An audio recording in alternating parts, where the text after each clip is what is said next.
Hello everybody and welcome to the Tarda Zone Live. We are back again, this time for the live discussion, and obviously we will do the course of Fenric as well.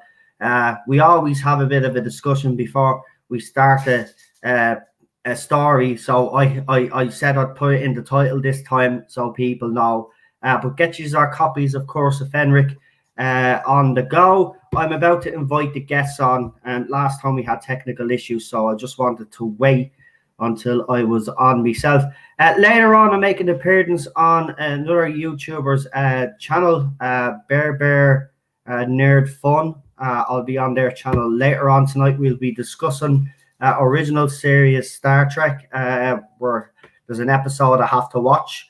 So it's one that I actually really like. So I'm looking forward to it, but it'll be my first time guesting on the channel, so I'm really looking forward to it. And we will be getting them on at some point on this channel as well. As I said, I'm arranging as we speak for other guests to come on, and it'll be different guests. Won't be just guests dealing with Doctor Who, because obviously I want to vary the guests that we bring on the channel.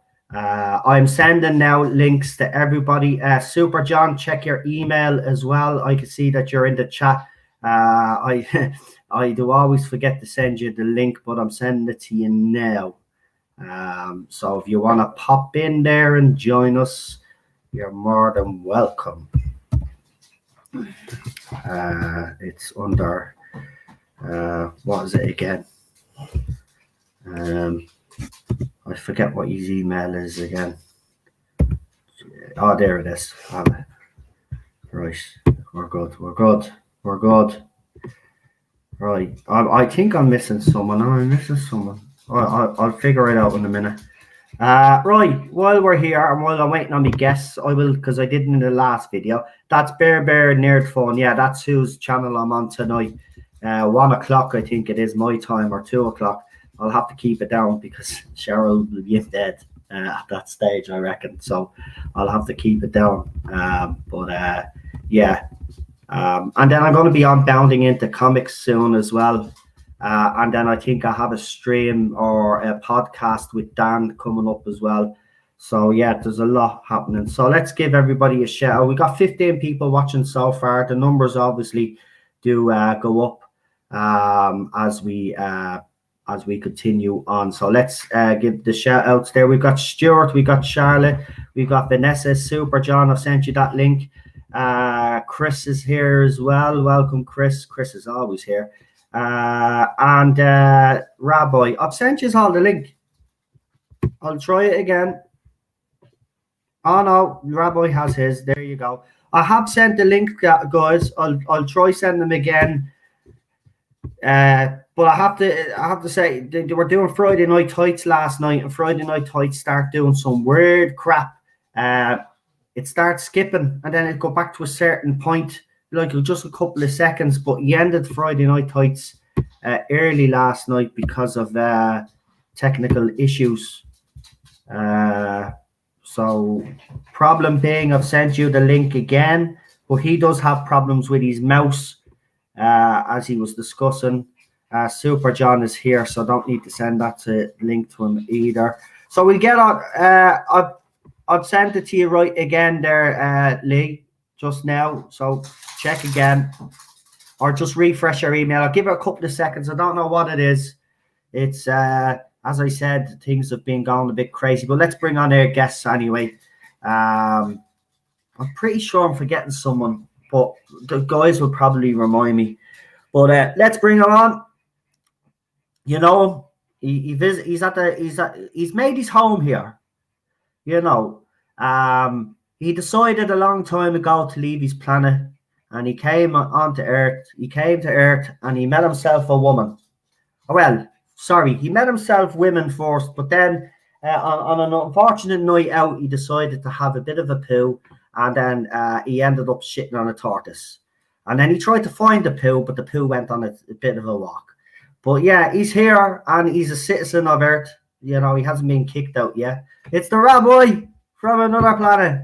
Good evening, everybody. How are you? Listen, look, it happens to anyone. You go out, you have a few drinks, you end up shitting on a tortoise. You know, like yeah. It's still Who hasn't told that old story? It's still the funniest. It was the problem being, I'm sending you the link now via DM on Twitter. Okay, so you've definitely got the link. He's here. He's here. Oh, there you go. He's already here. Yeah. Yeah, we got the link to Course of Fenric as well. You sent it to me. I'm just thinking, where did you send it to me? It's on my phone. So we're all good. Right, let's bring on the next guest. Let's keep them all rolling in. So this guy is apparently super. We have to actually find out why, actually, what his superpower is. But it's Super John. Hello there. How are you, me Scottish friend? Doing? Oh, I'm suffering under this heat. I know, same here. We've got a bit of a heat here as well now, I have to be honest. Now, it's probably not as warm as where you are, but we do have a bit of heat here today. It's always when it's starting to come into the winter, we get a bit of a heat wave, don't we? Yeah. Well, welcome. Nice to have you here, pal. Oh, no bother. Oh, we've got Laurie Roberts here. One of Doomcock's wrenches, if I'm correct in saying so. Laurie, correct me if I'm wrong there. I have seen you on Doomcock's channel doing the rounds. Welcome. Nice to have you here. And we've got Vanessa. Bobby D is here as well. Welcome, Bobby. Nice to have you as all. And James Dawson. Don't want to forget. And the Thing King. Right. Let's bring on he's right. This fella, he's got all sorts of problems, you know, but yeah, I actually can't come up with a good one. Rabbi comes up with great ones for problem being, but listen, he's got a problem. It's problem being. That was shit. Sorry, problem being. You I had a mouse problem. A mouse problem earlier. Fixed it now. It was just there must be something on the lens thing. Grand. So you fed it some cheese there, did you? I fed it some cheese. It's now squeaking like crazy. So it's fine. Not a wrench. All right. Oh, sorry. Right. Did you know the mouse was invented by was it Rank Xerox? But they wouldn't market it because it was like we're not going to market a mouse. And, they gave it away. Yeah, it's gas that when you read back about some of these inventions and you see the people that like turned it away because they thought it was a stupid idea, and then the person that invents it decides to go ahead with it themselves and becomes a multi-millionaire overnight.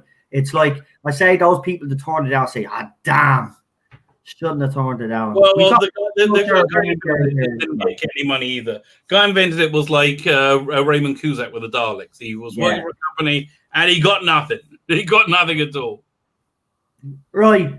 Before we start this watch along, we always have a little bit of discussion beforehand. So I've put it up that we're going to have a little bit of a discussion. So if there's anything that's happened during the week that you want to bring up before we actually start, now is the time. We'll give half an hour to just a discussion on something else or Doctor Who related, New Who, whatever it is you want to talk about for a half an hour, 20 minutes maybe.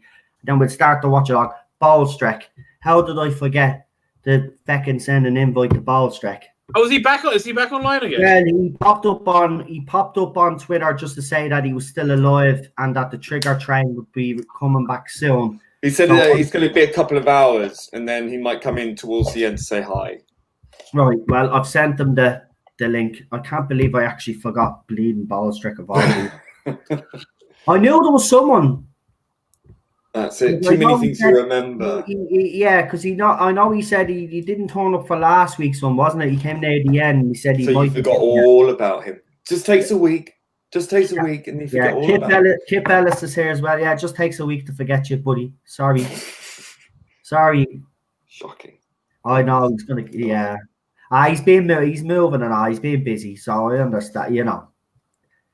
I've texted him a couple of times, but you know yourself, when you're moving, it's very stressful. So yeah, it's a nightmare. It is. But the dog looks happy. Lexi looks happy. He sent me a photograph of Lexi in our new room, basically, and she looked. Hello, Laurie. Oh, I just saw Laurie's there. That's what I said. Laurie is here. She's saying problem being hello, lovely. Hello. If Vanessa as well. Colin Parker is in the chat, I sent you the link that you're looking for. What did I forget? Colin. Oh, I forgot Colin as well. Oh, is he on the panel? I do bring Colin on with Super John. Yeah, that's the whole panel and then Bold Strike. Yeah, this is the panel. Yeah, I've been forgetting the last couple of weeks, lads. You need to be keeping on top of you. Know what I'm like? Getting senile there, Noel. I think I bloody am, mate. I think I bloody am. Seriously, how dare you know? He's the only other Canadian that's a regular in here. Yeah, I know. Bold Strike will forgive me, though. Don't worry. Yeah. Or will he? Well, you never know. We might have to make a film trilogy about it. Latest news: Amber Heard will remain attached to Aquaman 2. Yeah. If they make Aquaman 2, here's the thing. nothing is being. There's one rule for men and another rule for a woman. Right? Yep, pretty much. She should be kicked off the movie, but she's not going to be. But in saying that, if we went back through history and we looked at lead actors or actresses that were in roles before and they've probably done some dodgy shit, but it's never been spoke about. It's just that this is so public. But do I think she should be kicked off Aquaman 2? Yes, I do. She tried to ruin Johnny Depp's career. And let's be honest, she kind of did, because he got kicked off Pirates. You know, then there was talk of him coming back. So apparently they dumped him again. So I don't know what's going on. Listen, I think in this environment, he is way too white and way too male to have survived. Yeah, so believe all Johnny Depps. She shouldn't be rewarded, but she will be, because that's the current climate we're in, and that's all I'm going to say about. Well, then it's down to us. It's down to us.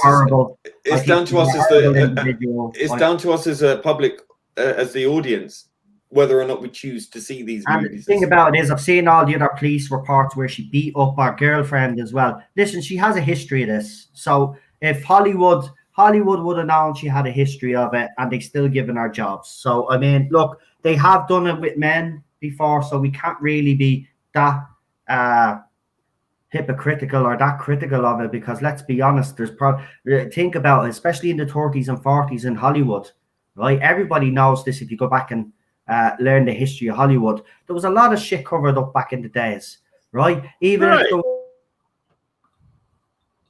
if like they deliberately set them out with women or set them out with men to get you know what I mean? They cover it up. There was a lot of that stuff going on, and there was murders and all that were covered up back there. Sure, there's a famous actress that died. What was her? Delilah. What was she called? Delilah or so. Remember that actress that was found naked?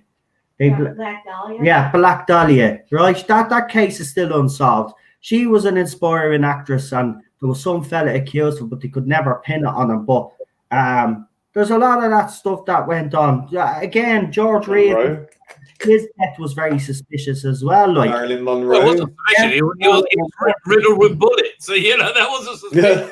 He was murdered. I mean, look, Hollywood of this. So what my point is, am I surprised that Amber Heard is still part of Aquaman 2? No, I'm not. And until they change, listen, they need to make an example out of her and out of the guy that made the Flash. That's the Flash. Yeah. He should not have choked. Listen, I don't care where he's at. He should not have choked that fan. I don't care if he was trying to show a fan, and he grabbed the female fan and he choked her down to the ground. He should be fired too, right? The two of them should be fired, but they won't be, because things like that always get covered up. And by the way, that fella that plays Flash has had similar incidents as well. Even Jordan movies that he's worked on, there's been complaints about him, and it's always been pushed to the side. So I mean, look, they're not going to change Amber Heard. I'm not watching Aquaman 2 now. It's as simple as that. I'm done. Aquaman, the first movie, I wasn't a huge fan of it, but I didn't think it was the worst movie in the world, to be honest with you. There was worse movies. It was an all-right movie, to be honest with you. But I'm not watching part 2. I don't care now. You know what I mean? Johnny Depp's career. Look, I love Johnny Depp. I do. I'm a fan of Johnny Depp's work. I love him as an actor. Yes, the last few years he's played the same generic role over and over. But that guy has talent. Look at his earlier movies. What's Eating Gilbert Grape?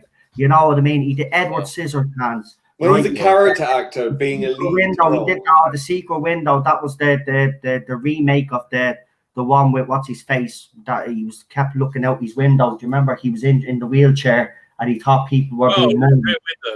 Yeah, right. So they did an updated version, Secret Window with Johnny Depp. Then he did what was it, The Ninth Gate? I mean, he went on a roll. He had hit after hit after hit after hit. That man is a legend in my eyes. And look, I'm not saying he's perfect. I'm not saying he's not a complete asshole. But she lied. She severed his fucking finger. We've seen the evidence. We've even heard the audio. And Hollywood will still hire her. So, you know what I mean? This is. Well, they support their own. You know, the more psychopathic or sociopathic you are, the more they seem to love you. Mm-hmm. As long as you tick the right boxes and you sing from the same hymn sheet, you're on board. That's it. What do you think of her as an actress, actually? What did you think of her in, actually, Aquaman? She was all right. You like her as an actress? I mean, like her acting didn't really come into it, is it? She looked good in the costume. Yeah. And honestly, that's really all. And like, that's really all that really mattered, you know? Looked good in the costume and she did the green screen work okay.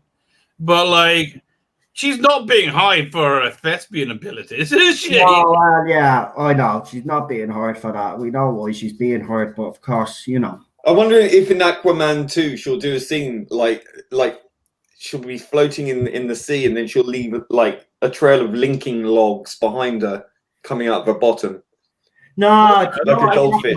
Aquaman 2 will be an episode, a story on the environment, yeah.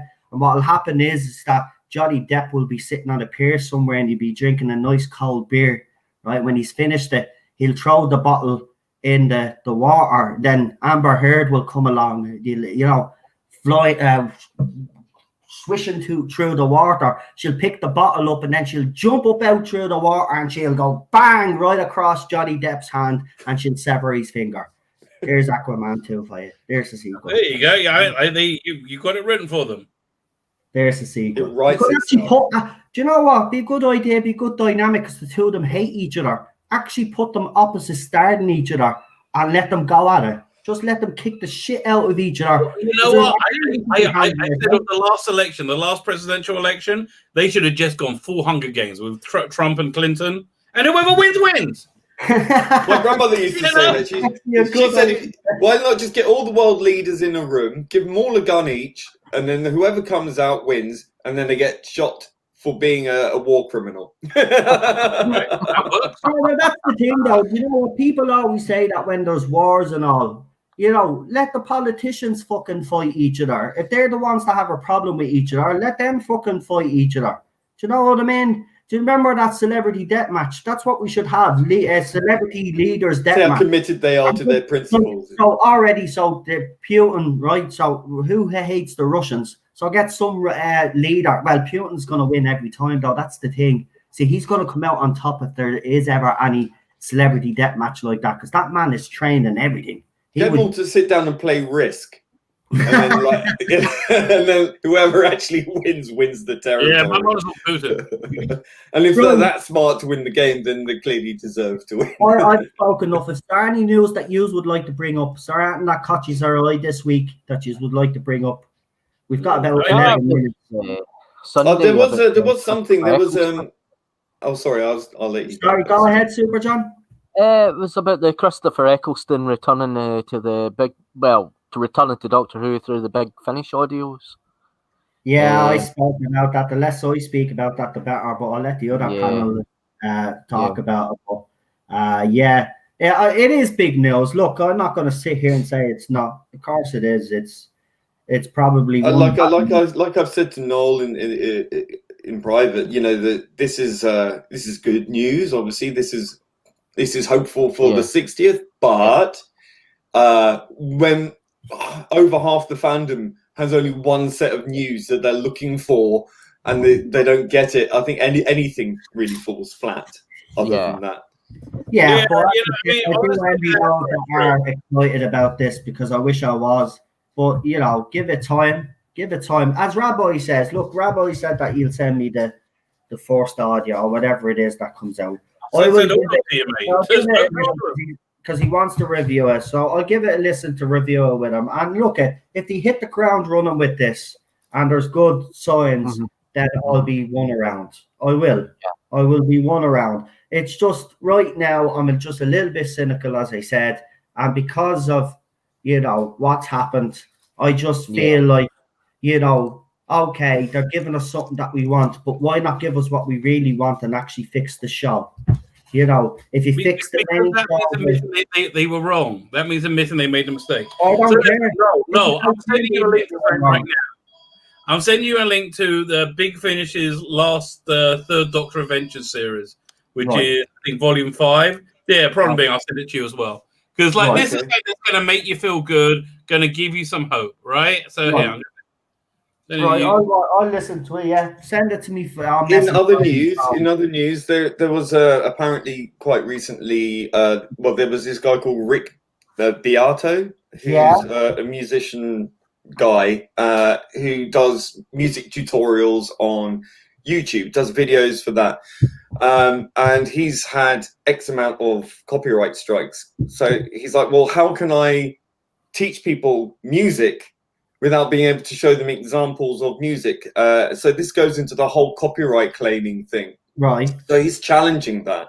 So he went and did a speech in front of the Congress, I think it was, a congressional thing, saying, well, this needs to change because it's really harmful for YouTubers who want to, be able to use examples of music and in fair use.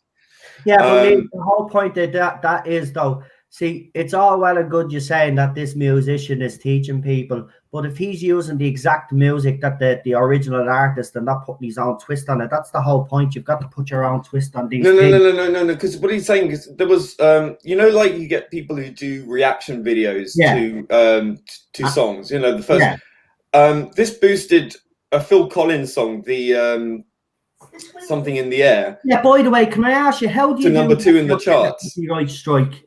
Huh? Can I actually do that on my channel? Because that was something I was thinking of doing for the Tarda Zone too. I want to be able to do a show. I love music, so I wanted to do my favorite songs of the 80s fires. Do a kind of like. Well, he said that it seems to be a lot of the music from the 1960s. So a lot of artists from the 1960s and the early 70s who are the ones doing the blocking. Right. So bands like the Rolling Stones, Fleetwood Mac, and bands like that. But bands from the 80s don't seem to be blocking on YouTube as much. Oh, Genesis be grand. Phil Collins will be good. So what he's saying is that if the music industry understood this better and how YouTube works, because as everyone knows, the newer generation are on YouTube more than they are watching TV. So he said that because these young people discovered this Phil Collins song and did a reaction to it, that actually went back into number 2 in the iTunes charts. He said that if you allow music to be used on YouTube in this way, you're actually increasing the knowledge of that song, giving it a broader appeal. Right. So if you do a video like that, that'll make people go. But not only that, he said that YouTubers who use music like that should also get a share in the royalties. Wow. Because they're actually helping to promote that music, so they should get some cut for it. Not to have their videos struck, taken down, and things like that. So I think that is hopefully a good move forward. And the music industry is always slow to catch on to things. I mean, that's why they shot themselves in the foot when it came to streaming early on. So I think that now, hopefully, this will lead to a reevaluation of how music is used in YouTube videos. So hopefully that will spread across the whole sort of spectrum of copyright strikes. That you're actually, even if it's used in a different context than how they perceived or wanted it to be used, it's still promoting, it's still there. They can still monetize that rather than blocking it. So hopefully that will lead to something new. Let's time this into Doctor Who. This is, I think this ties into how Time Lord Victorious has been totally botched.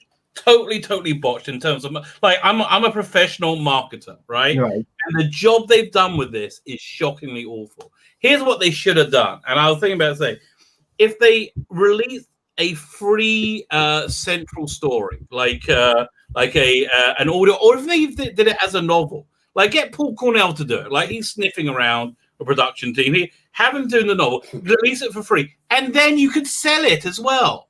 Right, and then you could do a print version that people, but you have that free central thing that brings people in, like when people heard the Phil Collins song, that free central thing that brings people in and then gets you involved. The images that are gorgeous, they put out by Lee Binding, which is still the best stuff I've seen. The only stuff I'm really excited about for Time Lord Victorious, well, isn't enough. It wasn't enough. They needed to do give away concerts are basically. Albums that are basically made now to sell tickets to concerts, right? That's their function.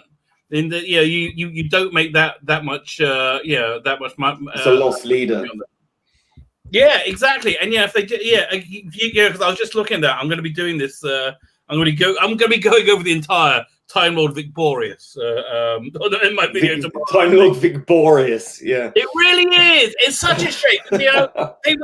It's such an expression of people not understanding what the marketing they're trying to do is kind of similar to crowdfunding. They're trying to build up a feeling. It's a transmedia project, right? And by transmedia, it's where you have multiple platforms, multiple formats,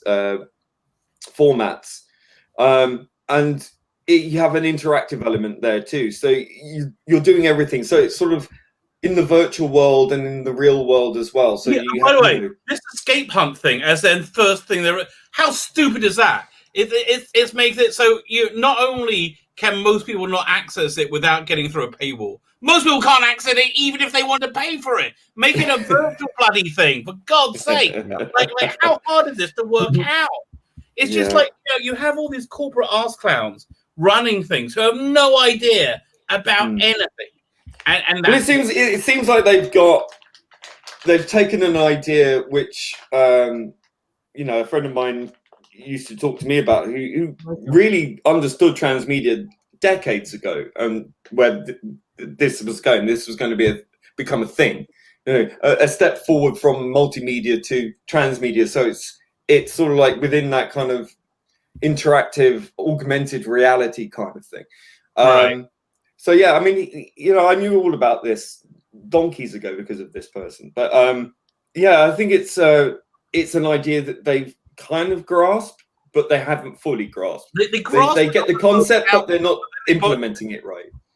Right, exactly. So listen, I got all the audios ordered. The one I'm most excited about is the John Carshall one, where he does the Delgado and the Alien Masters. So I'm like, okay, that's the one I'm really into. But everything else, I'm like, I'm basically getting them because I can't imagine not getting them. By the way, Radio Times did a clickbait article yesterday. They're getting as bad as the rest of them to say that Christopher Eccleston won't be in Time Lord Victorious. Yeah, I know.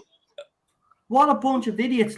Of course they're not going to put him in Time Lord Victorious. They're giving him his own bloody run. Why would they have him in that as well? Oh no! If they could have put him in, they would have done. If you could have, okay, imagine this. Wouldn't make sense. 1 hour audio drama you put on streaming, you still put on BBC Radio sign with Eccleston, with Paul McGann and David Tennant. Could you imagine? Then you'll sell every freaking drop of this crap to everybody. Exactly. It's like we lost not, but they would. It's mismanaged. Completely mismanaged. And that's really it. And that's why the BBC in the States it's mismanagement. It's absolute mismanagement. Oh no, back. There you go. Yeah. I remember back in the day that Doctor Who magazine used to give free audios away, CDs and all that. They used to give free. They give downloads once a year. Yeah, Well, I mean, that just works for Big Finish. I mean, they give away like free stuff, and they have a bunch of stuff that's really cheap. By the way, I just finished listening to the new monthly one. Was it? What's it called again? Can't remember. There's 2 stories: Thin Time and yeah, I'm not looking up right now. Thin Time and Madquake. Okay, I'll give it like a 7 out of 10. Not woke. First one, second disc in a long time that hasn't been woke. There's no 25th century kick-ass female bounty hunter who's bi and trans. Okay, which is a big step forward for Big Finish. They can't resist putting that in. So they why is it relevant? I mean, you don't announce that you're heterosexual, in these stories. Oh, I'm going to be heterosexual and do something heterosexually over here, and it's like you don't get that. So just because a character exists doesn't mean that we know that they're straight or gay or bi or trans. Or whatever. Do whatever the fuck you want, man. Nobody wants you to stay. Unless you're actually going to have some actual. Oh, look at me, I'm straight and I'm married to a woman. Yay! Unless you're actually going to be fucking in these audio dramas. Yay! If you're not fucking in these audio, what's the point? Then let me know if you're straight or gay. Then I'm interested. Yeah, if it's porn, fine. If it's Doctor Who, I don't care. Pretty much. Don't forget the hashtag, guys. Let the chains shatter. I like that hashtag, by the way, Rabbi. That was a good one. You. Came up with it on the fly. What are we doing next week? We could talk about that. Can I put out some suggestions? Oh, no, but it's not your turn. No. So I was like breaking the format slightly. Because next week we should be doing a Hartnell, right? No. So next week we do. Okay, you tell me. No, hold on. Do we do? Yeah, we do Hartnell. Sorry. Yeah, right. Yeah. So I would suggest either one of the Peter Cushing movies, just switch it up a bit, or we could do one of the 90s direct-to-video releases. Shakedown. Yeah. Right. Hold on. I say we go for the Peter Cushing movies because they'll be easier for everybody to get. Yeah. That's true. That's very true. The other stuff is a bugger to get hold of. Right. If everybody in the chat, right? Yeah, Dalek Invasion of Earth. Yeah, which one? That's the better of the two. Yeah. We're going to do it. Why not just do the 2 of them, do the first, and then do the second one at another time? What's the big deal? We're going to end up doing them all anyway. Why do them? You know what I mean? It's up to ourselves. Like, do it whatever way is well. Well, I mean, the Dalek is Doctor and the Daleks is pretty much the original Dalek story in the William Hartnell era anyway, isn't it? You know, we could do the Peter Cushing movie one week and then the Hartnell version the week after. Right then, we'll do that. Yeah, right, fair enough. Right. But I can't watch a 6-episode or a 7-episode one. I'm going to be ducking out after 4 episodes. I'll tell you that now. Yeah. I think with the longer ones we can spread those over 2 weeks. Maybe. You know what? I agree with Problem Being. I really do. I don't know. I think we should just try and avoid the longer ones for now and just do the shorter ones. And then when we need to do the longer ones, figure out a way. Because if we're going to do that, then I'd rather do that. If we're going to do the classic ones, I'd rather move the New Who to Monday and then do the classic one over the same weekend, Saturday and Sunday. I think to do a week apart would be a little bit, it wouldn't work for me. That would work. So that'd be something to consider anyway. But you need to come on every Monday anyway, so it didn't make a difference to you. At some time we got to do Shakedown and Downtime. I think they're the 2 pinnacles of the direct to. We'll get there. We will. Right, everybody, get your copies ready. What I'm going to do is to see a few more people have jumped into the chat, so I'm going to give you a shout out. Also, do us a favor, subscribe to everybody's channel. Super John has new content up on his channel. I know Rabbi also has. Oh, and by the way, don't forget to check out our movie vault that Rabbi has. Oh, that did well, by the way. That got.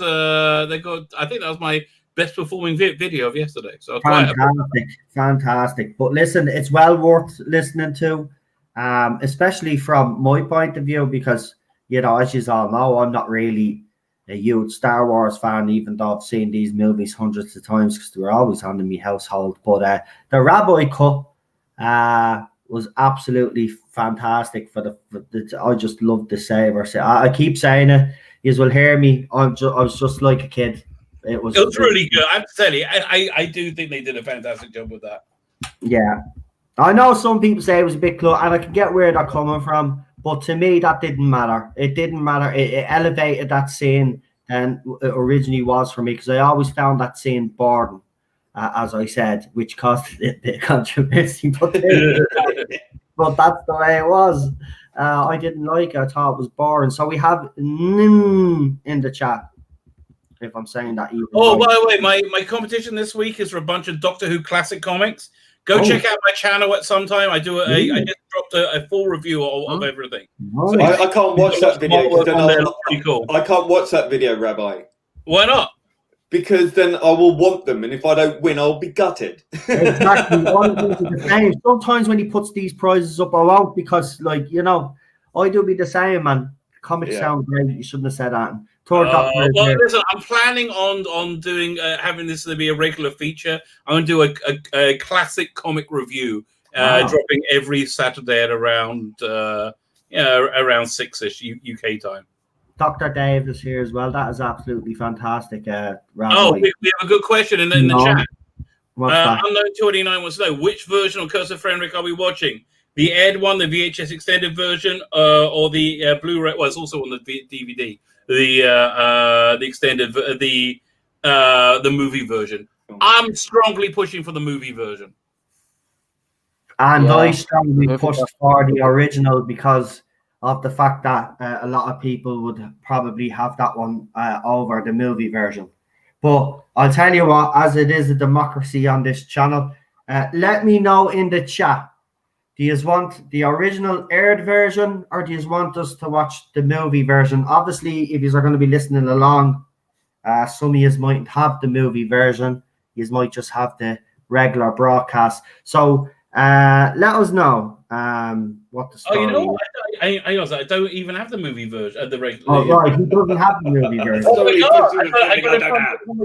I can put my DVD on, I guess. But, no, well, you have to send us the original cut, so you can. I sent you the movie version because I thought that we talked about it last week, and I thought that's what we agreed on. But okay. Oh, well then, if that's the one you gave us, because I don't actually. Do I have that on DVD there, Cheryl? Course of Fenric. I don't have that on DVD. Right, we'll have to watch the version that you sent me because. Okay, I'm sorry to be a dick about that. So I didn't mean to be. Well, that's typical you, isn't it? That's typical. It is. But listen, if I send you the link, I've also sent you the HD version. You can download as well if you want. Oh Jesus! Right, hold on. You sent it to me on Messenger, didn't you? The link. But I can send it to you again. No problem. Can you send it to me on Twitter? Yeah, give me a second. There we go. Yeah, I'll send it to me on Twitter as well. Yeah, send it to me on Twitter. Greetings to you. What did you think of the Israeli version of Let It Be? Did you listen to it? Was it Let It Be? Yeah, I couldn't work that out at all. I had no idea. That was Let It Be. I sent it to you because everybody was writing in it that it was better than the original. I said, well, I hate that song. Let It Be. I did not work that out at all. Not at all. I couldn't even. Really? Yeah, it's beautiful, man. Listen to it again. I gotta listen again. It's Let It Be, and you hear where she's kind of saying Let It Be because she says the same. Set you kind of know now that you know it's Let It Be. You'll know, but it's. I'm sending this stuff on Messenger. Is it Facebook Messenger or Twitter Messenger? Oh well, you have to send it to me.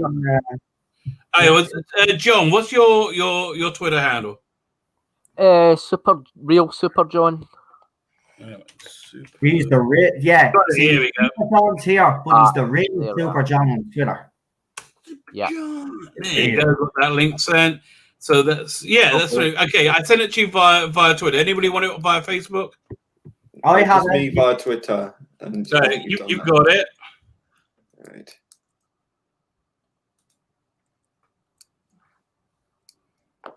And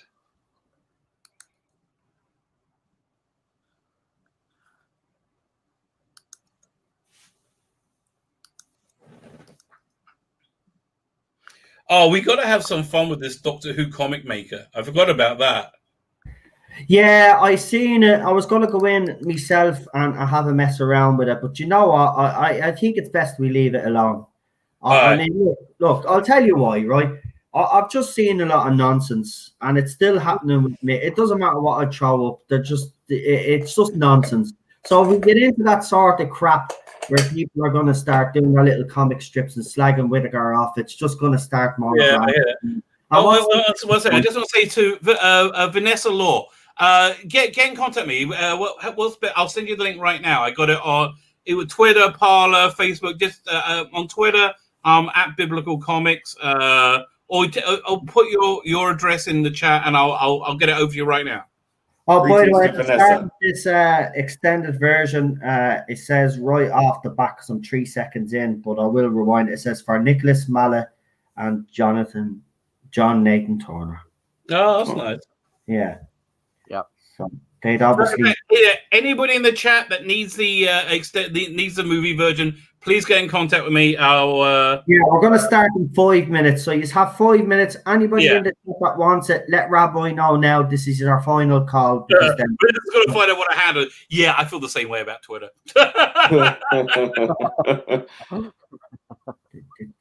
Yes, I had a great.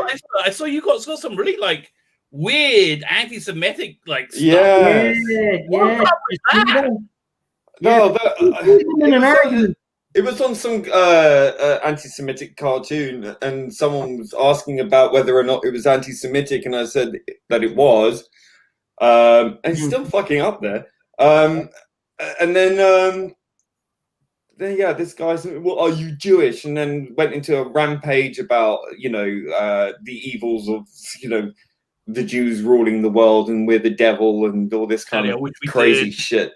Oh, man, if we did, I'd have Nicola Bryant on on right.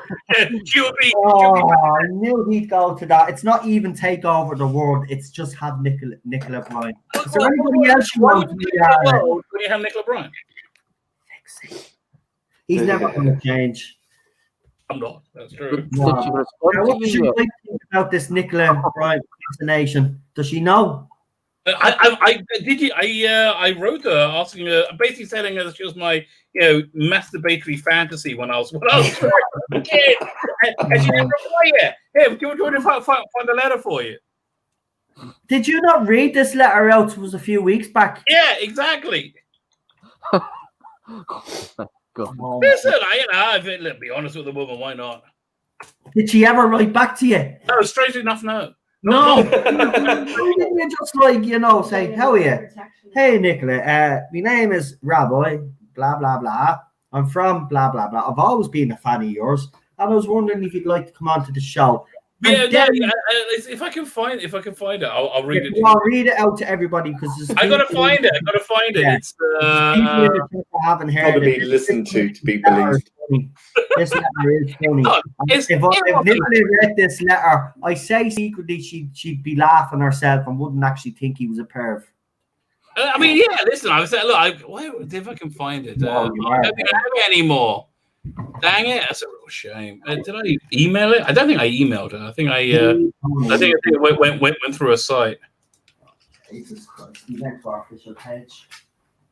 Yeah, no, I don't. But look, basically, I just said, listen, I'm one of the legion of people who was relatively healthy 13-year-old boy in 1984 when you first came onto the screen, and you've been in my mind ever since. Which.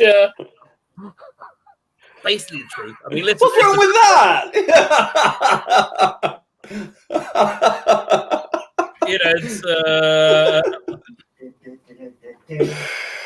Oh, you crack me up. Listen, it's got to be weird because, like, she's She's like basically a masturbatory fantasy for an entire generation of people. I'm sorry, a 13-year-old boy is seeing a very healthy young lady squeezed into spandex every week.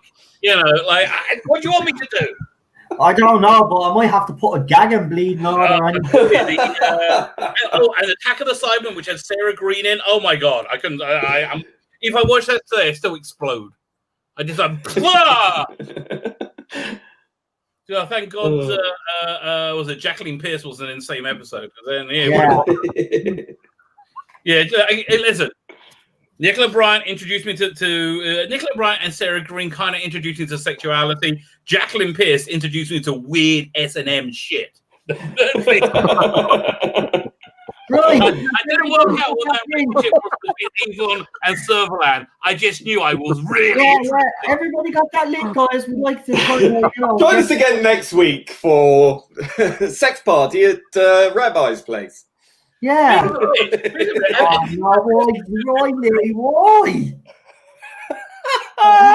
Kill you, man. Oh, by the way, Third Doc says Faith Brown was in it. Yes, Faith Brown was. I knew underneath the mask she was an older lady, but the Perry, not Peru, says Dr. Dave. Blooming autocorrect. Moon says fantasy or not, she acted like a plank of wood though. Not as bad as Manip Gill. There's fighting words, mate. There's fighting words. Not as bad as Manip Gill. Let's be honest. God, yeah. I don't like her American accent in Doctor Who, and she did whinge a lot, but she did have her merits. She did. She like in Who. Well, bar one. Won't go there though. We'll say no. Hey, well, but you never know. I just sent you the link. You might stand a chance, Rabbit, because she did go off with Brian Blessed. Oh, yeah. There you go. Something to hang on to, baby. Talking about him, it's weird that you bring his name up. Apparently, he wanted to play the Doctor, but was so scary, and the BBC didn't give him the job. He was he wanted to play the Doctor. Yeah, but he was young. He was like he was up for it for Troughton.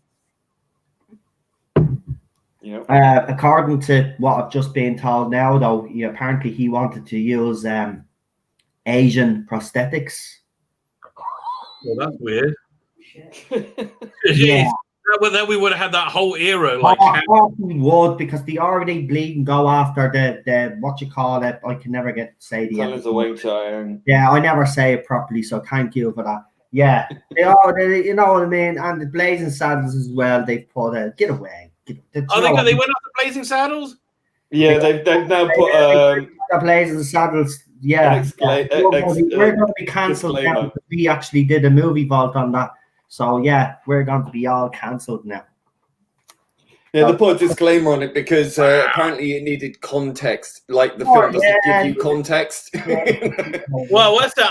I'm just looking at this thing right now. Apparently, they did a Ninth Doctor tweet along yesterday. Emily Cook, and it got nothing. Had like 126 likes. She did a tweet along. I never heard of which one. Dr. Nine. Yeah. Oh, and it didn't get off to a flying start. I wonder why. Yeah. Well, do you know what? Oh, no, it's tonight. You're doing it right now. Kind of sad about because it's Christopher Eccleston. I think he does deserve the limelight right now. Yeah. But look, a few months have passed since she stopped. But it kind of ended on a sour note. Oh no, it's trending. It's trending 1, 2, 3. It's happening right now. It's trending number 5. Okay, good for her. Oh, it's a baby. Oh, so fair play. Well, trending number 1 now. Blimey. 2,700. How many tweets is that? It's 27. 2,760 tweets. It's Christopher Eccleston. What do people expect? Of course he's going to get that. Yes, it's amazing that how many times have they tried to do a Jodie Whittaker watch along? Yeah, failed. They stopped. They did 2 of them. They did 2 episodes and they failed and they just gave up. They did Spy BBC. Oh no, and then a Whittaker fan then tried to do one because we were doing one and they tried to make a point, but like we never hear that. So, I don't know why they keep trying to make the point that she's popular. She's not. I mean, like, if you like it, cool. But she's not. But Vanessa, just sent you the link via Facebook. She sent you a friend request as well on Facebook. That's done.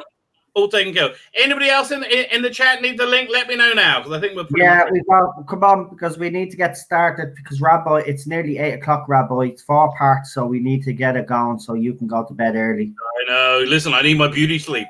That's it. Tell you, this doesn't happen naturally, baby. Okay, this doesn't happen. This takes a lot of work. Oh, for God's sake, never change. Just never change. Oh. That's what Dolly Parton said. It takes millions to look this cheap. Okay, so now I've got an adventure with Nicola Bryant and Dolly Parton and Faith Brown. Yeah, that's the way to go. That's weird. Cheryl was watching Dolly Parton yesterday. She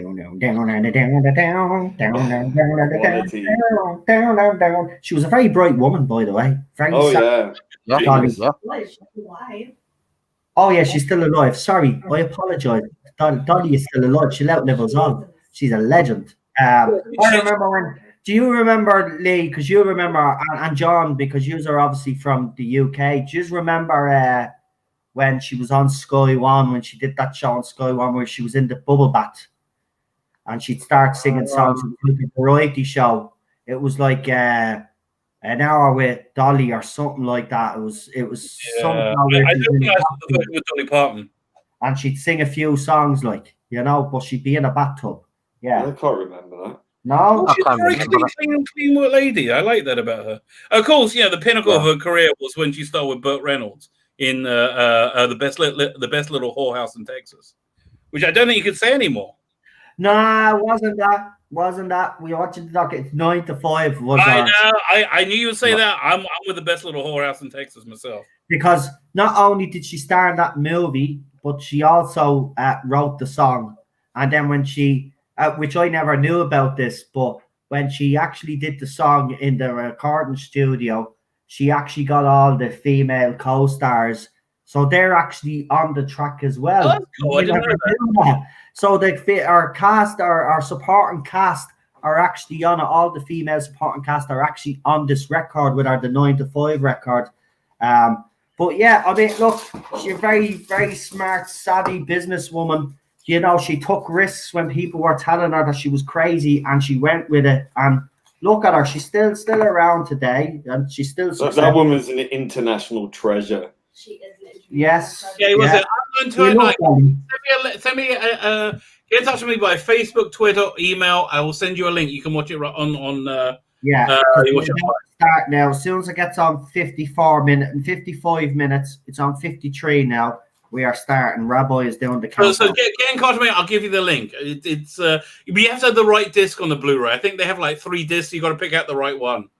Go look at that little. By the way, my season 14 has cleared customs. It should be here any day now. No, when I get it, I'm ripping every part, all the extras. I will share it with you. We can. No problem. Oh, yes. Rabbi, can you send me the link? I mean, I've got the Blu-ray, but I don't have a Blu-ray player at the moment. So I sold my PS4. So yeah, I mean, if I can watch, I mean, I've paid for it, but I'd just like to be able to watch it. But do you want me to send you like the HD files of the stories as well? Yeah, just I'll do it bit by bit because they're big files, and you probably of course, yeah, when you can. Well, what I do is the first thing I do when I get a new Blu-ray is I rip everything to my hard drive so I can watch Doctor Who at any given time without the hassle of having to put a disc on. I know why. You're like me because you'll be sitting there. You might have the urge to go to the toilet. You'll have it on your computer, and you can bring it in with you when you're having a poo. Exactly. Oh, you know, that I think is the greatest part of modern technology. in my old house when I lived in Miami, I had this little office that was like off the side of the house, but it had a toilet next to it. So if I closed the office, and it opened right onto the office. So if I closed my office door, I could like sit on the toilet and there's a TV in my office. I could watch EastEnders while having a crap. It was wonderful. Nice one. Yeah. Poo in front of me, poo below me. I was surrounded by poo, baby.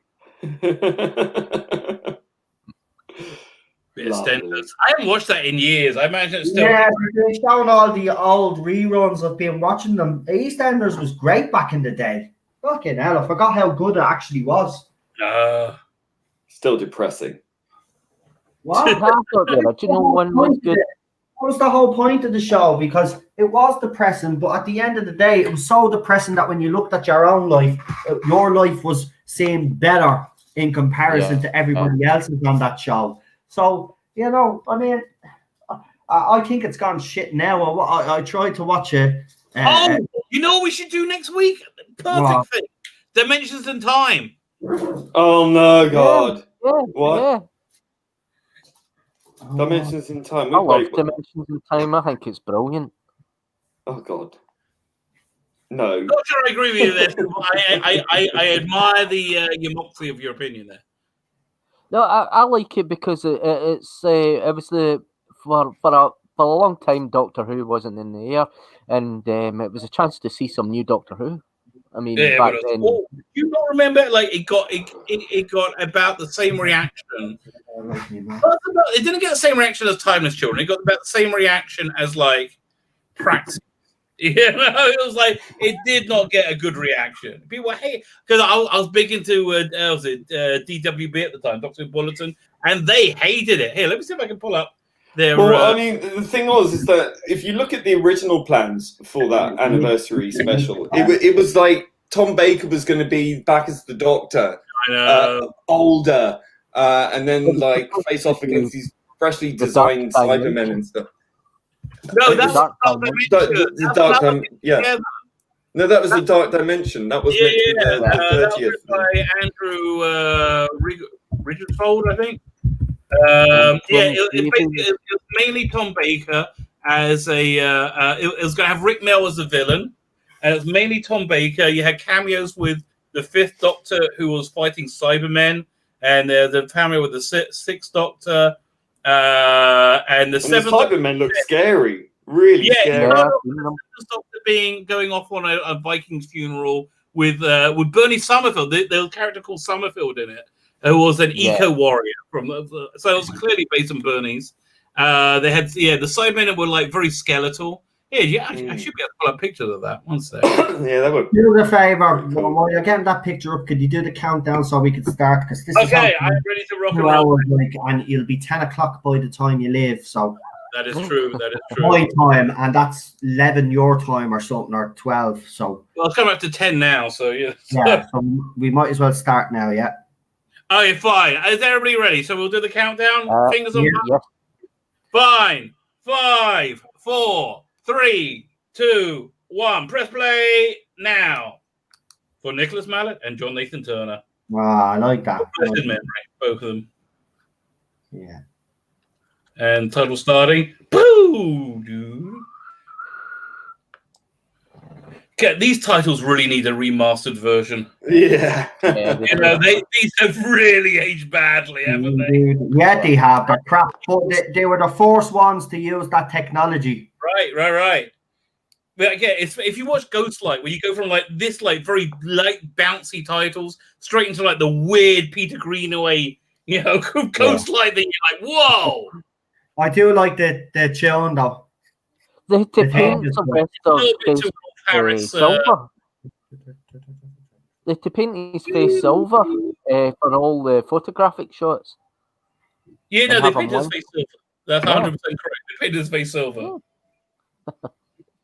Okay, so if you're watching it, everybody watching where they're opening up on dinghies.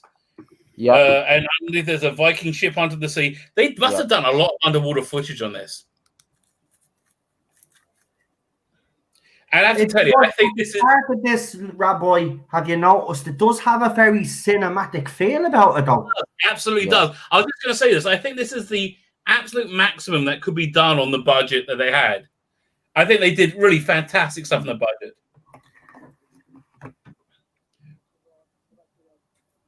It's a great little story as well. I love this. The Russians turning up. Well, thank you. I'm glad I picked a story that made you all happy.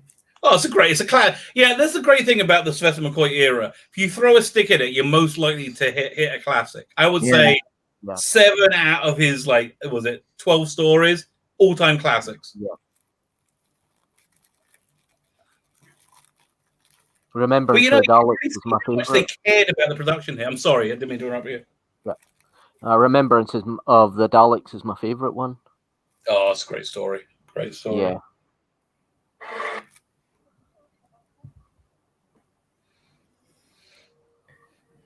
Did they ever work on afterwards? Is this on the original cut? I do like the mist they have going on there. Yeah.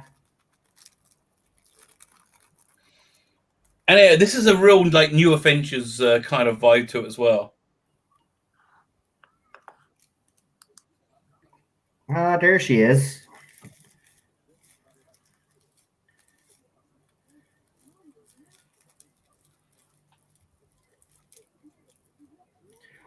Damn. Secret naval camps usually. Someone on Facebook keeps sending me messages. If you're sending me messages, you need to stop because it comes through on my phone. Please. I do like how they got Sophie Aldred into period costume here. Yeah. She looks great.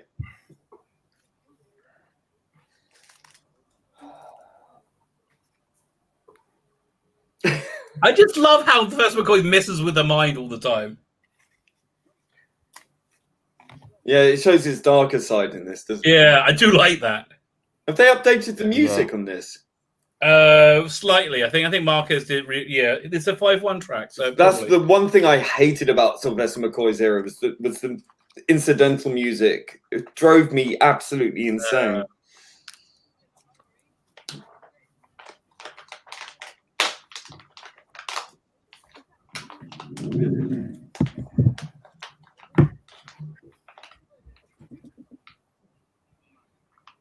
Tell you, great piece of casting. This Sylvester McCoy as a Doctor. I would never have thought of it, but he really has the medal to play the role. But he found the role, really, didn't he? He sort of evolved into it because at first he was playing the clown because that's what he was used to doing. But then, they started to run him darker and played well into his script. Basically, was it Andrew Carmel said it's like Doctor Who was like a giant tanker. Like oil tanker. It took like a year to start to turn it around. Yeah. Or like the Russian army. Takes too long to mobilize.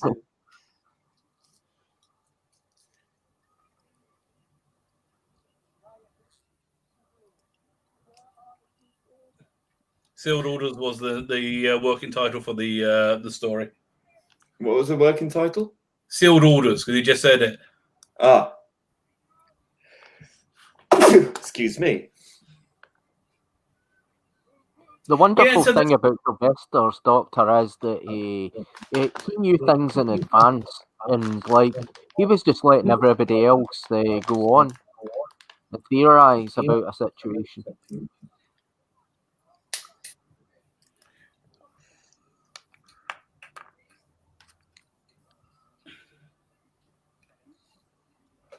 His Doctor. So Leanne Davis says he does a Doctor Who quiz every Friday night and a Hammer Horror quiz every Thursday, and do follow up. Oh, wow, check that out. Yeah, I've seen those on your channels. They're cool.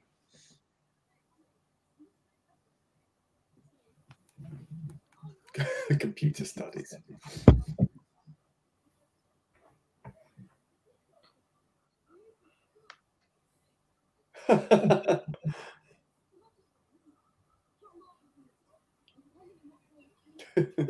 Coming before the knock happens.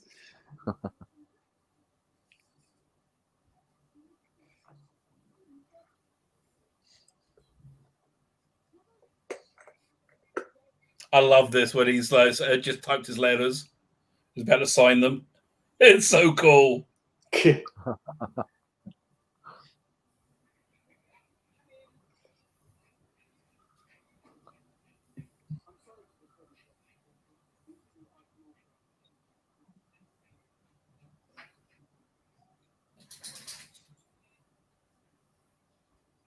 And Reed there. Oh, right, that's who she is. Yeah.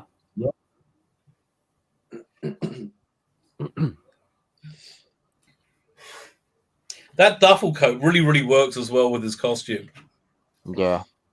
I'm surprised. What's it? Character options haven't done a variant with that. Because it costs money. Yeah, but I reckon. Listen, if they did a set with like the chief herbivore, him in a duffel coat, and like I don't know somebody else, that would sell like hotcakes. I think there's a company that does different costumes for these figures. Oh, really? It's cool. Yeah, I think I don't know if they're official or not, but they do alternative coats and things. I've seen them. Yeah, the stories I was always said they never brought out was Family of Blood. I thought they would have been a great little set. You have the daughter, Baines. Yeah. Yeah, so again, this underwater shot was they did a lot of it for this story, and it looks good. It looks really nice. Yeah, I'm about 10 seconds behind you. So, but yeah, that is a good shot there. Yeah. Okay, do you want me to hold it for 10 seconds? No, keep going. It doesn't matter. I'm only 10 seconds. It's not going to really affect. All right. I'm actually glued to this. So I'm at 8:40. It's good, isn't it? It really is. It sucks you in. I'm at 8:45. Am I right? I am at 8:21. Oh, crikey. I'm at 8:10. Well, there you go. We're all. We're Yeah. Okay, I'm at 8:30 now. I'll just moved it back.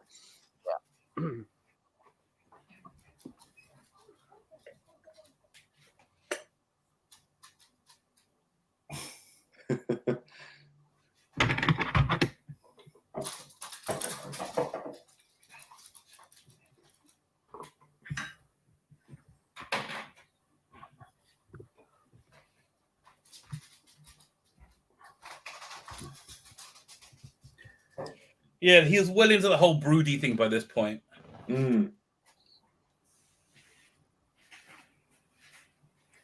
So, do most people go sleep in their clothes like this? Oh, clearly. With your hair done? What option does she have, I suppose, really? I guess so.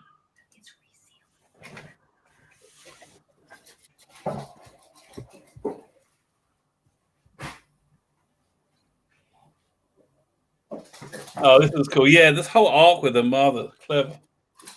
Yeah. The traditional Doctor Who monster vision. I'd leg it if I was you, mate. There you go. On your heels. Yeah. Don't rate your chances much.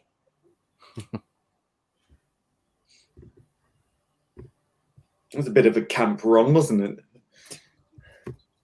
It was, wasn't he?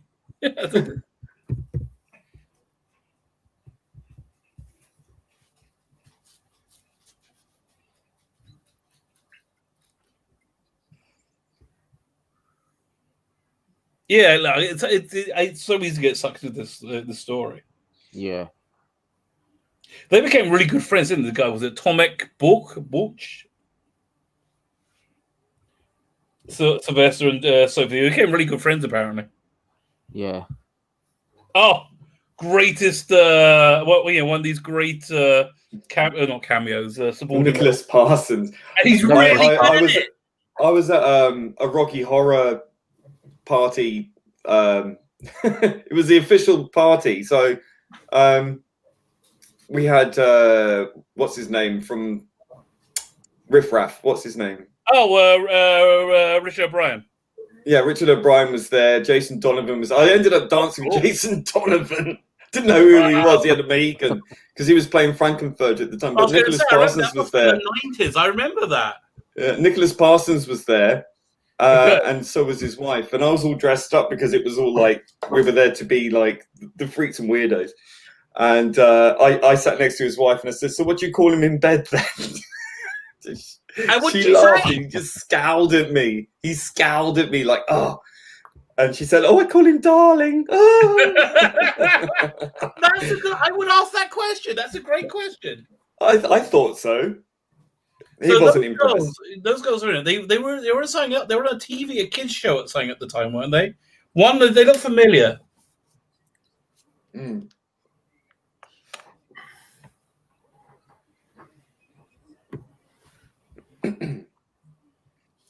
Not much of a sense of humour, Mr. Parsons, I have to say. Well, not renowned for it. No, bless him.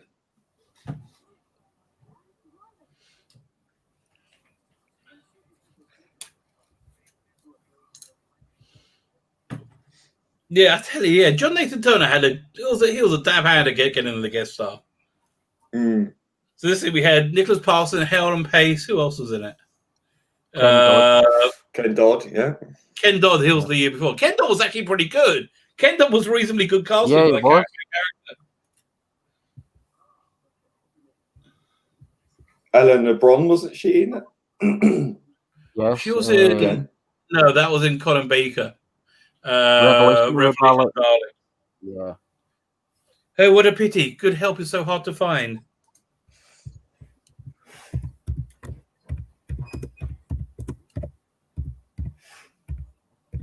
What's that noise? It's somebody typing. I thought it was a heartbeat. Right.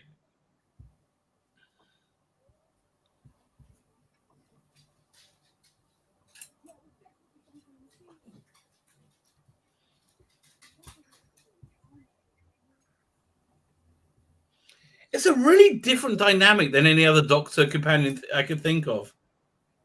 Mm. Yeah. Yeah, definitely. Oh, City of Death, yeah, the with John Cleese, the Doctor's bump saying. I'm sure she was in something else as well.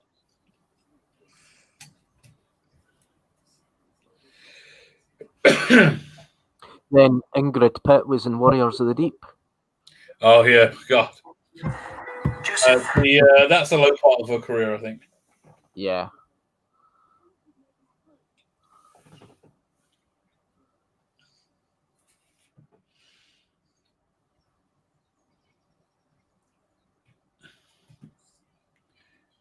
Yeah, this actress basically spent a whole life being a mean, playing everybody mean possible. Mean spinstress or witches. Yes. She was a witch in something. She was. I've seen Detective, is all I can remember, which was the teacher and a scarecrow, I believe. Yeah. Yes.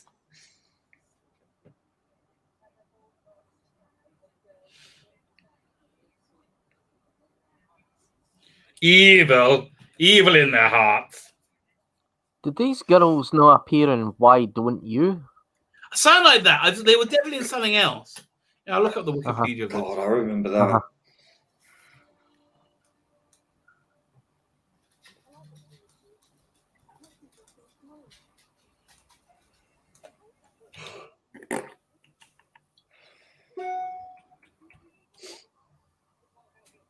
Oh, so this is where episode 1 finished, I think.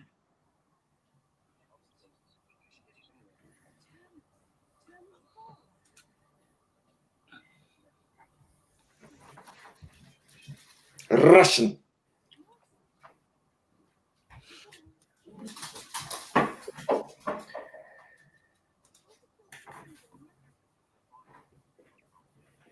Russia, probably. Yeah, that would make sense, really.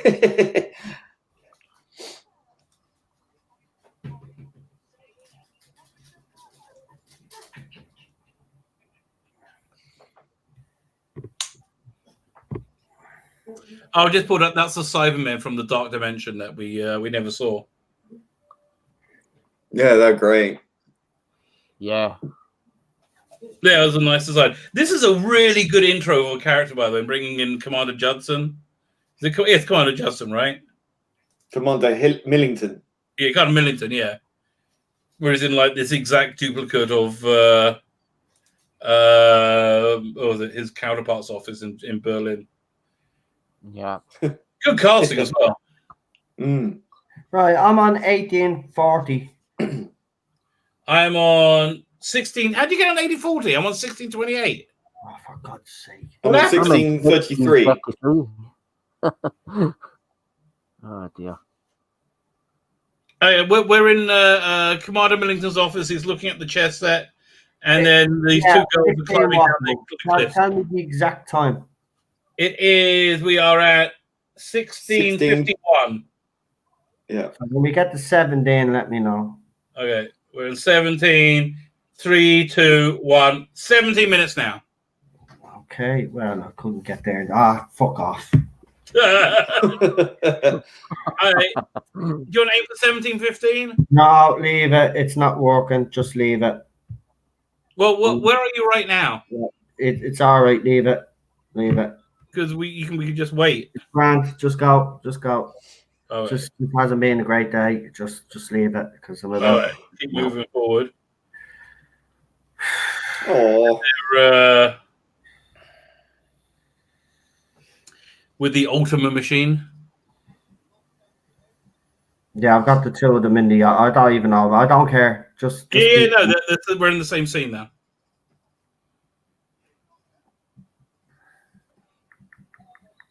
Someone just keeps texting me, and it's interfering with my phone. So like, it just keeps going off. So That's a pain in the ass. Just turn your notifications off. it is off, but it's still because my phone is a shit Chinese phone. Yeah. Hawaii, wherever you want to call them, the spy phones. They start having a mind of their own. Sure, music turns on the phone now for nothing and stuff. No reason. Yeah.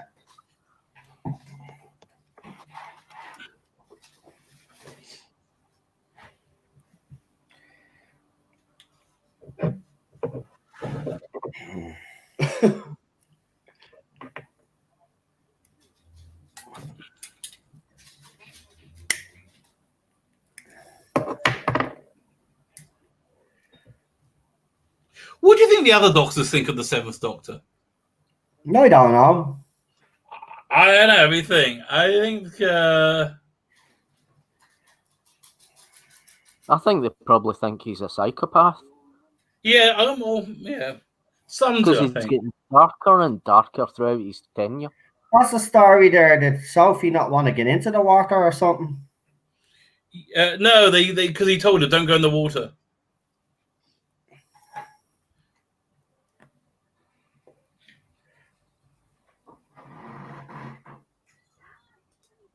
I think even Sylvester wanted to play the Doctor more psychotic. Right.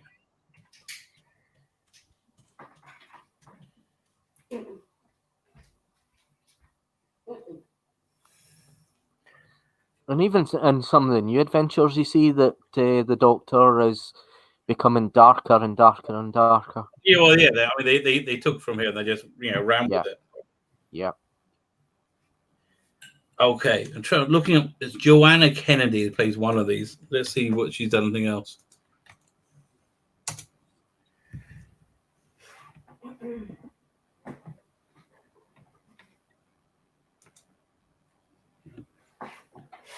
See, I think Sylvester suits the brown coat rather than the kind of creamy white coat he does.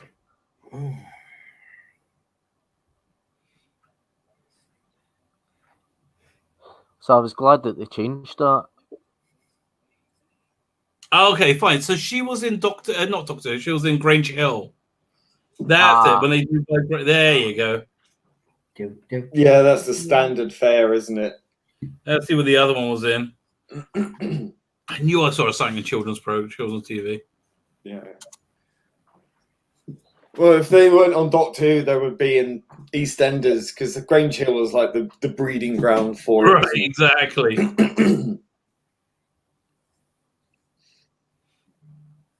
And the other one, yeah, exactly, was in EastEnders. And also in Grange Hill. That's so funny. Yeah, I thought they might be. And Dramarama. Remember that?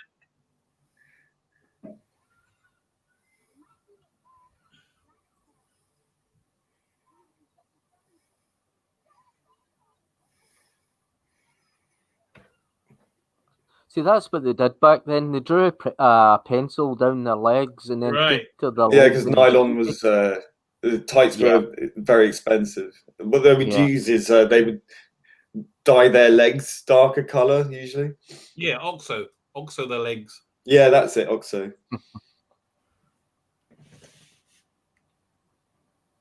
Walking around smelling of beef.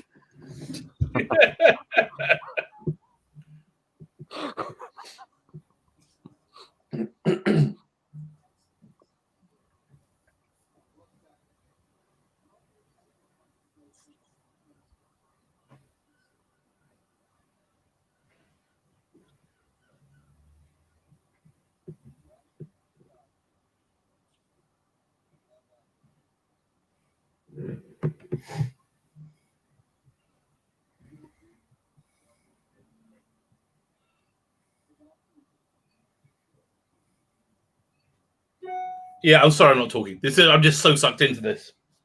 Yeah, Well, you yeah, do. want to follow it. Yeah.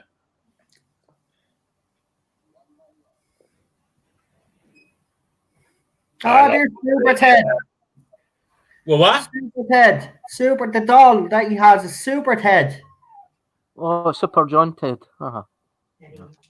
Right, so there used to be this cartoon called Super Ted. I remember it Yeah, well. yeah. Yeah, so he was I a remember the teddy very bear first on episode one- broadcast. And Spotty Man came down from space in his little rocket and put some space dust on him, and he became Super Ted.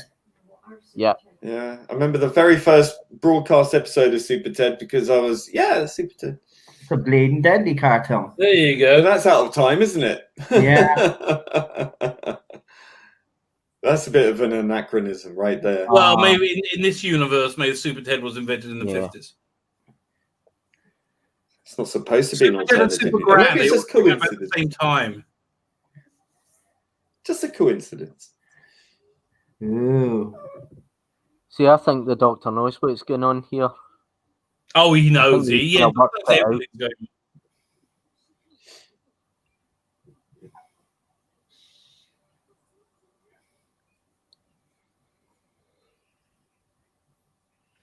It is your mum. Oh dear.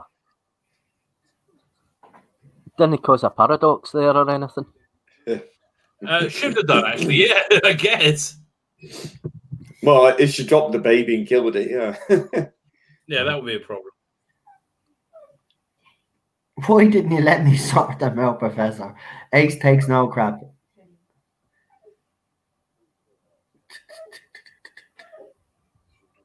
Look at the size of that telephone.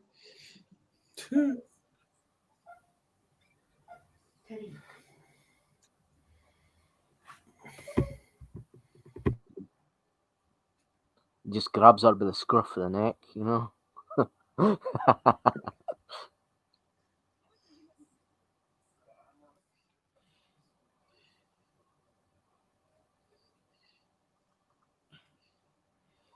I love that he's using the map from the Russian secret plans. Yeah.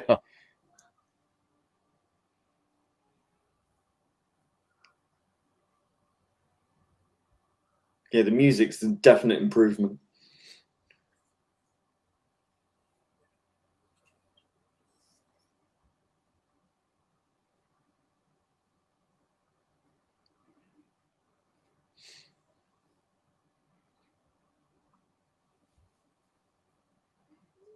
Dreadful man.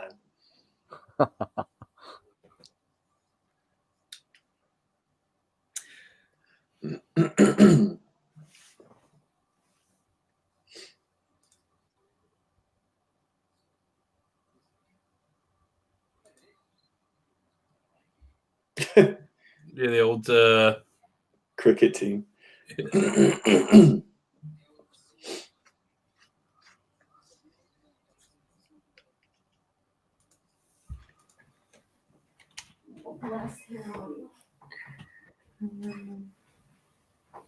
Ooh. bit of foreshadowing there. Interestingly enough, you know what? The viewing figures of this are universally better than the overnights for everything from season 12 from episode 6 onwards. Wow. Yeah, apparently because I brought Doctor Who up in my last video with Lee at 29 minutes and something. That's caused a bit of controversy on Twitter right now. Because I don't know, it doesn't matter what he said. I can't say nothing. I'm not allowed to discuss Doctor Who at all now, apparently. I'm not allowed to discuss nothing because I said I wouldn't. As Cheryl said, I can't help if people want to still talk about this era of Doctor Who. I just refuse to get into big details about it. But if someone brings it up, I'm going to acknowledge it. And the fact that I acknowledged it in the last video, there's that account that keeps harassing me, taking screenshots and putting them up on their account saying, that guy's weird. Talking about Doctor That guy's crazy. That guy's beyond crazy.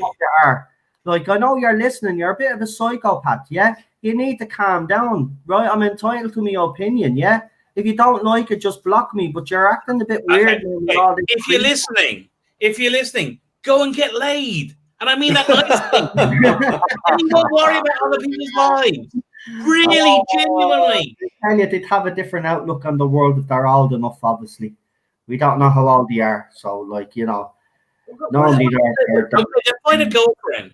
You're not so, like, just go make out with someone. Just worry about your life. Don't worry about other people's lives. And then someone says, is me mental health all right because I put up Ding Dong and Ho-Ho's. Ding Dong was Joe Biden and Ho-Ho's was your woman. He's vice president candidate. It was a picture that I seen and I threw it up. Yeah, and I threw it up and someone asked me, was me mental health all right? Yeah, because they really care. That's the typical responses you get from these idiots. I know, it's something else, isn't it? And I have been ignoring them. You have all seen that. I haven't been actually directly texting any of these people. You have all seen that. I'm not doing it. You know what I mean? And they're still stalking me. So, you know, it doesn't matter. It's pathological at this point.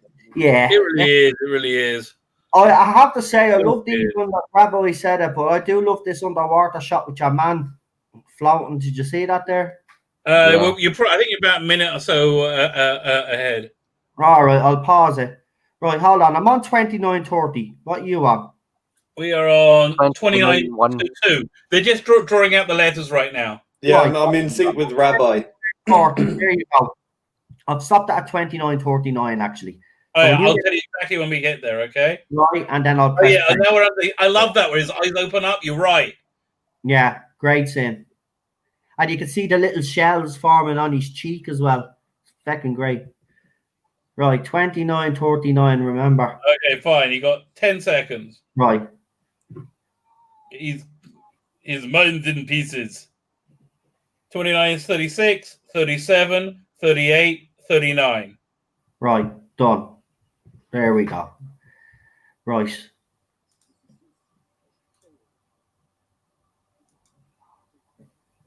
He says, from now on, earlier on this episode, he said, from now on we speak English. Yeah, that's great, but you still sound Russian. Yes.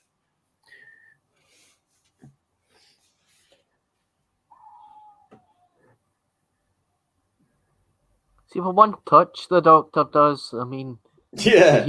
Right.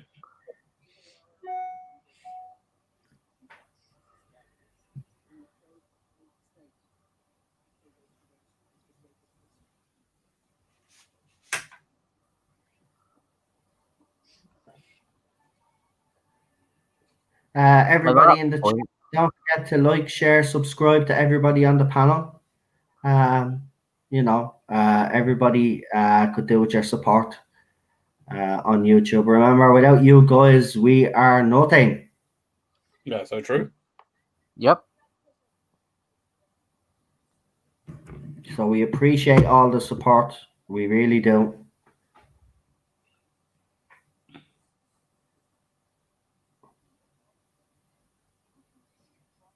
Ooh. Jesus, he lost the plot very quickly. Yeah, it doesn't take much to get under his skin. Blimey. He's like, just use it. What the hell? See, show a bit of decorum, mate. You're the commander there. You're supposed to be calm and collected. Oh, I hate churches. I love churches. Yeah, I go into them and nearly put work into flames.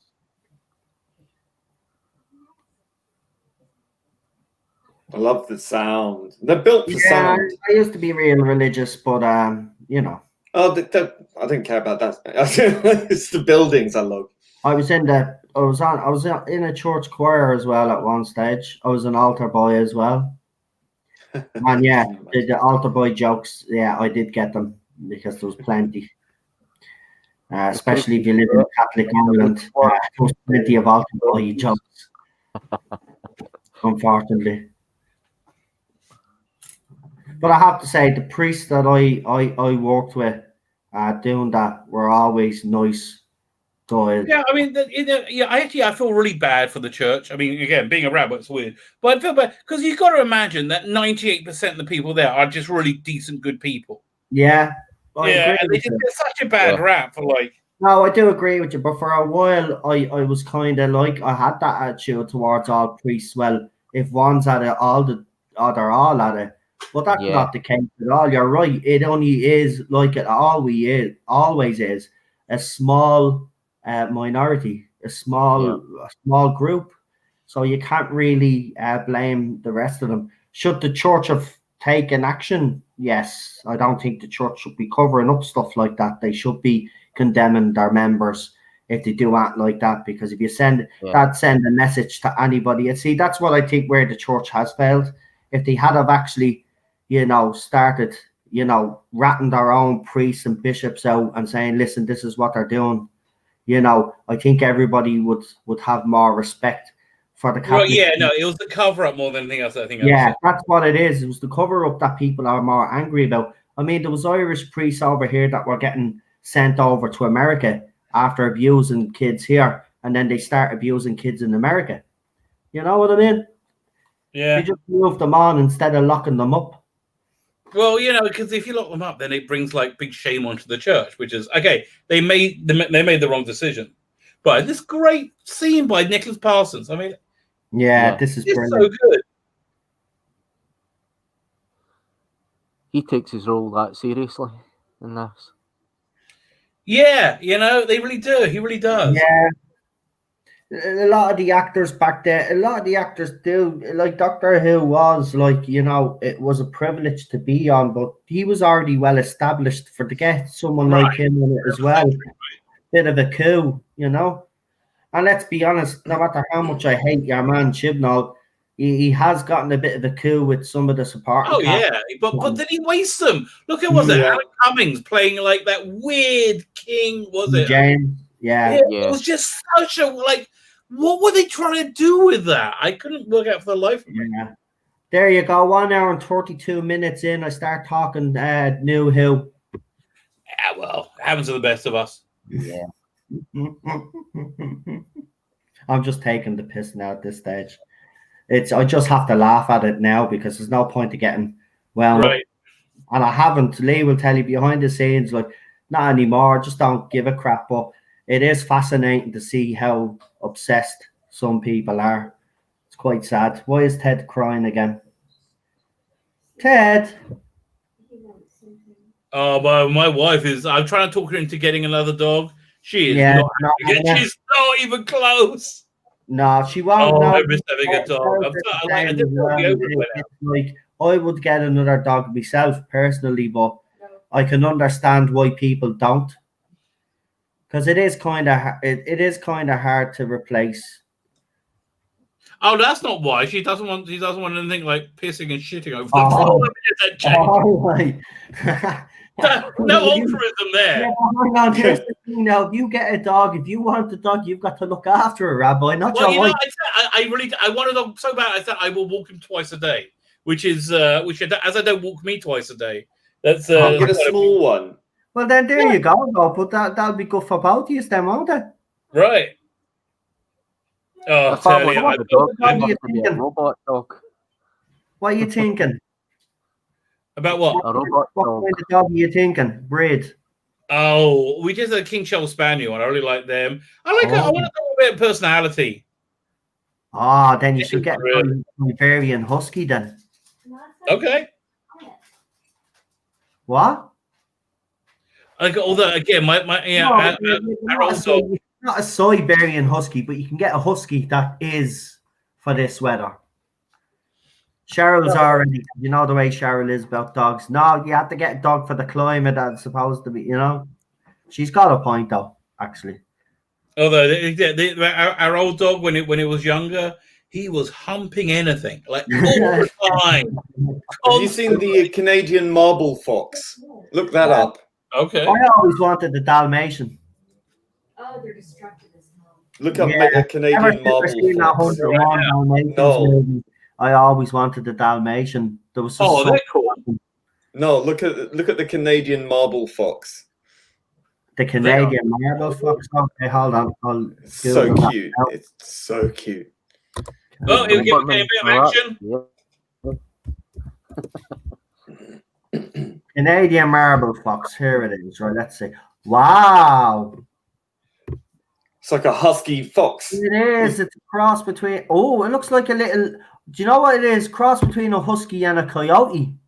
It's Right. so cute though. Oh my god, that is lovely. Oh, look at the tail on that thing. It's like a skunk. And you know what? You could also use it to clean the toilet with.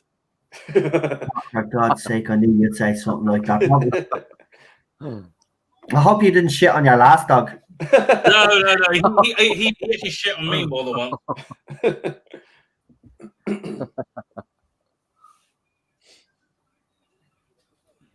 I have to say, yeah, looking at Sylvester McCoy's performance here, because it's been a while since I've watched him, he plays it. He seems to be very calm.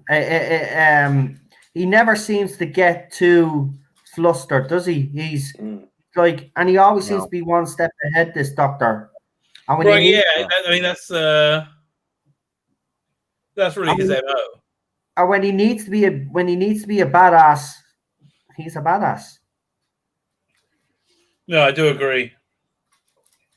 Oh, the Russians! Here we go. Bit of a sexy Russian there. By the way, in that little fight they had before, I did like how they use the helmet to beat the other English. Yeah, wallop. Yeah, that's good bit of choreography. You know, again, you can just see, even though they got no budget, they got so much heart in this production. They're so enthused. Yeah. Sure, I mean, look at that for example. Yeah, the bombs.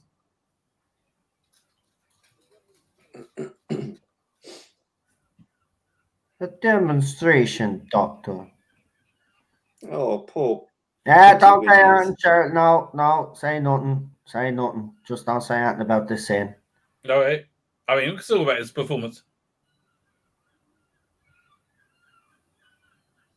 Just don't say anything. But look at the direction of this as they like zoom in. I know. Fantastic.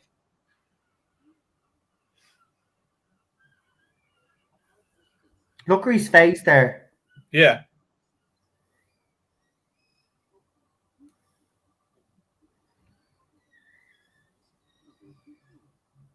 But this is the thing about Sylvester's doctor.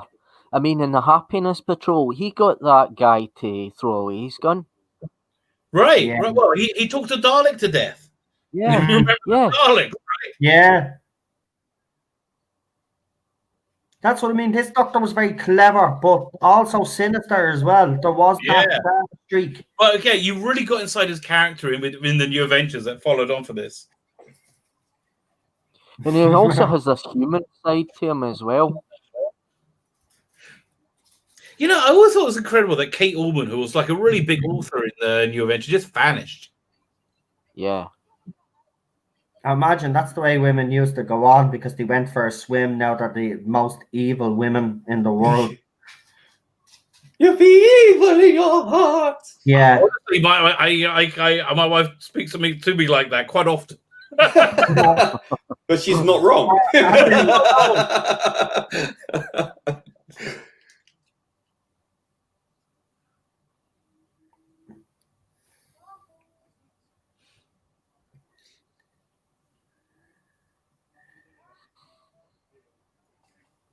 Yeah, just throw that down that ancient.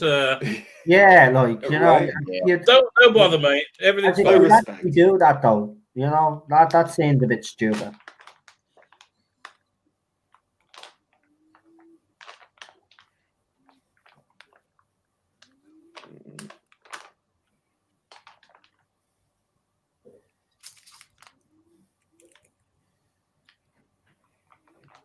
I mean, the McCoy stories get better towards the end. I mean, it's so sad they had to cancel it. Yeah, it was improving, wasn't it? It And was people were improving. tuning in again. It was Yeah. improving. The ratings were going up as well. Yeah. Yeah. By the time it ended, it was significantly. It started at the lowest and ended up significantly higher than the current series. Bit of glowing, weird action there. Yeah, of course.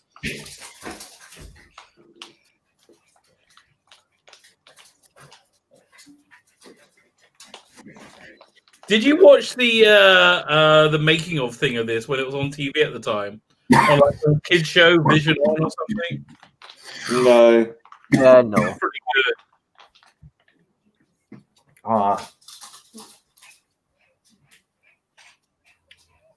I think I remember them. I can't remember what it was, but I can remember the making of the theme tune. Oh, The Peter Howell in the documentary, and Kev McCulloch.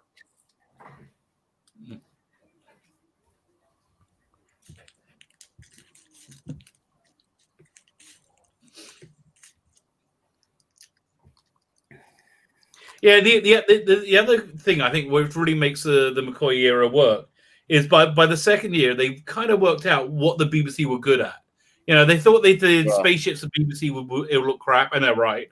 Well, if they did like period stuff, they did something in the 19th century in the war, and then it comes out looking great because the BBC is great at doing that sort of stuff. That's true. Yeah. So like all these costumes are perfect, and the hair, and they just excel at it. You know, they were cheaper as well. Yeah, I think they're good at. And they're filming on more on location. If you notice in these seasons, in the later seasons, they're filming on location, saving money. Well, you know what they did? They broke it up into two blocks. They did two studio bound stories, and one. The 2 3-parters were always studio bound, weren't they? Or so, no, they can't be. Survivor wasn't. But they definitely increased the number of stories that were on location. Oh yeah, well yeah, and also Jonathan Thurman was such a great producer, just getting a show on air when he was paired up with a good script editor. You just got gold. Yeah. They must have been freezing, those poor girls. Yes.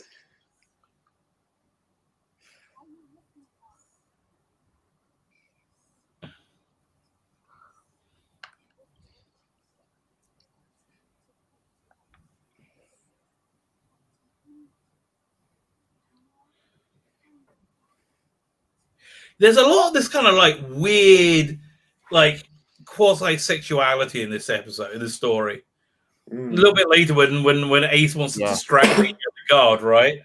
Yeah. This kind of fits in that mold as well. But what the writer intended for that. When I say come into the water, I don't think they mean they're not spelling come COME. The writer intended it for the serial, but a lot of it had to be taken out before it was made because John Nathan Turner viewed it as a children's show. Doctor Who. Right. You couldn't have that. They had a production meeting on this, like it's a summertime children's thing they had on, like, and it was the production meeting where he's saying when those characters die, they don't want to make it too graphic because they worried that children may be relating to them. Yeah.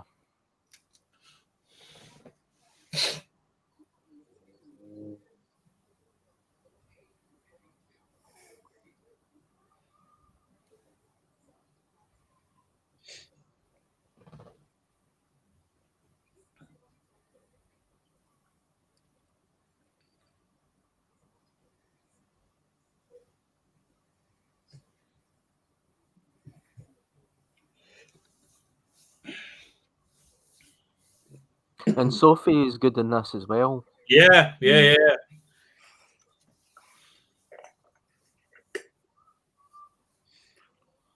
Help speak from the future. Yes. Yeah.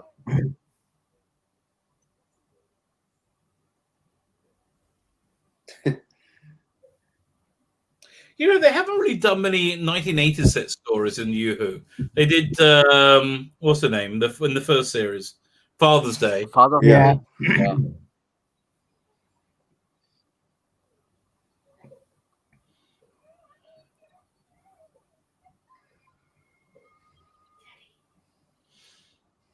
Yeah, I think they really push the envelope on this one about as much as they can do.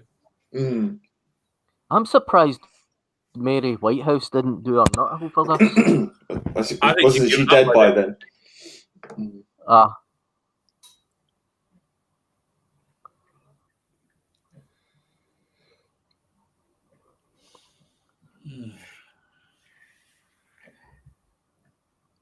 I think around She this didn't time like as that. well, you know, a lot of TV was a lot more violent anyway, so I think they Yeah. were quite Right. clearly losing the battle.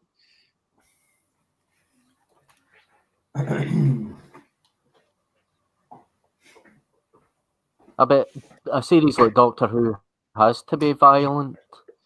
And it has to Yeah, I think be. so. Oh, there's another great Griffin. scene with brilliantly directed. Yeah. Great, you know, Chris with Nicholas Parson and two girls.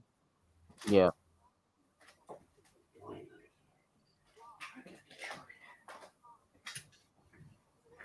Then you won't like what you should do.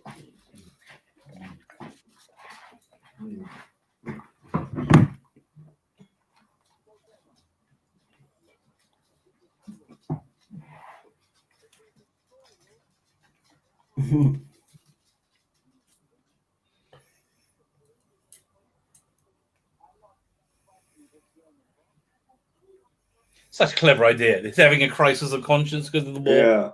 Such a clever idea. I love it. Yeah. Do you remember the vampire hunters? And they had the Jewish vampire, and the woman used a cross. And he went, wrong vampire! It's so good. So funny. It's a great film. I remember they had the Jewish werewolf in Being Human. What's his name? Midshipman Haim, whatever his name was. Yeah.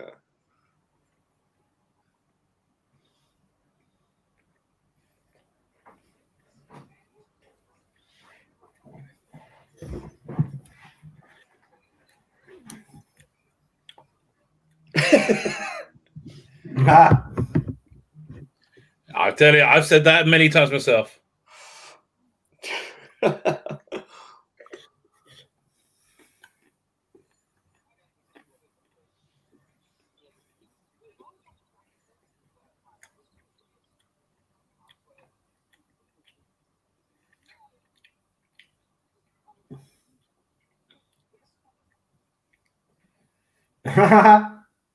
Yeah.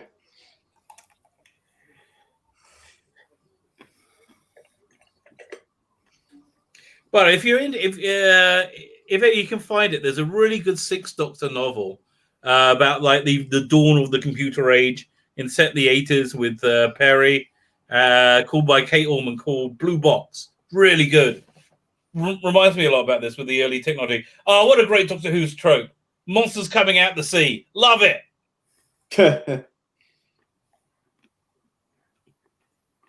And I like it's like a mix of like you got airmen, you got the Vikings.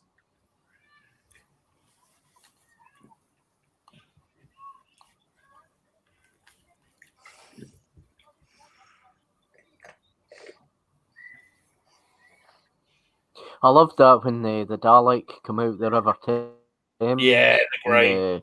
The Dalek invasion of Earth, and of course the film, Peter Cushing film. You never seen anything like that? They did it in the movie, in the TV show as well. The end of episode 1. Yeah.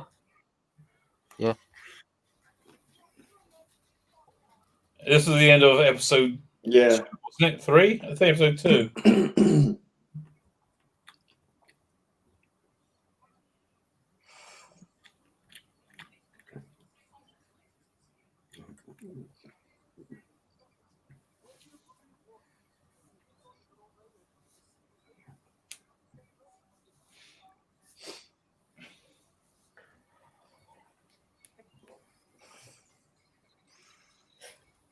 Yeah, they've got a great line coming up. That'll do it. Yeah.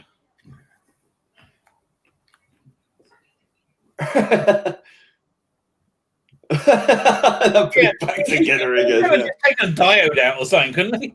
It's just taken an axe to it. Yeah.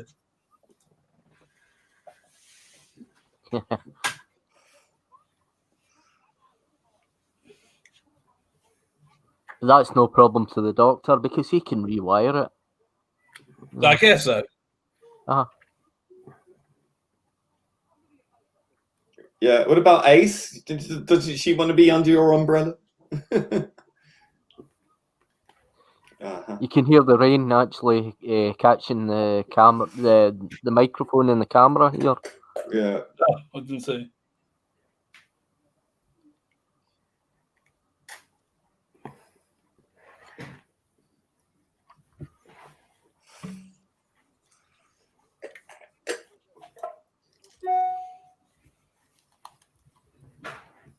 Yeah, I really do like the affectionate relationship between the Doctor and Ace.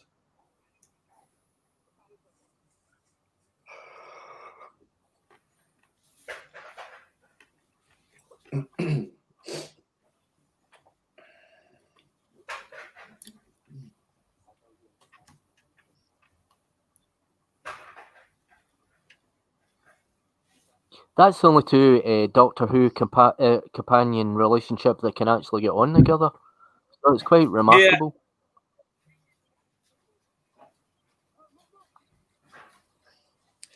Perry and the Sixth Doctor is class.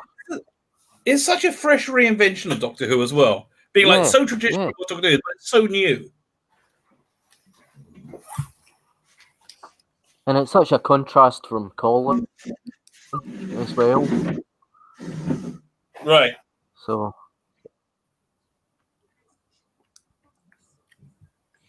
I'm sure I've seen her in other things, this actress. I love this as well, the way like how it's different from the 90s, 80s to the 40s. Like the idea that you had a baby, you wouldn't be married. That's insane.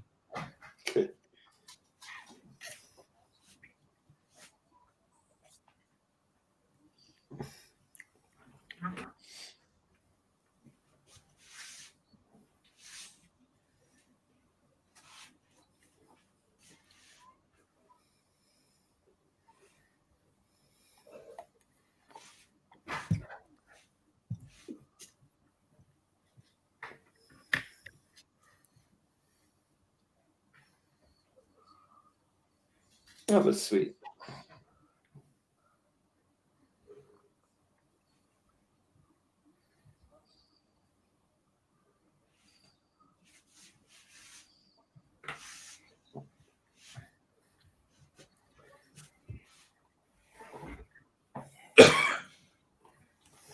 I mean, they just got such a good cast of this. I mean, these two are a bit ropey, but I think they're probably the best they could get. You know, I think they were like, they're in great show at the time.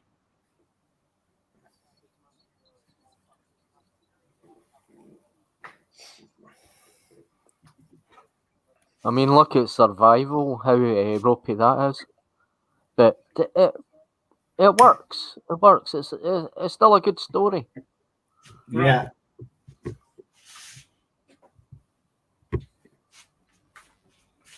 Of course not. That makes a stake. You know. Well, Survival is basically sinks so well into Rose. You know, because it goes like very contemporary.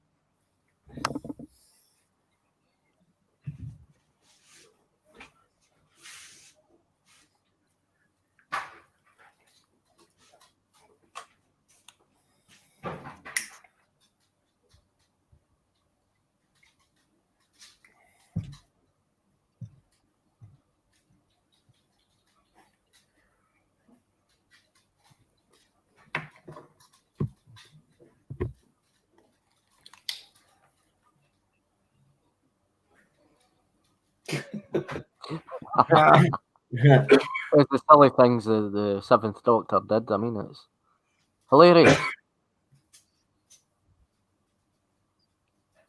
Yeah, he's a bit of a clown. In a good way. Yeah.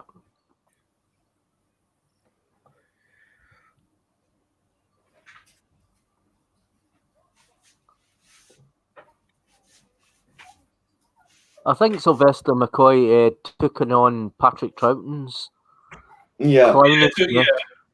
Well, I think that was. I saw that much more in Time in the Rani. Here I think he's more true his own guy. Yeah.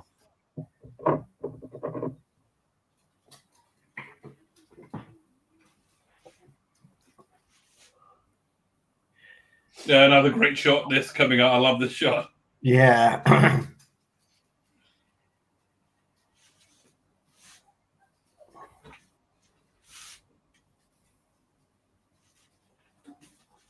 It's a bit like the fog, isn't it? Yeah.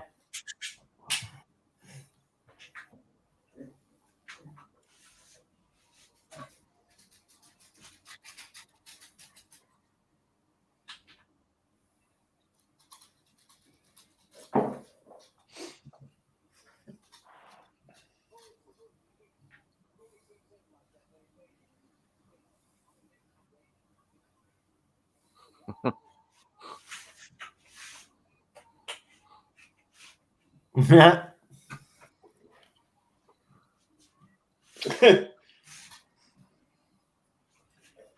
So look at when they come in a minute. Look at what's try and read Sylvester McCoy's lips and work out what he's saying. It's interesting if you know what it is.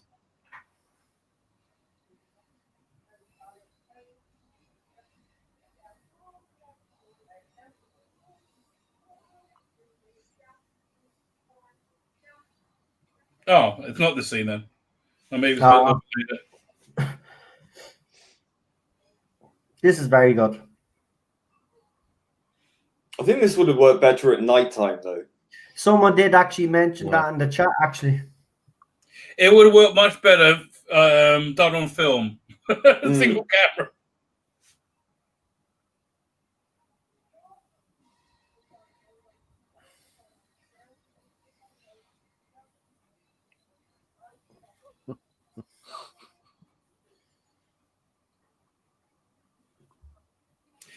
Yeah, Sylvester McCoy is the only other Doctor I can think of that would pull off Matt Smith's opening when he's hanging off the edge of the outside the TARDIS. Yeah, I agree.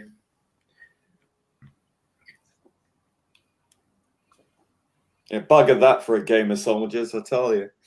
Yes. I think all this was better in conception than it was in reality. Yeah. Yep. Actually, I don't think this is bad.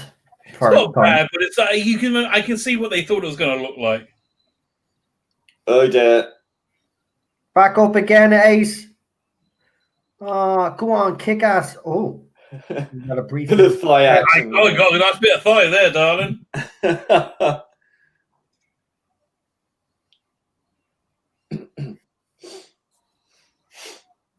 It's grand. She'll kick their ass. Yeah, I tell you, just great three-dimensional kick-ass heroines. This is in what 88. Yeah, she's brilliant here. Yeah.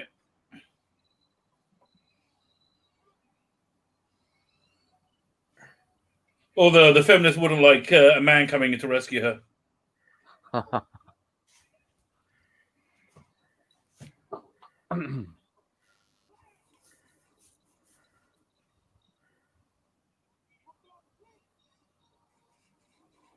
And they're great monsters as well. Yeah. Really good one-off monsters. Love them. Yeah.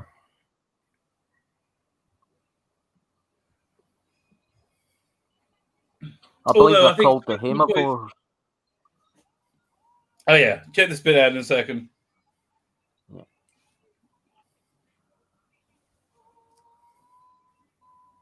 Okay, can you see what he's saying?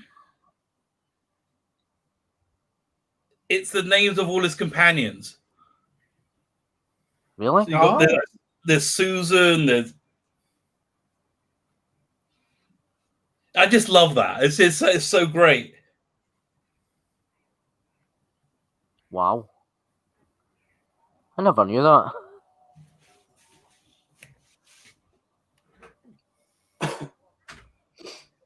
I'm not sure where I heard that from. I think I was at a Panopticon in the must be 88, 89. And whoever the writer of this, not Briggs, was it? Nicholas? Not Briggs. What's his name? But it was a panel, and he said it there.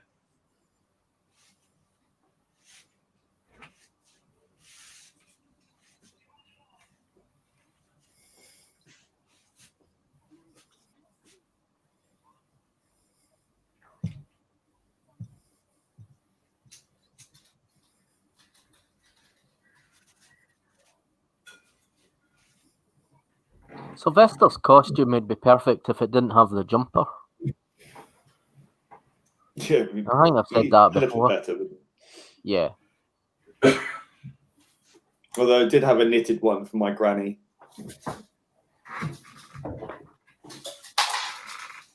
And Sylvester himself saw it. No. Ah.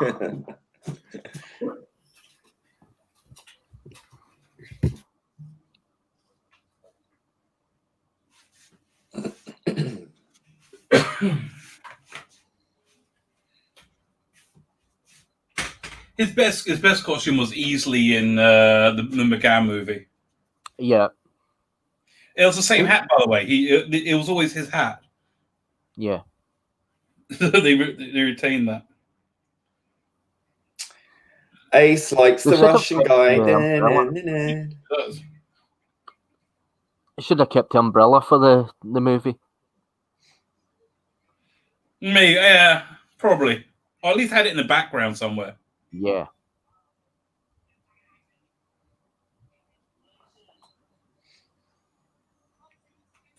Okay, why do they think that cans of spray cream, which is what these clearly are, look like deodorant? They never look like deodorant. Wicked. Like, why can't they just go and buy deodorant bottles? It really annoyed me.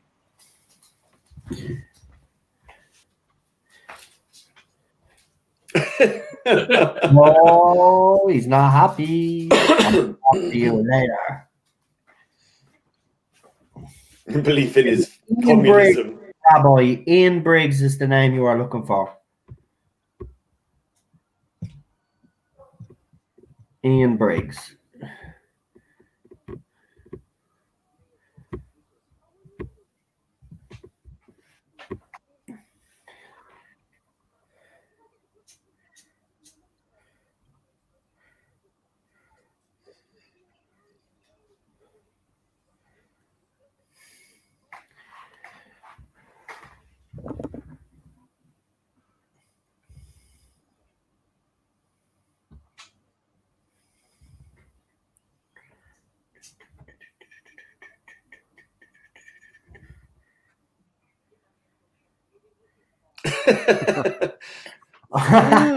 Oh, for God's sake.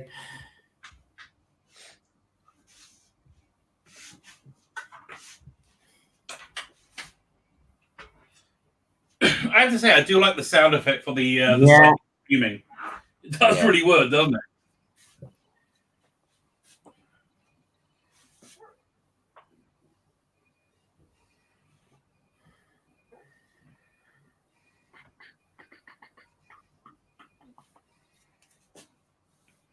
Maybe these two girls, yeah? Mm. It just reminds me of Vampires in Venice, the sexy vampire girls. Yeah. Maybe that was a bit of a throwback. Well, you know, they're throwbacks to like the Nosferatu look of vampires, right? Under the water in this. Girls with long nails, they had long nails and pale skin and Vampires in Venice as well. That's true. But I think Vampires in Venice, I think, you know what, like this, Vampires in Venice was going for like an aquatic villain that looked like that was mistaken as a vampire. And so they went for like that Nosferatu look.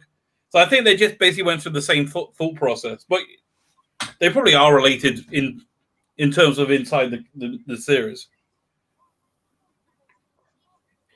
I say what I'm saying is I think RTD may have drew some inspiration. Oh yeah, Moffat. But yeah. Yeah. Oh, Moffat. Sorry, yeah, Moffat. Yeah, you're probably right there. Because Moffat would do that, and so would RTD. So, but you know, they'd always be very open about it, which I like. True.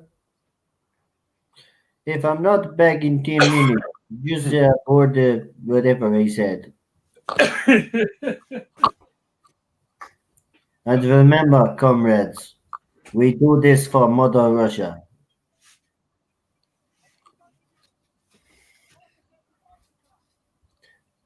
Yeah, I think my Russian accent's better than his.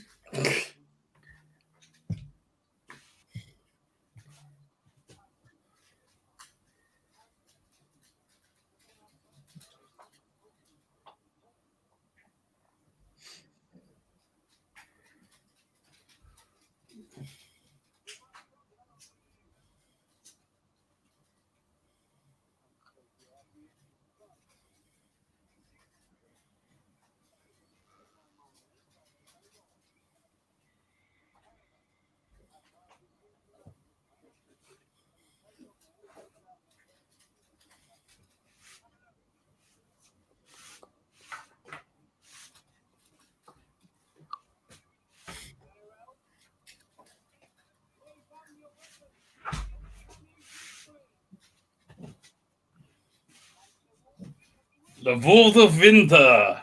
He's of course related to Pavel Chekhov. They come from a very similar part of Russia.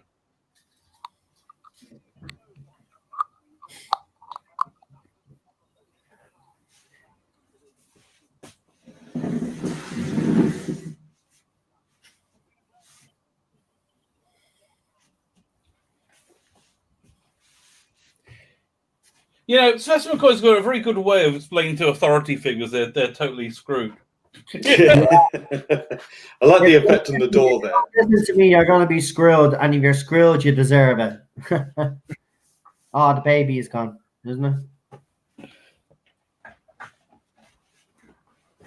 Isn't it? If I remember correctly. No, it's her husband. Husband get killed. Oh,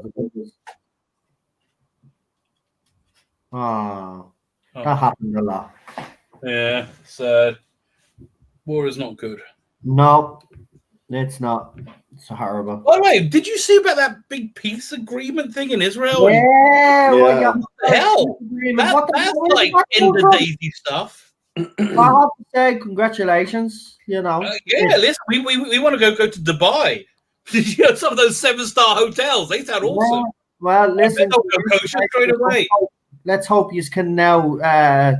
Both countries can. Well, it's the power block against Iran, which is why they're so pissed off. But it's really good news.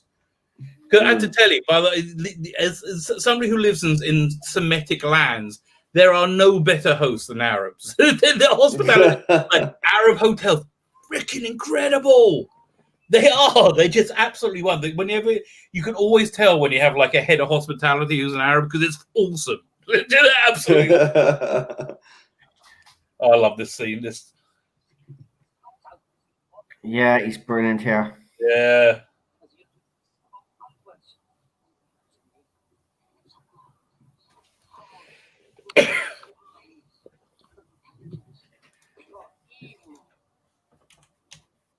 Yeah, imagine Jodie doing that now. Oh God. Oh, she's going to pull that off.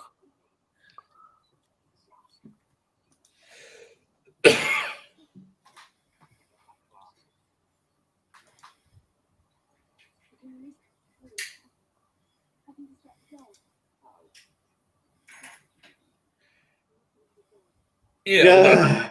The distraction isn't that distracting. You know, like what? What's this about a second hand? Look, what? Am I going to get a blowjob? Just explain it to me.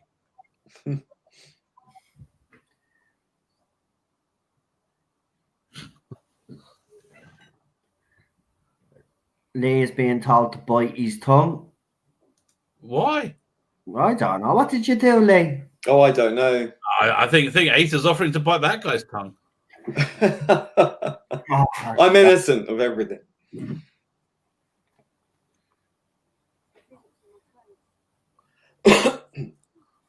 I feel it in my fingers. I feel it. Oh, Jodie, that's why. Because I mentioned the J word. sorry, Vanessa. I was going to say Jodie there. That's a bit wrong. I wonder if Jodie will become like Adolf. You know, it's so like linked to awfulness.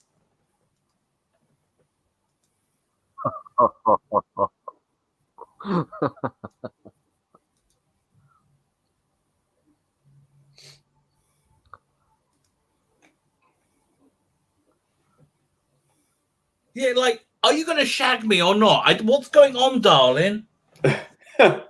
Like, she's gonna go there. Ha, catch like, me. what? Also, the second, like, Is this like, supposed darling, to be I'm at war. I'm the sorry What? if someone was talking to you like that as Oh, a come on, I would you have go, like, okay, darling, I've got something better to do. yeah. I'm This, going by to the way, move is, slowly over here. what we have on screen now is these three releases are like the culmination of a semi-sequel, I don't know, in the same kind of universe as Curse of Fenric. Protect and Survive, Black and White, and Gods and Monsters, all freaking awesome. Absolutely awesome. I think probably the best McCoy Big Finish. That soldier looks familiar. I've seen him somewhere before. What is he? Okay, you've seen all these people in like bit parts across British TV.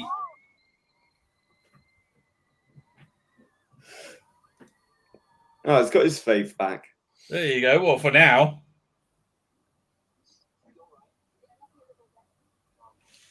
So, did she give him blowy? I mean, that's the inference. That's the question. It was like, yeah, no problem. Yeah, just let me clean up. Uh-oh.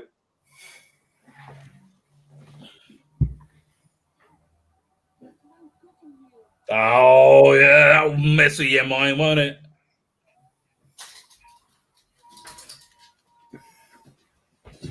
No! That's the end of Darling. Believe in yourself, Nikki, mate. Got to believe in yourself. Goodbye, Darling.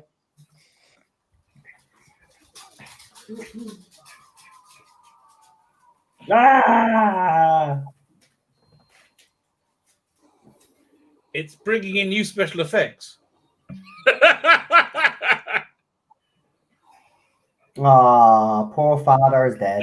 But he was good. He was good in the role. Good for him.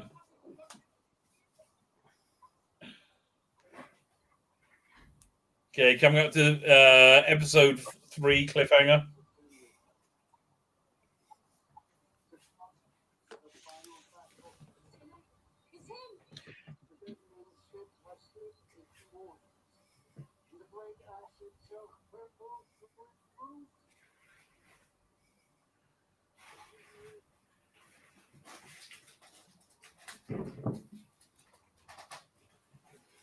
So I have a theory that about half hour before this in the show, Commander Millington dropped acid for some reason.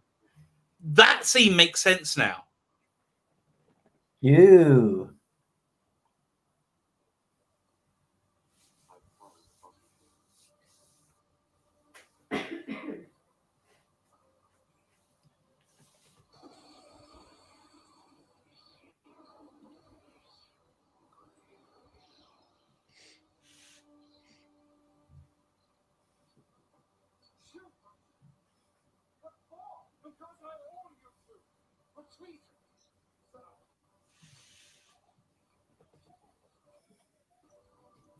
Okay, that took a bad turn. Yeah, that escalated pretty quick. What? Wait a minute.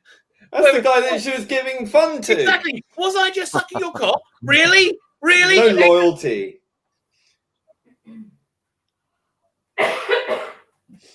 Well, That is and the guy's obviously like that's saying, fake you know, rain.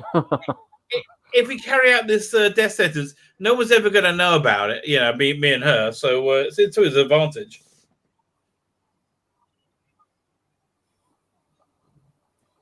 Oh, I spent ages looking for that clip in the for the trailer. I gave up eventually. I was like, oh bollocks, I can't bother. That's exactly the clip I wanted.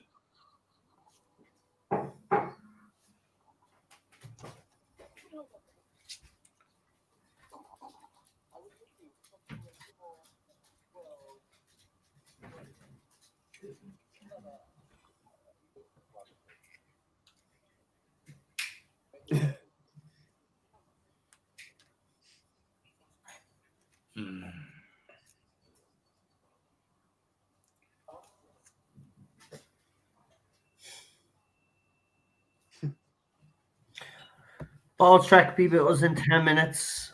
Well, what? He'll be with us in 10 minutes' time. Oh, Bowles? Yeah. Oh, it's coming right at the end. Yeah. I do like this. He'll be here. He'll be back to normal in a few weeks' time. He'll be back to normal with the panels just because he's moved. But he said he'd pop in and say hello.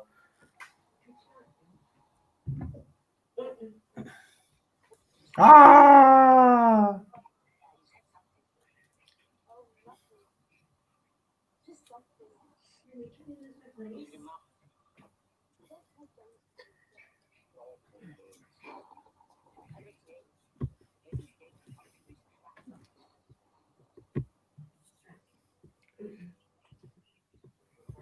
I do like how like the rain is such an integral part of the story.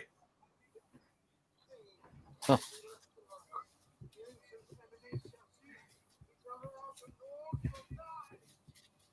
can hear somebody's in the background there. Oh yeah, you won't get that nowadays. What?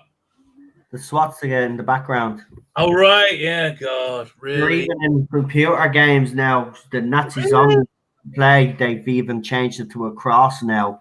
It's ridiculous. Like it's like as if the erasing history happened. Like, Yeah, and I mean, like, horrible. Of course, it was horrible. It's not Remember, good. It is like real 1984 stuff. because in the very first Nazi zombie games, they had swastikas everywhere. Like, you know. Right. That's the whole fun of it. You want to shoot a big pig monster with a swastika on? Yeah, you want that. Yeah, that's what I mean. That's what it was. I loved killing them. Like, you know, we knew they were. They were zombies as well, so they were undead, so we can kill them again. Okay, so no, this is what's going on. You know the Planet of the Apes, right? Yeah. Where they crash land on the planet and it's like full of apes, right? And they can't work out how the society became that way. We also have entered an alternate reality. We are in Planet of the Pussies, right? Planet of the Pussies. That's where we live. And not in a good way. That's Planet of the Pussy. No, Planet of the Pussy is excellent. Planet of the Pussies. Planet of the Pussies. Yeah. Planet of the Pussies. No good. Charlotte has said that to anyone new, Ballstrek likes to cause chaos when he appears. It's absolutely true. But he might. We're nearly finished, so by the time he gets here, you know the episode should be over. So we should be okay. But he does have some cracking stories to tell. I don't think I'm gonna. I have to hear him tomorrow. I'm about to climb the wooden hill to Biviture off this.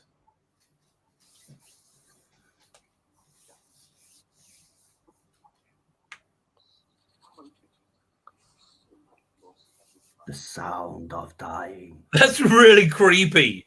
Mm. Like you can torture somebody horribly for hours, but it's not as good as killing 100 people. Don't interrupt me when I'm eulogizing.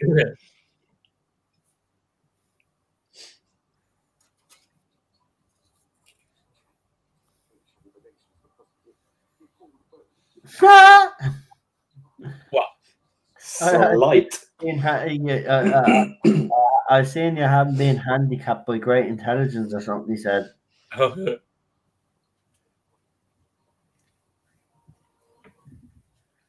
do like the whole he pulled bones out the sand and made chest pieces out of them. I like that Doctor. That's interesting to me. But which incarnation would you think would do that? Oh, the McCoy. McCoy's version. Yeah, McCoy, War Doctor, I could see doing it. McGann as well. Tennant, I'm just going through them now. Be interesting a Colin Baker's Doctor doing that. Not Tom Baker, not John Pertwee, not Troughton and Hartnell, yes. Or it could, of course, be any number of Doctors from the Timeless Child. Everybody's the Doctor now. Because nobody feels like they're not special enough to be the Doctor. Could be one from the future. Oh, God. Enough of them, really. I don't live in a world of infinity Doctors. No. I mean, think about it. If that happened, the Doctor could literally become absolutely everyone in the entire universe eventually. Well, basically, that's the trans thing, right? There's more than two genders. There's infinite genders. Yeah. So it's the same thing. Aye.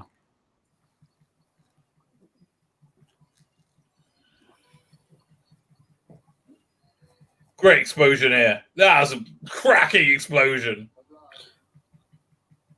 You're again. How are you ahead again? I don't know. I just get excited. I do finish a bit quickly. That is true. Some great animatronics in there. If everybody wants a very softly boiled egg, give the rabbi a call. Oh, for God's sake, man. And his number is 0079421010. 1-900 Hot Rabbi. Hot rabbi. When you meet each other down. I mean, look, there's a lot of scope. There's this weird religious thing called tefillin, which is like... Oh, is it now? They're like these boxes. I wear them every day, right? There's like a little box you put here, a little box you put here. And there's these straps you wrap around your arm. And that's Saturnalia, isn't it? It comes from Saturnalia. Because the black cube represents Saturn.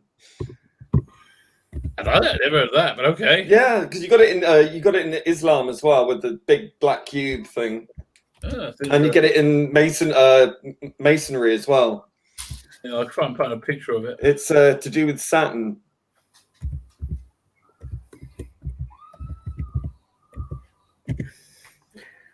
Yeah. Right, I can hear someone's episode. It's not me. Yeah, me too. Not me.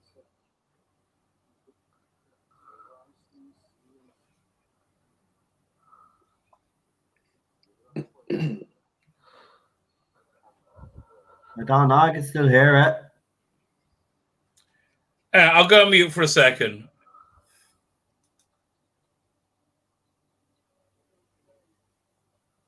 You can't hear it now, that's weird. Must be you, Rabbi. Is it me? I think it is, buddy. What's wrong? I got my headphones on. I know, that's weird, man. But when you actually muted yourself there was nothing coming through. That's weird. It must be your earphones must be really good then. They're the old ones that came with the iPad. Well, they are good earphones, yeah. There you go. That's Apple when it used to be good. Yeah, when it used to be. Yeah, when Steve Jobs died, that was it. What a difference one guy makes, right? What a difference. I know. It's actually weird that you bring him up because I was watching actually videos of him last night and Elon Musk.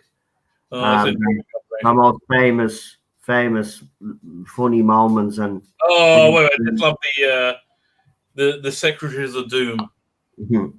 Oh dear! There they are, and Ted's just after letting the big stinker off beside me and walking away. Well done, pup. There you go, Ted. We're proud of you, mate. We're proud of you. Oh, and jealous. Nasty.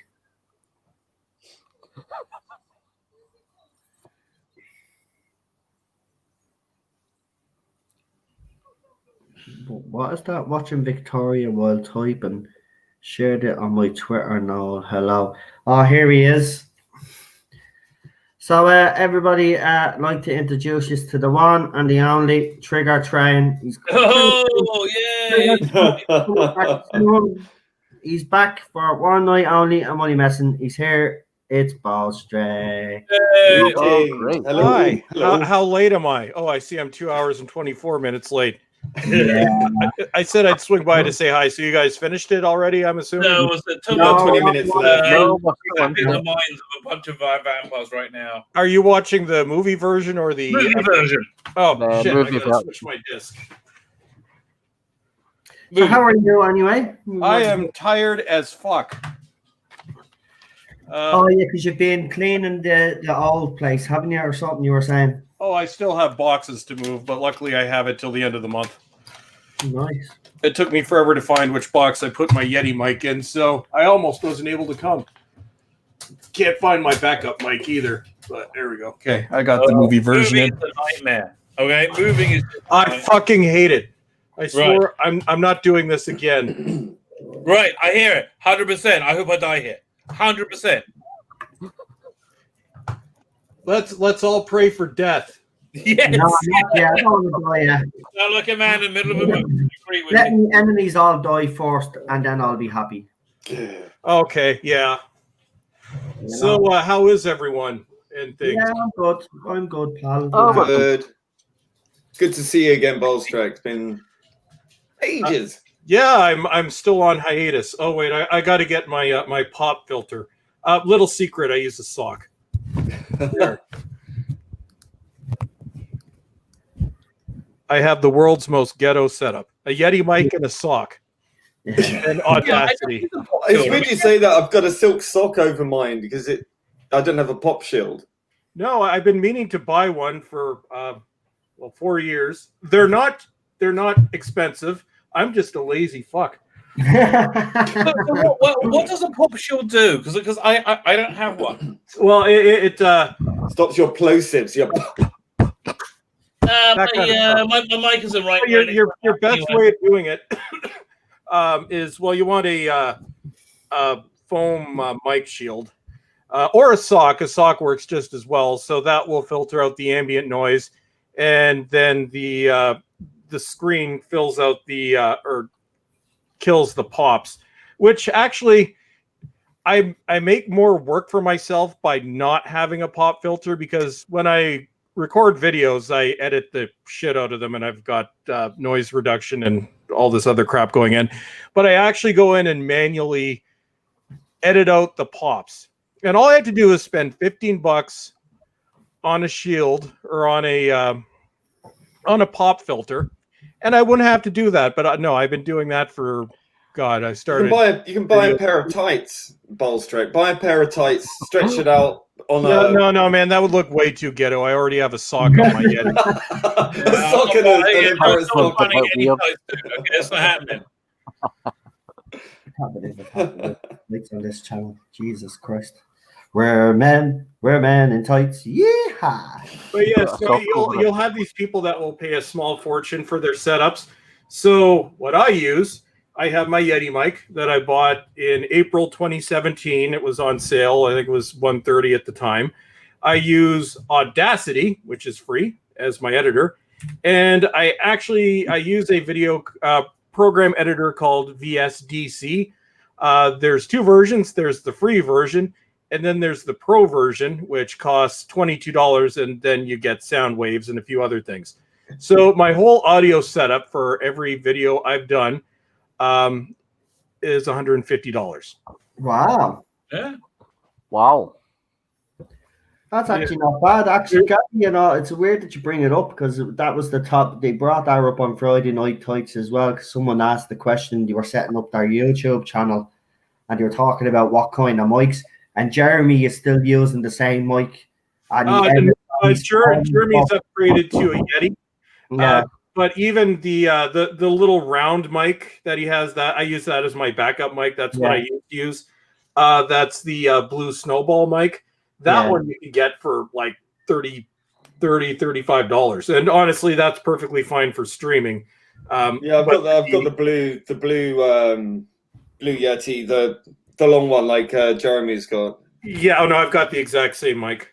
Yeah. Honestly, the Yeti is perfectly fine. The Yetis used to cost like $600-700 when the Yeti has been around since 2001. So in price, yeah. I could get a soundboard, a pro recording mic, but for now this works perfectly fine. And if you want professional sounding audio, Audacity. You'll notice each video the sound is slightly different. That's because of the noise filter that I use in the program to cut out background noises. Although there are much less background noises now, other than echo.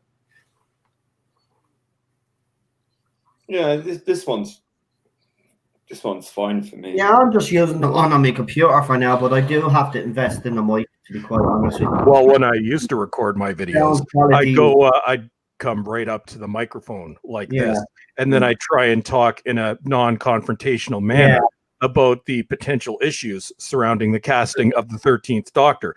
But I want to clarify before anything else that I have no issues with changing the gender of the Doctor, as long as I can't even fucking talk.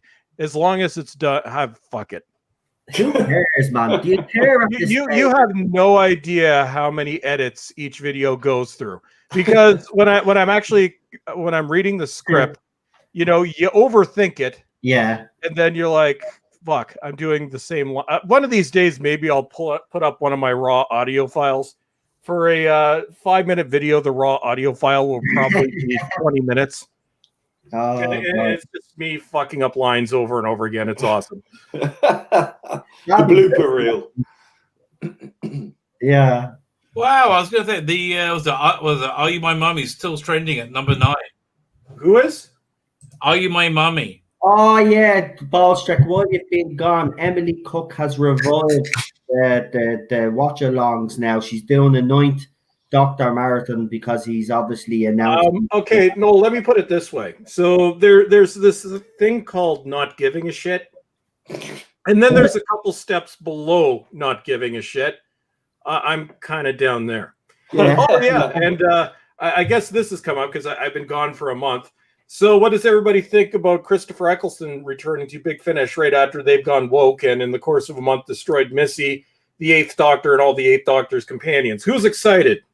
Yeah, well, this is it. That's it. We any news other than news other than Jodie Whittaker and Chibnall leaving is falls flat for me, really. Yep. Yeah.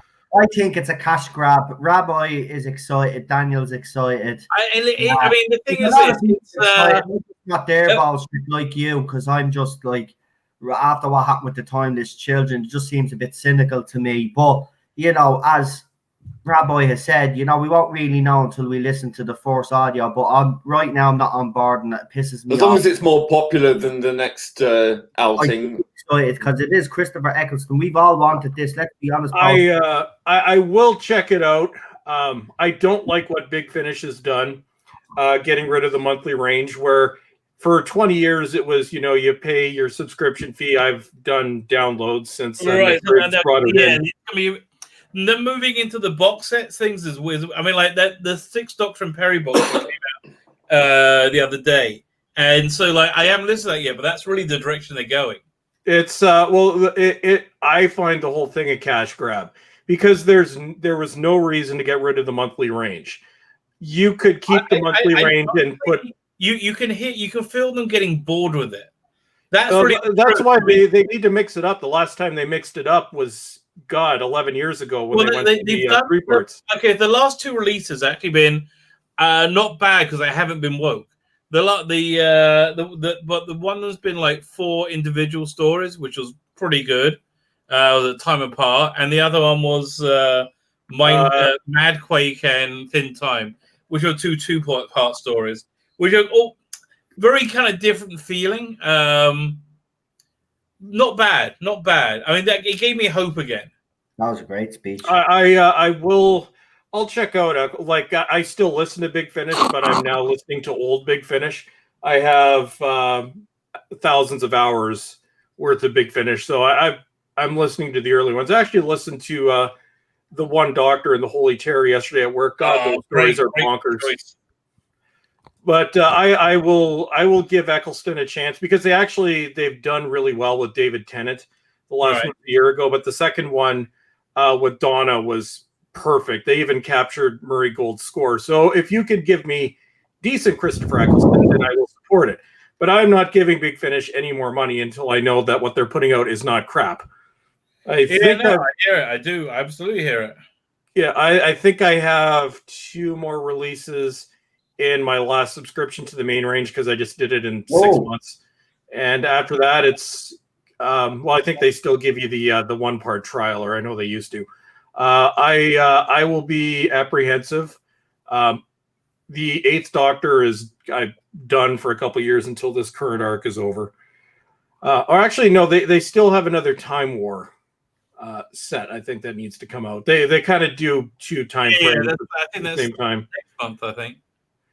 But yeah, I will give Eccleston a shot. I'm interested to see what they're going to do, but I am pissed at Big Finish. A, I'm pissed at them because of the wokeness, and B, I'm pissed off because they made it completely unaffordable. If you want to get one of their One Doctor box sets, Canadian, it's like $80. That's more than what I used to spend for a subscription. And And my argument is there was no reason to get rid of the monthly range. You could have fixed the monthly range. You can still have a regular release every month based on subscription. Just go with a different model. And if you want to stories, just put out 2 of them at a time. But did you see they announced another Time Lord Victorious audio? It's gonna be vinyl and download. Yeah, it was like 2 half-hour stories essentially. I'm so not interested in the whole. I know. I'm doing a video about it tomorrow. Time Lord Victorious. I don't. Yeah, I'm just fuck that. I saw the comic books. Yeah, that was ridiculous. Those comics were just god. But if we look at the bright side, out of every surviving real Doctor, there are now only 2 of them that aren't doing Big Finish, which would be Matt Smith, and I think Matt Smith will do them eventually, and Peter Capaldi, who will do it in time, just not now, obviously, because they fucked him over. But I think Capaldi will start doing them as soon as Dr. Nasty's out of the picture. And hey, that might be 10 years. In the latest release, the Thin Time, there is a Matt Smith, played by Jake Dubman cameo, extended cameo. It's really interesting. You cannot tell it's not Matt Smith. Yeah, but you have to have the original. Unless the actor has passed away, you have to have the original. Like I don't like all of this. I thought that was quite clever. Like, it's good for fan audios. If you're going to do fan audios, it's fine to do voice actors for fan audios. But if you're going to do Big Finish and you're going to do Doctor stories, if the Doctor is not alive, don't do the story. Simple. Listen to the thing I sent you. The third Doctor Adventure. Well, one thing that I'm fine with, Fraser Hines doing the second Doctor. Oh, he's perfect. It's uncanny. You can't tell it's not Patrick Troughton, so that I would be fine with. I know. I think Tim Trelaw's third Doctor is excellent.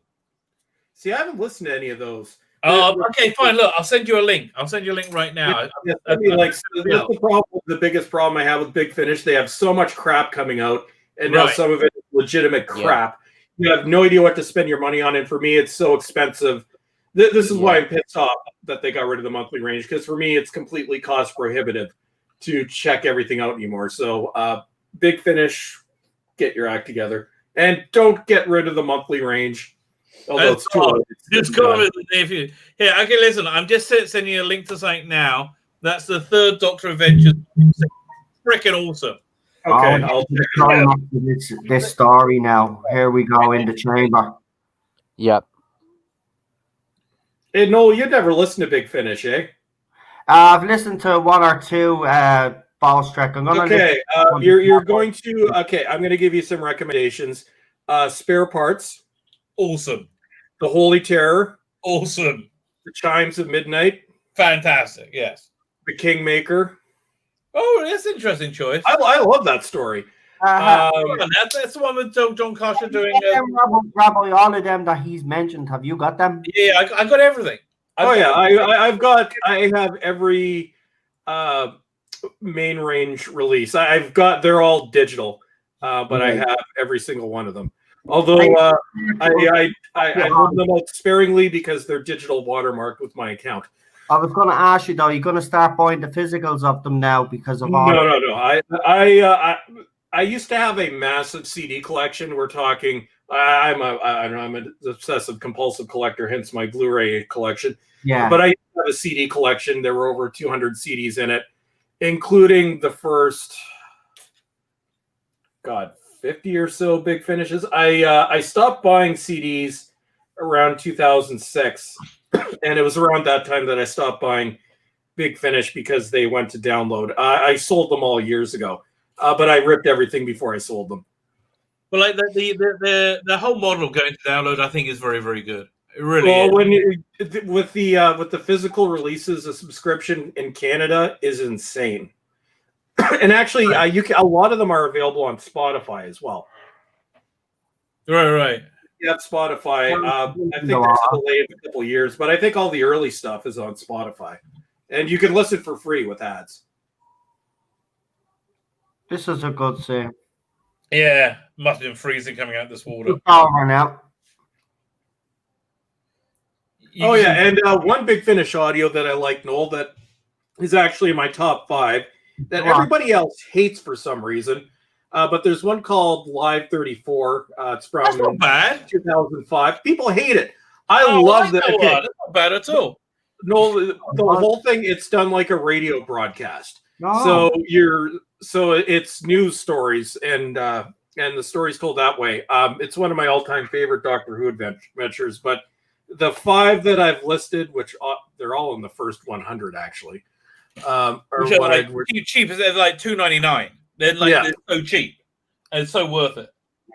Oh wait, and there was when there was a period where Jamie was touring with the Sixth Doctor. There's one, because I know you like the Titanic like me. There's one called Wreck of the Titan, which is their Titanic story, and then there's a Cyberman story right after that one, which Zoe joins for that one. Yeah, it's a direct sequel to the Mind Robber. So yeah, and it really is. It's a merger of Sidemen and Mind Robber. Really, really clever. Love it. And if you want one that's completely fucked up, before the new series came back, they moved the Eighth Doctor to this thing called the Divergent Universe because they wanted to try something different. Yeah, that was a bit rough. And brought him back to our universe. And a lot of people, and unfortunately this was written or directed by Gary Russell, my arch nemesis, but I will still say they're good. The first one is the most fucked up one you'll ever listen to, which is Schizero, I think, or whatever it's called. Yeah, it's like, that one is messed up. So weird. But the second season, there's actually some decent stories in there. There's one called Faith Stealers, which is this religious thing. Then there's a really good one right after that called The Last, which I don't want to spoil it for you, but it's apocalyptic tale with a spin. And then the one after that is Kara Droya. I love that trilogy too, but a lot of people hate that. I tend to like a lot of things that people hate, but I'll give you a list of 20 or so to check out. What do you think of the Fenric semi-sequels, Gods and Monsters, Black and White? I haven't. Those came out around 2012. I actually haven't listened to those since they came out. That was probably Primo McCoy. But I remember liking them. I have to revisit those. They're very, very good. They're very, very good. And listen, I sent you a link to Third Doctor Adventures. Okay. Got John Carshaw doing the Brigadier and Tim Treloar being the Third Doctor. I just think then obviously John Carshaw, you can't tell the difference. Tim Treloar it isn't John Pertwee, but he does a very good performance of John Pertwee. I wouldn't say impersonation. And it's just the stories are very, very well written, and there's John Pertwee stories you wish existed. You know, they're that good. Awesome. I'll definitely check those out. I'll add that to my work schedule next week. But if you want an acid trip, Noel, the Holy Terror.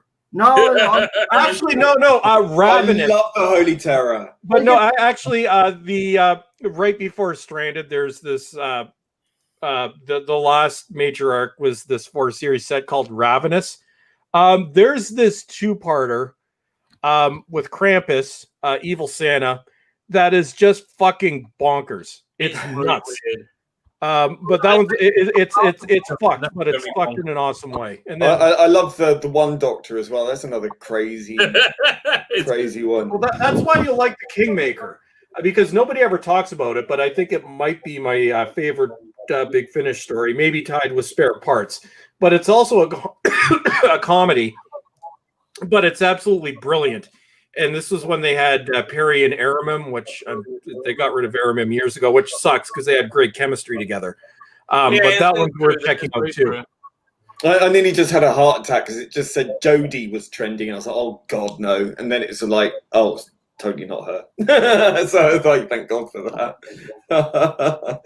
Right, can we just do something real quickly just before we continue the conversation? If all you guys would like to give this story a quick rating.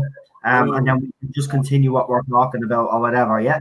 It's just I want to get that out of the way. Do you want to wait until after it's done for the rating? It's finished. It's Oh, already- you finished it. Yeah, Okay. Finished. I thought you said you had Yep. 20 minutes left. Well, now I'm Oh, disappointed. we finished. That was like 30 minutes ago. I was really late. I wasn't going to say anything, but I did try to speak a little. Oh, this scene's great, isn't it, lads? But you were still talking, so I didn't want to disturb you. So, how was you, Force Rabbi? Anyway, you're rating for this. Rating for this story has got to be a 9. Better than I remember. 9. No problem. Super John. I would give it a 9. Lovely. Ballstrek, because you've seen it over and over anyway, haven't you? So you'd be I give all 4 stories. I think season 26 is an absolute masterpiece. I think this is Doctor Who at its best. I think it might actually be tied with the Hinchcliffe era. It sucks that we never got to see where this is going, but I rank all 4 of those stories 10. They are absolutely brilliant and flawless. This was Classic Who at its peak. Classic Who went out on a high. yeah. It's the exact reverse of I New agree. Who. And I love the arc that they were building with the Doctor, where they're at not like what they did now, because Andrew Cartnell publicly denounced the usage of the Cartnell master plan to explain the timeless children, and one of my enemies left the stream in a huff after that. I loved what they were doing with the Doctor. Turning, because Sylvester McCoy was an odd journey, because he started off as the jokiest Doctor and then became probably the most terrifying Doctor near the end. But I loved how they were switching his character back to somebody that was mysterious. They were also the idea for the 27th season that never happened is Ace was going to go to Gallifrey to train to become a Time Lord. So they don't explicitly say it in the series, but you can see that's where she's building to. And the idea is this whole season, or Survival, Curse of Fenric, and Ghostlight. The Doctor is bringing Ace on a series of tests. So you'll notice each of them are an adventure into her past. So you have Ghostlight, which is the haunted house that she's terrified of, that she burnt down. In Curse of Fenric, she goes back to face her mother, which I think is just done brilliantly. And then in Survival, she goes back to basically face her life the way it was before she before she was taken away. So it was actually a trilogy of stories focused on Ace, and this was going to be taken out or expanded upon in season 27, where this was part of Ace's journey to being a Time Lord, because the Doctor had decided she was going to be a Time Lord. He just hadn't told her, so that's why he was kind of putting her through the ringer this season. Right. In fact, they made that season on Big Finish. Here, this is a bit of breaking news you might find interesting. The comic company that's doing the Lytton comic and the Omega comic have announced another interesting one shot. Orsini of the from Remembrance, Revelation of the Daleks. He was the assassin. I'm not sure who's doing this, so they're doing a one shot with him. I'm really up for this. So I want to see who's doing the art. No, he's a great character. Yeah. Who's doing the art on it? The artwork looks amazing, actually. Just go back up to the artwork again, because it does actually that looks pretty awesome, man. That looks like Adrian Salmon to me. Wow. If they got Adrian Salmon on the art and Eric Saward on the script, this is a very, very good comic. Guys in the chat, keep keeping your scores coming for tonight's story. Ballstrek, is there anything else you would like to add to your rating and your view of this episode? Because obviously you joined us late, so you can have a little bit more. Well, mainly what I said. I think it was this is a brilliant exploration into the Doctor's past. In terms of performances, holy shit, this is Sylvester McCoy and Sophie Aldred at their best. It's because when Ace is dealing with her mother, especially when she discovers her mother, it's up there as one of Doctor Who's best performances. And Sylvester McCoy, and this goes through the whole season, but especially in this story, you can see that there's this devious nature behind the Doctor, which is something that I think was further carried through by David Tennant, where it was you couldn't quite pinpoint what it was, but you could tell that there was something very dark going on underneath. So yeah, that's all I have to say. Just Yeah. brilliant story. Great second story for Doctor Who to go out on. And trivia, Survival was not the last story to be filmed. It was actually Ghostlight. Yeah, and I was there at the dress rehearsal. Yay! Oh, you were there? Yeah.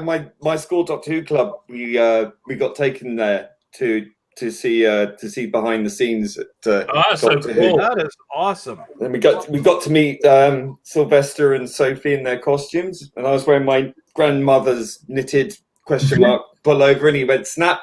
He wasn't wearing his because it was a dress rehearsal. So I said, "Yep, you're not wearing yours." He said, "Yeah, it's too hot." They were really sweet. So Yeah, you got to experience the classic series literally right at the end. That's awesome. absolutely. Yeah, that is actually very good, Lee. And Lee, to follow up with what you just said, it seems that you made that little point. What is your rating? And obviously, your I think it's without doubt a classic story. It's definitely the upswing, the uptick of Sylvester's run and Cartmel's sort of starting his master plan, which unfortunately we didn't really get to see come to fruition as it should have done, thanks to Michael Grade. I think it was probably a bit too long. If I was looking at it solely as delivered here in the special edition version, because there's two very different edits of this. The 4-parter, the pacing, everything is completely different. Yeah, I felt this one was a bit too long stretched. I think they could have condensed it, made it a lot more snappier. I think the performances are pretty good from the main cast. Not so much from the supporting cast, which is a bit distracting. It was only those two girls, really. Everybody else. Yeah, I think those two girls are pretty bad, though. That is fair. That is very fair. Yeah. I'm going to give it an 8. no problem. Super John. Already gave my review in it. My review. Yeah, Right. and you're rating. Aye, I gave it a 9. I thought it was a really good story, and I thought it's one of Sylvester's strongest. He's very manipulative and very dark, and he manipulates the whole situation, and he knows exactly what's going on, and everybody is totally clueless of what's actually happening all around them. I mean, he's the only one that knows exactly what's going on, and it is really one of his strongest, and I mean, you can see it in his performances as the Doctor, that he is getting darker and darker and darker as a Doctor, and it is absolutely brilliant, and it's really captivating. working. It really, really works, doesn't it? Yeah, and it's a shame that the series didn't carry on and it was cancelled, because I mean the stories were getting better and better and better. Well, again, if you want to see what they were going to do, Big Finish did a missing stories of that season. But if you want to get a much better idea, there's a Doctor Who magazine edited by Sophie Aldred where they imagined a season 27, and they had Richard Griffiths as the Doctor. But beyond that, it's getting late for me. I have to go. I do have to go. I'm just going to share one thing before I leave, which I think the stream should see. This is what it's like now. So if anybody can work out what is going on in this picture, yes, proctology exam. Yeah. Oh fuck! But like, oh no! This is what we've been brought to. No, there's wrong and fucking no.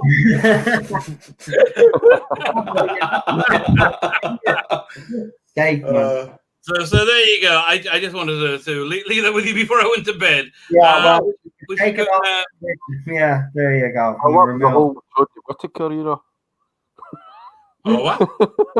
Yeah, that was a visual representation of the entire Chip Bill and Whittaker. I'll say fairly well. Good night. Adios. Right. So right, yeah, boys. So we're gonna finish up here soon because I'm actually streaming again in 3 hours. No, I couldn't stay for very long either. I've got to go and continue the 6.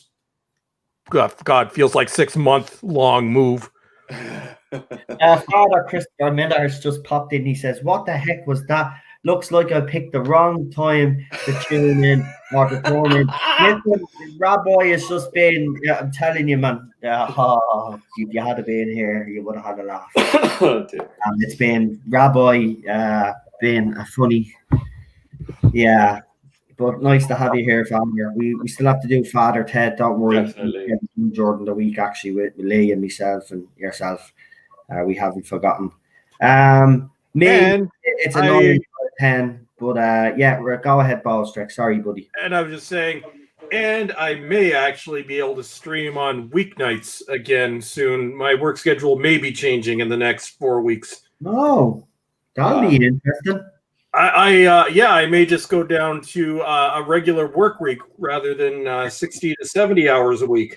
Wow. Means I could do YouTube again. Brilliant. Because you know what? It hasn't been the same. I'm still here. I kind of. I know. Breaking news. No Ballstrick videos coming out, and all the major things that have been happening. All the regulars have been doing their videos, but then we always wait on the Ballstrick video. And I may try putting something together on Lower Decks. The video that I had in the can, I've decided to shelve that because it's really old now. Right. Have you watched the 2 episodes of Lower Decks? I have watched videos on it. I have to get myself in the right frame of mind. There isn't going to be a right frame of mind. I may punch my TV. Lee is right. There is no right frame of mind. I watched Doomcock's video last night on the 2nd episode. Yeah. And I don't know how I'm going to get through that without punching something. Yeah. Yeah, he did lose. He's cool. We just did a review today, but we've had time to calm down. So it was but it is bad. I've heard there's a character there that actually makes Michael Burnham look good. Yeah. She is so annoying. It's unbelievably annoying. She's just there to make this bloke look stupid. She's there to make his life a living hell, basically. Yeah. And even when she's trying to help him, she's like, because she has to help him because she's brilliant at everything, even though she's completely off the chart. It's painful. It's painful. Vile. Listen, it's rubbish. It's vile. This is definitely not. Actually, I gotta check. I don't even know if. I don't even know if it's on our dumping service that has all the other Star Trek. Let's see. Well, if you need it, I'm sure. Star Trek. Send you the link. Yeah, we got the links from Rabbi. You can forward them to you. Yeah. So, don't worry about that. I think the first episode's on YouTube anyway. Yeah, they dropped the 4th episode on YouTube. The numbers are not great. Here. Well, hold on. If Lower Decks is on YouTube, yeah? If the actual 4th episode's on YouTube, we could show it, couldn't we? Oh, yeah. No, I just want to see if they actually have it Prime. And it's interesting to note that the review from Doomcock actually had more views than Lower Decks did on YouTube. Star Trek Lower Decks. Because if they... I'm being honest with you. I wouldn't even do it to yourself. If you thought the card was bad, this just goes to a whole new level. I was thinking Prime. Okay, I'm going into Crave, which is our terrible, terrible, terrible streaming service. Mm-hmm. Oh, I've got it. Because I think that's the only distribution they've got, isn't it? America and Canada. Well, Crave it's a terrible streaming service. It's like a dumping service for everything that we don't have on Prime or Netflix. Oh, Ballstrick, you're gonna love this actually. Geeks and Gamers is at the putting out a Ruby Rose video, and apparently Ruby Rose gives her reasons why she left Batwoman. Oh Lord! So because I know you're a fan of the Batwoman, so maybe no. What do we call it? No, we don't call it the Batwoman. Woke Batman. Woke Batman. Woke Batman. Sorry, yeah. I wonder what it's something about her back surgery and her back didn't heal properly or something. Get a goddamn stunt double. I thought that's what they did. Anyway, I'm pretty sure she didn't do most of her stunts because women like that don't do their stunts. She probably broke her back getting out of bed. she actually did do her own stunts. Well, fair play. Well, And she that's did silly. really have a bad back. All right. Well, then if that's the reason why she really did give up the role, then fair enough. Well, is that the reason, or is that the cover story? Yeah, probably. Because that happened mid-season, and I don't know. She seemed perfectly Carry happy on, later on. That's what I mean. She still was able to carry on. So how was she able to carry on? Did they have a stunt double for the rest of it? I have a royally fucked up back. My back has been fucked for 20 years. I still show up to work every day. Yeah, but you're not mess fighting with people though. No, I was a retail manager. Oh.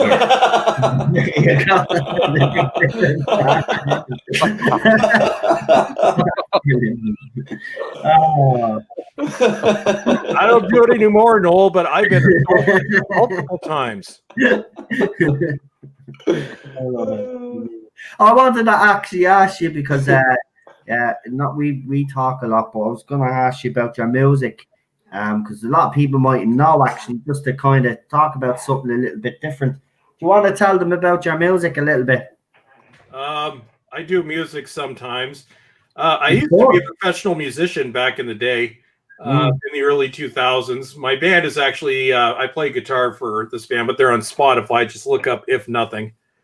Well, see if I can find the link. But yeah, I do my own stuff, although I haven't. I've been working on ideas for a new album for the past few years. The last one I put out was about 6 years ago. Well, what's the name of the song on YouTube that you did work on? It's not on YouTube. It wasn't on YouTube. That's right. You can see my music video on my YouTube channel. Oh, you have a music video? I'm going to check that out. It's got robots. We've got robot versions of us in our band. Yeah, there were robots made of each of us. And, right, let's see. Let's see. What's the YouTube video called? It's called Electro is Dead. Electro is Dead. Oh, jeez, It's gonna be depressing music, isn't it? Oh no, it's quite punk, electro punk. Right, okay, let's see. Electro is dead. Yeah. There's my album. I play guitar on that one. Electro is Dead by Ferd. No, Problem Being. It's on Being. my channel. I mean, you just it's click on my your channel. Yeah. Well, I'm sorry, I thought I'd pour in the name of the bloody song and it just come up. So it was like 2006 or something, 2009, I think, when the video. Again, I just added the second one, so I put some links in. The first one is the when I did music professionally, the album I played on, and the second one is my solo stuff with me yelling, well, singing / yelling. Right, here's are we allowed to play? Are we going to get a copyright strike? No, you're not going to get a copyright strike. We won't? Right, good. You better not do it to me, man, because I'm going to put your music on. Right, he's ready? Yep. Right, this is going to be interesting. I love doing this. Let's see. Right. Ooh. Hold on. Give it a bit of volume there.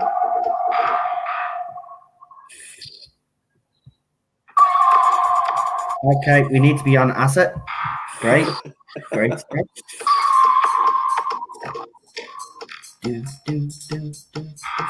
This is your song. Yeah. Okay. I love the weird effects. Did you create the video? No, it's done for us by this genius guy who did the video for free, Simon Kennedy. Oh, there's your name. It popped up. Are you in this video? Yeah, the one with the red stripe. Okay.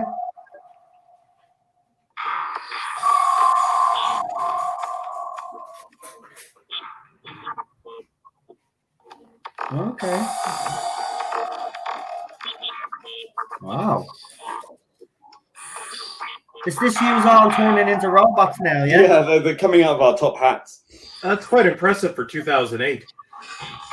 Yeah. Yeah. Here we go. Right. Oh, here we go. Oh, there he is.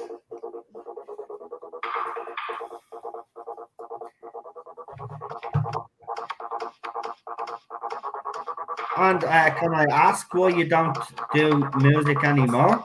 Well, I kind of still. I mean, I did the Doctor Who theme tune for your opening titles as well as the title. This is actually mighty impressive.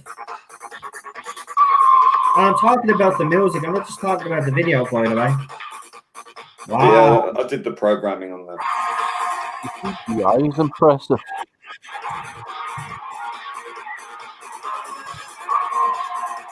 It looks a bit like World Enough in Time. Look at that.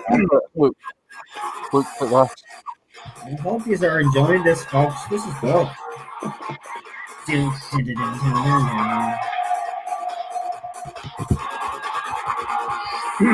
Here you go, Noel. I just added a link to my one audio track that's on my channel. Cool. Hello. But I'm getting tripped out.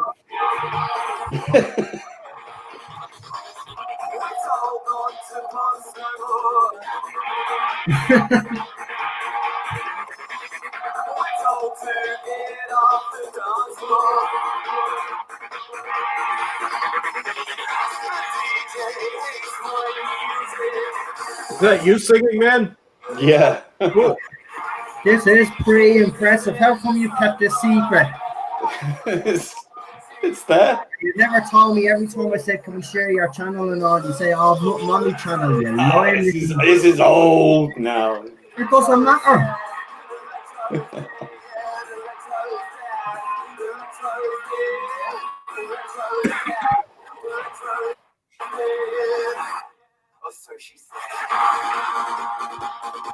Wow. It's mental.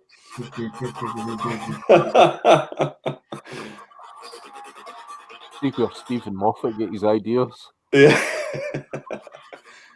It's pretty impressive. It is. Ball Trek is run for 2008. Yeah.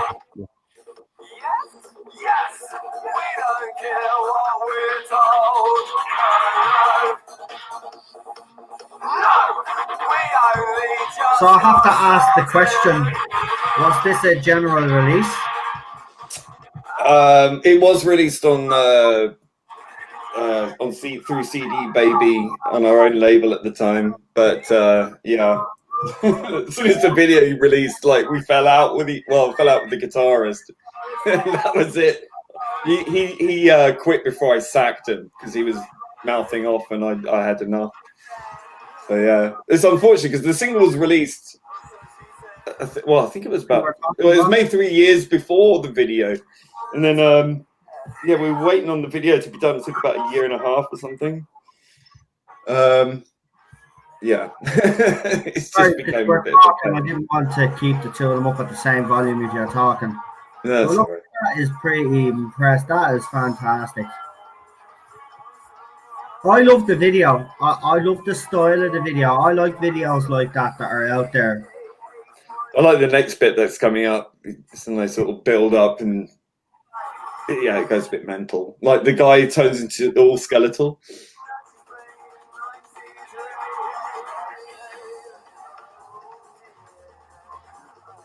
No. There we go.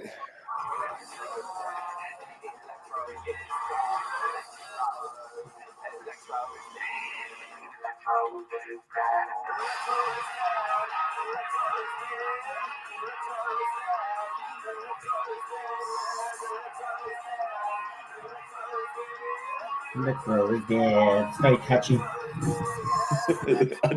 Matthew Pounder, dig that crazy rhythm. Yeah, cat.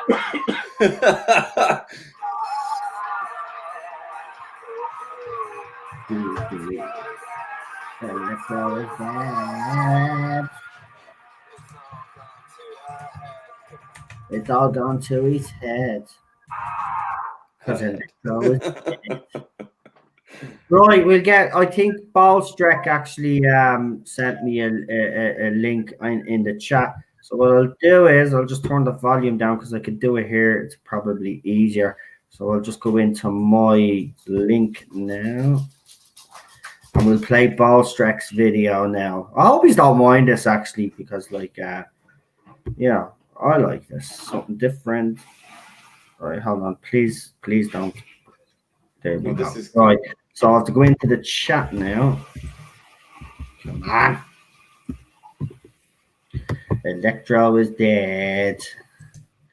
Do. Not bad, not bad. I liked very it. catchy. It's very catchy. It was a bit of fluff. It's very new wave. Yeah, Yeah, pretty much. yeah. That's where- I would where say we're coming that. from. Yeah. Right. This is Ballstreck.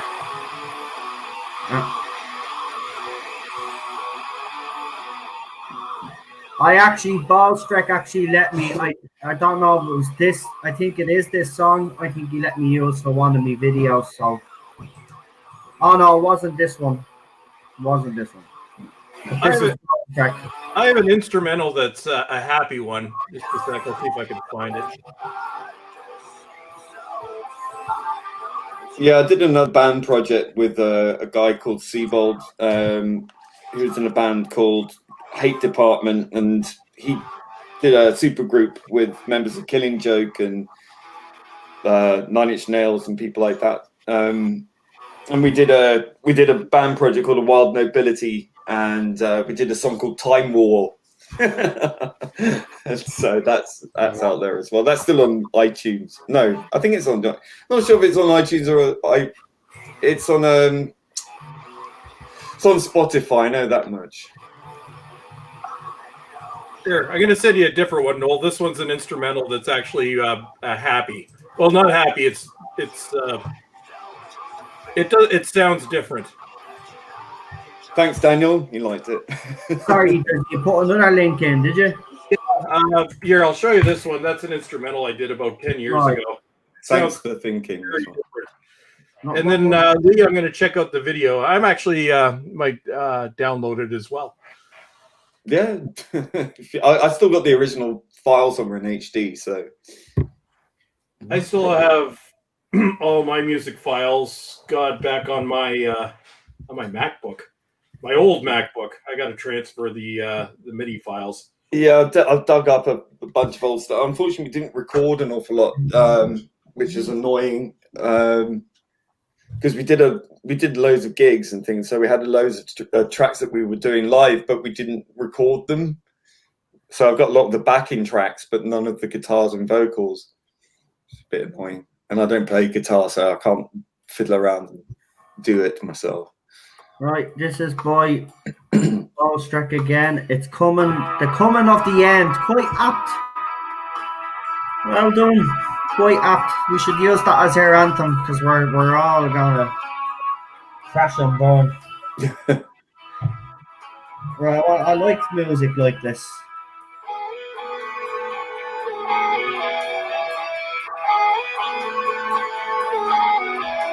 Nice. That is nice. Wow, that's nice.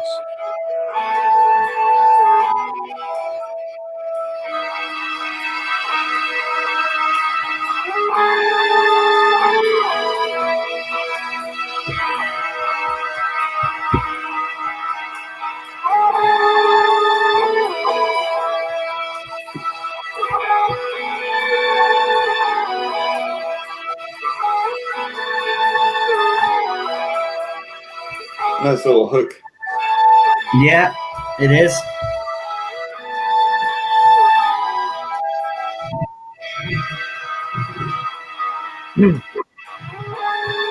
Yeah, sadly, this was played at my wedding.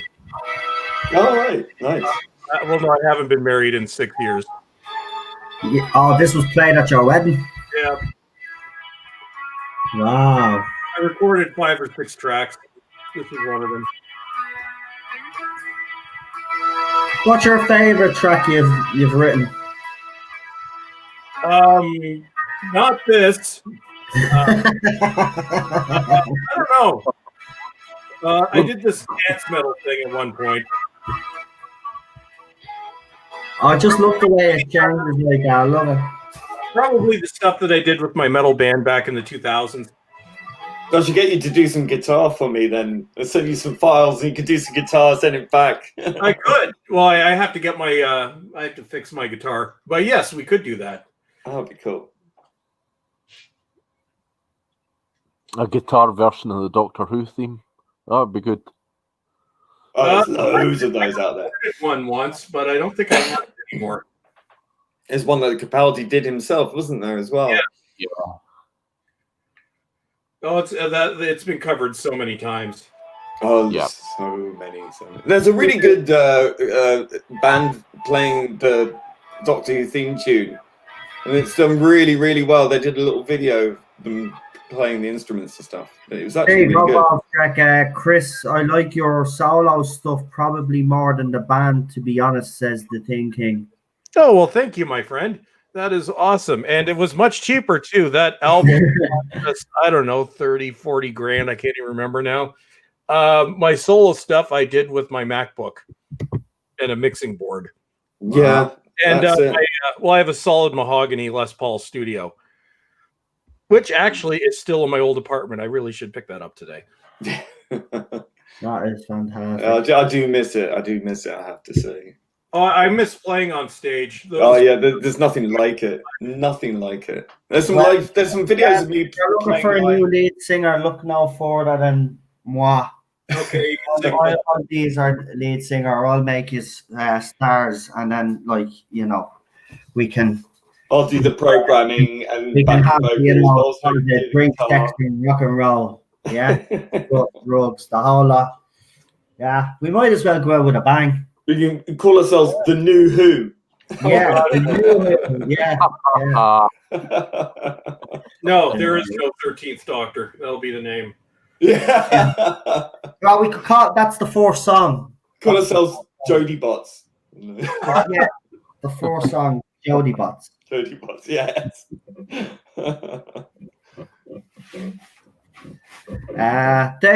Seriously, lads, great tunes, great tracks. I've actually listened to, obviously, Ballstrek has actually sent me a link to his stuff, and I've listened to all of his stuff. I actually have, I asked him, obviously, as I said. Yeah, you used a couple of those in the video. Yeah, in video. So, yeah.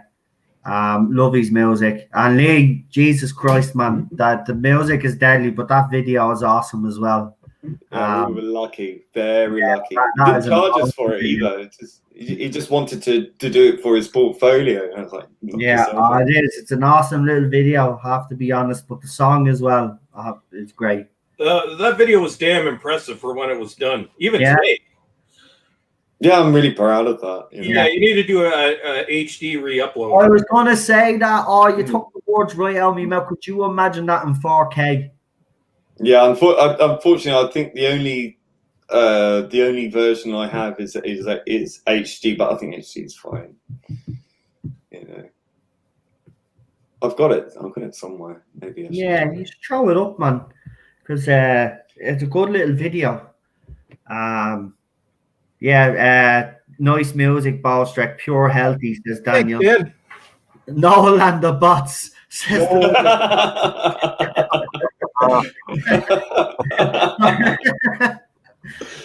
that would be a great show and all. Right, Bob. You have 2 weeks to collaborate with each other and come up with a song, Noel and the bots, for me to sing. And before we finish off, what is next week's episode? I might actually be able to do the whole thing. Oh, Rob! Oh, yeah, we've decided to do one Peter Cushing movie. Yeah, I don't have those presently. No, but don't worry. Guaranteed, the rabbi will. Rabbi will get. I had those, Noel. Right. Well, listen, Bob. I have to get. Well, here's what happened with those, Noel. I had the original releases. Okay, they came in a box set, and then it got stolen, and then it was out of print. Buddy, I was overruled. Right, the panel wanted it, and I couldn't. Want to get. Yeah, I can find it. It's not a problem. Maybe I'll just get off my ass. Listen, Rabbi will send it to you. If you're definitely going to be here next week, we'll let Rabbi know tomorrow, and you'll have it for you, and you'll send it to you during the week. You'll have it there and all. Don't worry. I'm going to see if maybe they're back in print. Let's see, Amazon. Should be. Is the cult of Scarrow a possibility, says Digby Strawbridge? Yeah, anything is possible on this channel. I mean, Peter Cushing, we did say we'd do it. At some stage, we're going to address the Doctor Who movie as well. Like, we're going to do them all. Like, this is the whole point. We're just looking back at the whole history up until Peter Capaldi. And, yeah, we just want to enjoy Doctor Who when it was enjoyable. Son of a fucking monkey. It's out of print. Talk. Still out of print. Oh, wait. No, there's one here. Oh, no. Fuck. Region 2. Fuck me. Fuck me. Why don't you just buy one of those multi-bloody region DVD players? Because I'm cheap. All right, you still have Argos. Okay. See, we have a little place called Argos over here, and you can actually buy a cheap multi-region. I found it. Oh, I did find it.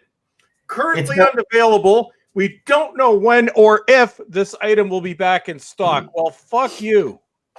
That's crazy. Oh, here's another one in stock. Region fucking 2. God damn it. Like, it had to be that fucking box that was stolen that had to have this fucking movie in it. How much is it? Movies. It's not available. Offer. No, I can get the eBay. Yeah, with Father Miller. We'll be watching I got burned.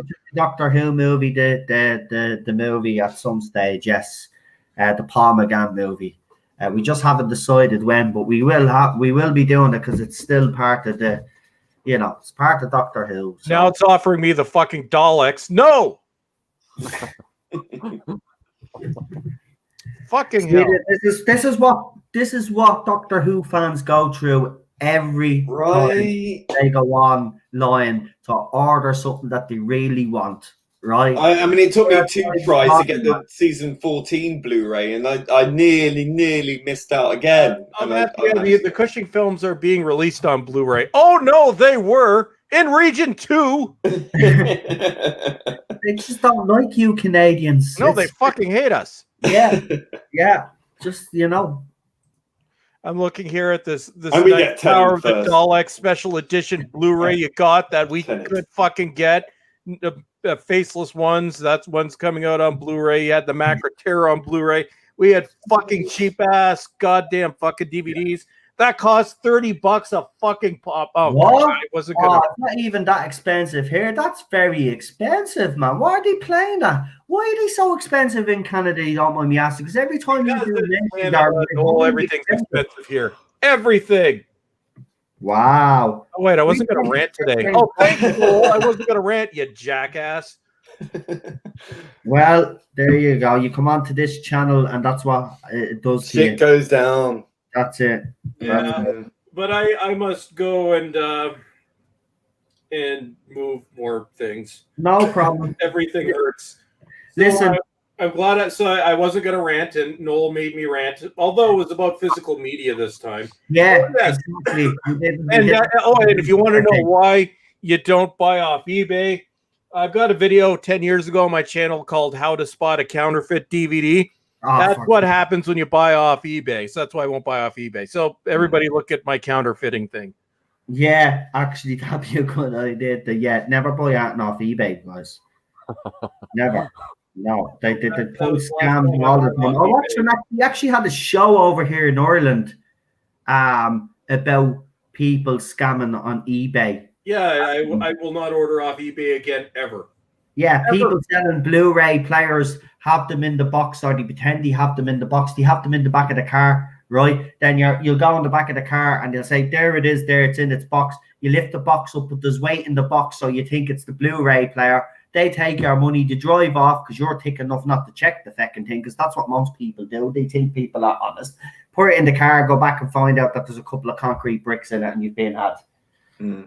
Yeah, it happens all the time. Never buy off eBay. Charity shops, best place to go.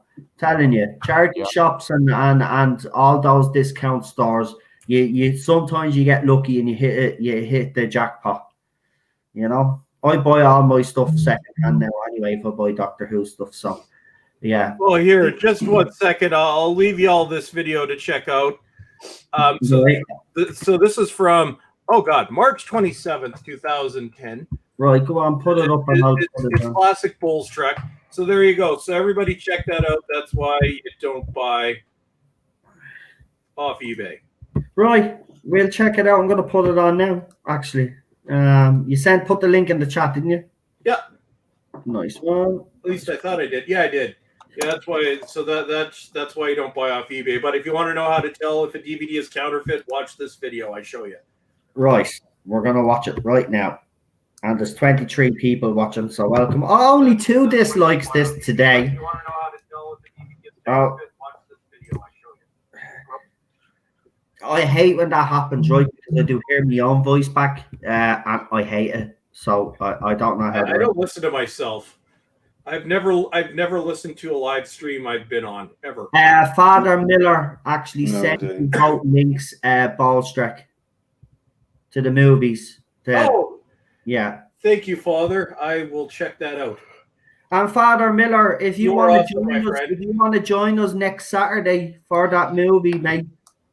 Oh, they're both on Tubi. Oh, that makes sense. Okay, yeah. So I can, Right, here we go. 2 DVDs. This is Ballstrek, young Ballstrek. Well, not younger Bulls Trek. Right, let's see. Oh, keeping up appearances. I love that. More on this when I come back. Ooh, look at this intro. Down, down, down. Wow, I like this intro. Heavy. I got rid of the intro music after I got partnered, just so I didn't get hit for copyright. Back. So Well, you can't see it, Noel. about a year ago, What? maybe a little over. But I All right, sorry. Did I not share screen? No, I didn't because I'm a tick. Bring it back and show everybody my old title sequence. I am, because this is actually good, guys. Wait till you see this. It's like, you know. This is what the Trigger Train videos used to be like. Right. This is Ballstrek when he was a wee little nipper. I don't know if it's me, but good day all. So today I have why is it people's little photos aren't showing? noticed anything about them. No, they look fine. Oh, this one's still sealed. Unfortunately, they are counterfeit. More on this when I come back.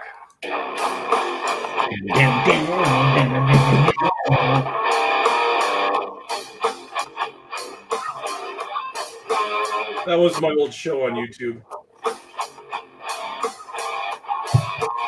You're gonna hate me for saying this, but I think it's a better intro. And I'm back. So these was actually about a year ago, maybe a little over. Yeah, but you should always check the ratings of the seller anyway. Oh, the seller actually had good ratings. We were renovating and whatnot, or moving things around. What's going on with YouTube? Two YouTube's been fucked all week. sets ended up getting lost. So I tried looking at the way of replacing them, and I found these on eBay significantly lower than the requested or suggested retail price. So I figured, no, good idea. Looked at the approval ratings or satisfied customers, whatever they call that, and it was well over 1,000. My voice is high. Bought them, and I guarantee a lot of people buying DVDs from this person, because that individual specialized in British DVDs, probably had no idea they were buying counterfeit DVDs, and like they play fine. But there are still a few telltale signs, and really I don't like getting ripped off because I prefer to have authentic DVDs.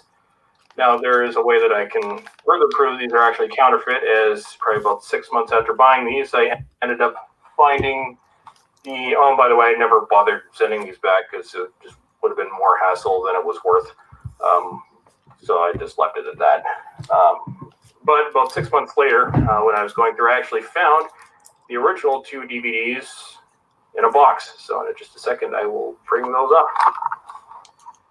Okay, so now I'm just imagining people in the counterfeit DVDs. counterfeiting, keeping up appearances. Yes, Really, counterfeit. I'll just by It's looking because they were so expensive in Region 1. I'd counterfeit Keeping Up Appearances. That's the best British sitcom Yeah, of all but wouldn't they time. be making more money by, I don't know, In many cases, counterfeiting it's very hard to tell. films? Oh no, they did that too. Look at the cover. This guy counterfeited everything. God, that's Counterfeit industrious.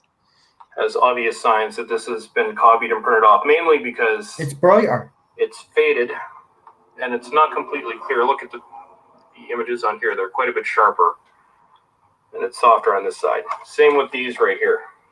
Counterfeit, the original. I don't have that set anymore. Do you know? Both? Okay, I'll look at the back. Now, often you can tell if it's a fake DVD if the UPC doesn't match, but unfortunately in this case, that's hard to tell because this was obviously a copy off of an original. The person who was selling these obviously had one legit copy and that to copy them off onto others. But if you look right here on the counterfeit, They actually shrink wrap them as well. Wow. Yeah, Wow, it is professionally done, isn't it? but when you look at the disc, you can tell right away. same thing you can kind of tell on the lettering on the back. Still signs that it is a Question copy, I have though, because it did is you not as sharp as the original. play the discs? Yep. They weren't anamorphic. Yeah, well, that's So hard it means they didn't render properly on the screen. over to the counterfeit. Not They as were letterboxed. for Wow. purchase. There's minor smudging. Yeah. That one's clear. But when I actually show the discs, then you can tell whether or not something's counterfeit. Now we'll look at probably one of the best ways of telling that the DVD is counterfeit. Actually, before I go in there, another thing you should check for, most legit DVDs will have some kind of security tag on. This was actually a dead giveaway. How I first noticed it, there is no security tags on there. Right. Nothing. Yeah, it's the same with ours. We got a white strip on them. It's not so much anymore. They don't really put those on anything anymore. But 10 years ago, yeah, everything had a security strip on. Oh no, in Ireland we still have them. Harder to Trust me. counterfeit You have than the to. covers. Now, this is the counterfeit disc right here, and automatically you'll notice that there's some lettering there indicating that this was probably a store-bought DVD. There are signs right now, one that I'll show you that proves it. But also, look at the image on the disc. Yeah, it's kind of faded, isn't it? It's Very, not. very cloudy. Yeah. Honestly, not professional looking at all. Now, if you look at the original DVD, now if you feel right here, it's got kind of a grainy texture to it. This one is completely smooth, very, very clear. Obviously professionally printed. And if you take a look at the actual discs themselves here, it's a little bit rounder right here than the original. But what I'm going to show you next is the best way of telling if you have a counterfeit DVD. I love Lee Halford's statement there. Oh, blue and white. Yeah, the counterfeits are always blue. It's the discs that they use. It's the DVDR. That's done on purpose. Authentic DVDs. Actually, well, all authentic DVDs will not be colored. It's just clear, perfectly reflective. Now look at this. Yeah, I have a few of those blue discs myself. Yeah. I got one as well. They're If it has counterfeit. DVDR. I actually have more likely a minus present plus our what's that building issues. bloody movie? You know, it's Walk the colored. Line. I thought I was That buying is a a dead proper giveaway copy, right and there. it was a blue disc. I was gutted. That's what's good. Oh fuck! That's one of my favorite movies. I wouldn't even mind though. It had everything on it, all the features, and I have to be honest, it was perfect. The people that actually did this did put effort into it. But I like you. I'm going to I like open to have the a bit of original, Brian the Laurie, proper. which I've had authentic this for copy. about a year. Haven't opened it, but I'm Oh yeah, and so that and a bit of Fry and Laurie, great sitcom starring Stephen Fry, who got bastardized this year in Doctor House. Yeah. Yeah, so I ended up in 2014. I needed money, so I had to sell a bunch of stuff. Okay, so here we have So I sold that after a year, I've opened with the intention of buying it again because that one brought in pretty good money. Yeah. A month after I sold it, it went out of print. Offer. take a look at it. Damn. And that was 6 years ago. I haven't been able to get it since for something less than $300. Good lord. a little bit better than keeping up appearances. Well, I'll tell you but what still I'll not do, perfect. right? Because in Ireland, we're a bit stupid when it comes to things like that. I will check in There we CEX for you. It's like a discount place. And I'll see if they actually have it. Now, it's obviously going to be in By the way, our the region, legitimate but DVDs, were both bought I don't know. You have a brand new off of PlayStation, don't you? Or an Amazon.ca, not Xbox? from Yeah, actually, I'm just gonna check that one because it was at one point it was supposed to be released or re-released, Here's the fake. and Because I'm pretty sure in Ireland, because I mean, Cheryl got most of the friends there. And Yeah, I mean, I bought because I'm a big fan of news radio, A yeah, little bit squeakier. which is an American thing. I bought the American DVD, and it works fine. It worked fine on my PS4. yeah, I've got a PS4 and an Xbox. Should But work. I just looked at it. There's one copy left, and it's $319 from a third-party seller. So yeah, this one, Crazy. the re-release never happened. Well, Crazy. I mean, these DVDs, I'm sure, are 10 a penny over here. Anyways, I hope this helps anyone who's trying to determine if they have a counterfeit DVD. this A video, lot of wires. so this was the type of stuff you were doing, yeah? this is what I used to do. So what I used to be as non-controversial as you get.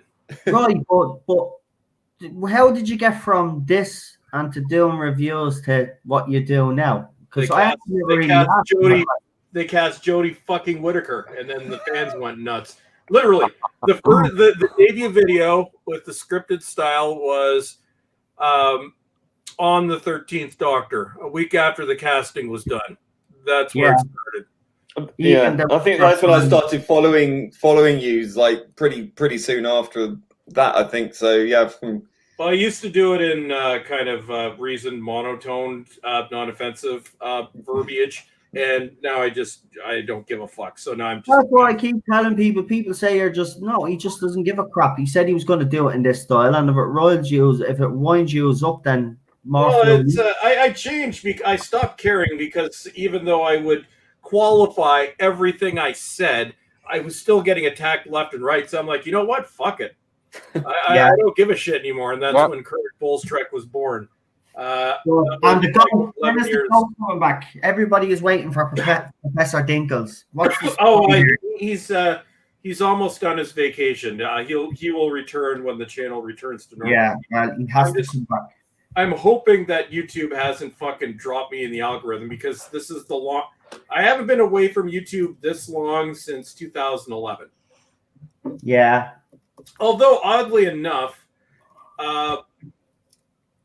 whenever I leave, my Orville video does well because I think the algorithm, I guess, if you don't have any new videos up, pushes some of your old videos up. So they always push up why everyone loves the Orville.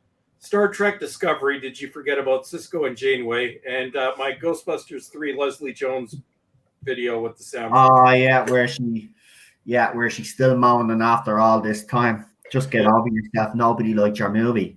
My friend Sparky. Okay, so Sparky is my channel troll. So Sparky just responded. As Sparky has responded to every video I've made for like the last few years. I just want to see what. Okay, so here's the typical comment that I've been getting from Sparky McLeod on every video for 3 years. So this one is hopefully Blow Streak got a beautiful hug from the beer bug. I can't say I'll miss a raging bigot. Sparky, I love you, man. Do you know what the problem? Listen, we actually had a stream, and it's a pity you actually weren't around for it because we actually spoke about, the way labels are used. And Eddie Scaro did an interesting stream as well, where we were talking. It's quite funny that these people label you, me, and everybody else a bigot, and they say that the fandoms are toxic. When you go back and look at the fandom before these fans came along, they weren't toxic. Yes, am I saying that the fans didn't disagree? Of course they did. But there's this level of depravity, this level of hate towards people that have a different opinion? No, certainly not. People moved on and go on with it. And it just seems that no matter what you do or say, or do, it's going to trigger someone. This is 2020. It doesn't matter what you say. Something in this video that I'm at the saying tonight is going to trigger someone on Twitter land. And something you've said, Lee has said, even Super John, even though he hasn't said much, they'll find something that he said and they'll get offended by it because that's what they are. They're all a bunch. Look at, we're living in, someone said clown world. I said clown world. I say pussy world because we're all a bunch of fuck now. Well, not, but society's become a bunch of bloody pussies. Every single one of them. They ought to be ashamed of themselves. Right, and the things that are going on around the world, we still have a problem with racism, yeah, and it's still not like sorted. People are still burning down bloody buildings. Will you stop all the nonsense and sit down and actually talk so we can all bleed and get on with our lives? Because all of this crap is dragging us all down. I'm sick and tired of this crap, and I'm sick and tired of the Whittaker fans all the time. Just accept, as I said the last time, that we're going to have a different opinion to you, yeah? You enjoy the show. Listen, instead of fighting us, you should be enjoying this era because eras come and go, and she will go eventually, right? It doesn't matter whether it's next year, the year after, like some of you think. It doesn't matter. She's still going to end up going. So enjoy it while you can, and don't be. The thing I have a problem with is just coming after people all the time. You just can't. Yeah, and it's never going to work. We're not going to go anywhere. People are not just going to, oh, you know what? I'm just going to shut up now. Yeah. It's not going to happen. It's not going to happen, ever. No. You're just actually driving it. You're making us more determined. So carry on. And I'll just say there's a couple of YouTubers out there. I mentioned one of them, but I won't mention them again. But I did mention one. He keeps putting up these stupid tweets that incite his followers then to come after me, Ballstrek, and others. And whether he likes it or not, that's exactly what he's doing. Actually, he does know what he's doing because, he all these things that he does, he's a very clever person. Well, he thinks he's being clever, but we can see right through his little game. But the problem is when he's challenged, this person blocks people. And I don't know how many times he's been invited on several channels to actually have a debate and to actually back up his bullshit. But he won't. He won't, and he never will. So, as I said before, stop talking about Ballstrek, me, or others. Yeah, and keep your opinions about us to yourself. Yeah, and talk about the show. The joke's on them, man, because I've largely been off Twitter for weeks. So. Oh, they're still going. You've been off Twitter for weeks, but your name is still being brought up. Oh, I'm sure it is. Oh, and while I just found my my Blu-ray of Ferris Bueller's Day Off. I got my latest box here next to you. I'm still organizing. Clobbering Times has said, this is a message in support of Ballstrek. It says, Ballstrek, I've been a fan of your channel for years now. Sorry you have to put up with such crap from idiots who can't handle opposing opinions. That's 2020 for you. It sucks. Sad face. Thank you very much for the support, my friend. That is awesome. But you see, this is the thing. We have our support. And that's what makes us keep doing what we do. As I said, without that support, we wouldn't be doing what we're doing. And our channels are growing, and I'm not being cocky about it. Channels are growing, but why are they growing? Because there's a lot more people disenfranchised out there. So they're coming to channels like ours because they listen to what we have to say, and they actually have the same opinions as us. And, as I said, 7 million households. If you want to keep ignoring that, that's fine. 7 million bigots. There we go. Yeah, half of England. No, sorry, what bastards. It's all that systemic white supremacy, privilege, racism that's happening. He's a clever person. What the hell is he doing on Twitter? You're right, you're right. Well, I've been mostly trying to get used to Parler now.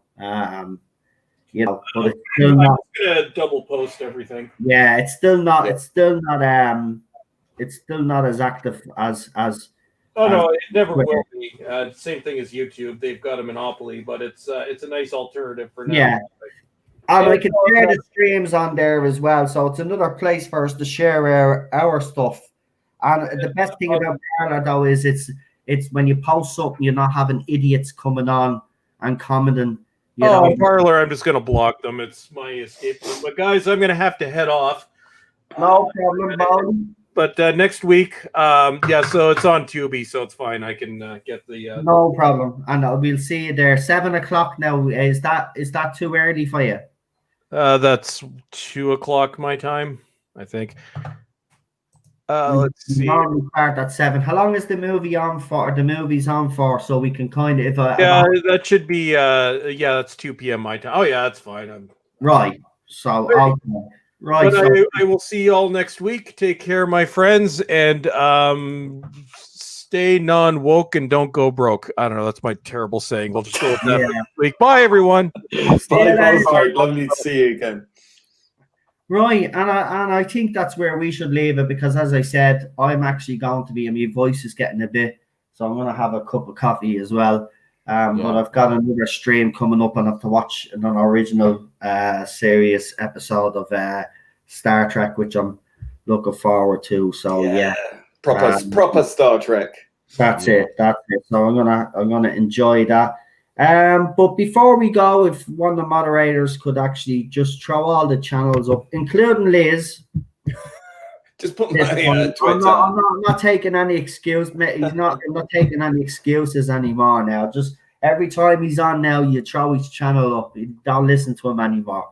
People have to see his music videos and his other stuff. God, so it old. doesn't matter. You should be proud of that. Jesus Christ, man. Oh, Your work, it's your body, your work. You don't ignore your work. You know, if I had that talent, I'd embrace it. I recently done a Doctor Who audio. Well, it was through Audacity. I kind of messed about, and I found out how to make a Dalek voice. Oh yeah, the ring modulator. You posted it in the live chat earlier on. If you just want to scroll, actually throw it in there again, Super John. I can't put it in the live chat because I'm not a moderator. Okay. Are you not? I thought you were. Yeah, I keep you keep taking the wrong. I keep taking the wrong second. See, there's two accounts. No, there's two counts. That's what it is, because he was mod on one, and then he had to he had to set up another one. So I keep deleting the wrong second one. Hold on, I'll go back in now. Yeah. Jesus Christ! I thought I sorted that issue out. Yeah, I did some sound design for Dan, the Space Book. Yeah, I did a whole TARDIS interior. So I sort of I kind of imagined it to be, because I wanted it to sort of make it classic TARDIS sounding and modern TARDIS sounding. So I sort of merged the two things together, and I designed a sound of, I guess it's kind of a Meganish sounding one. It's got loads of switches and buttons and things, so it's, different sound effects and whatnot. That's fun. I mean, it was 200 channels of noises. It's just like different samples of things and things I sort of found and sort of manipulated to make it sound like something else, and that was good fun.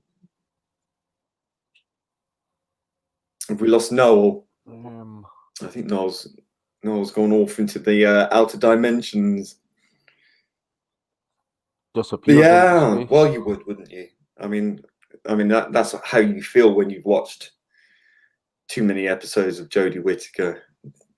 You just want to fly off into space without a spacesuit.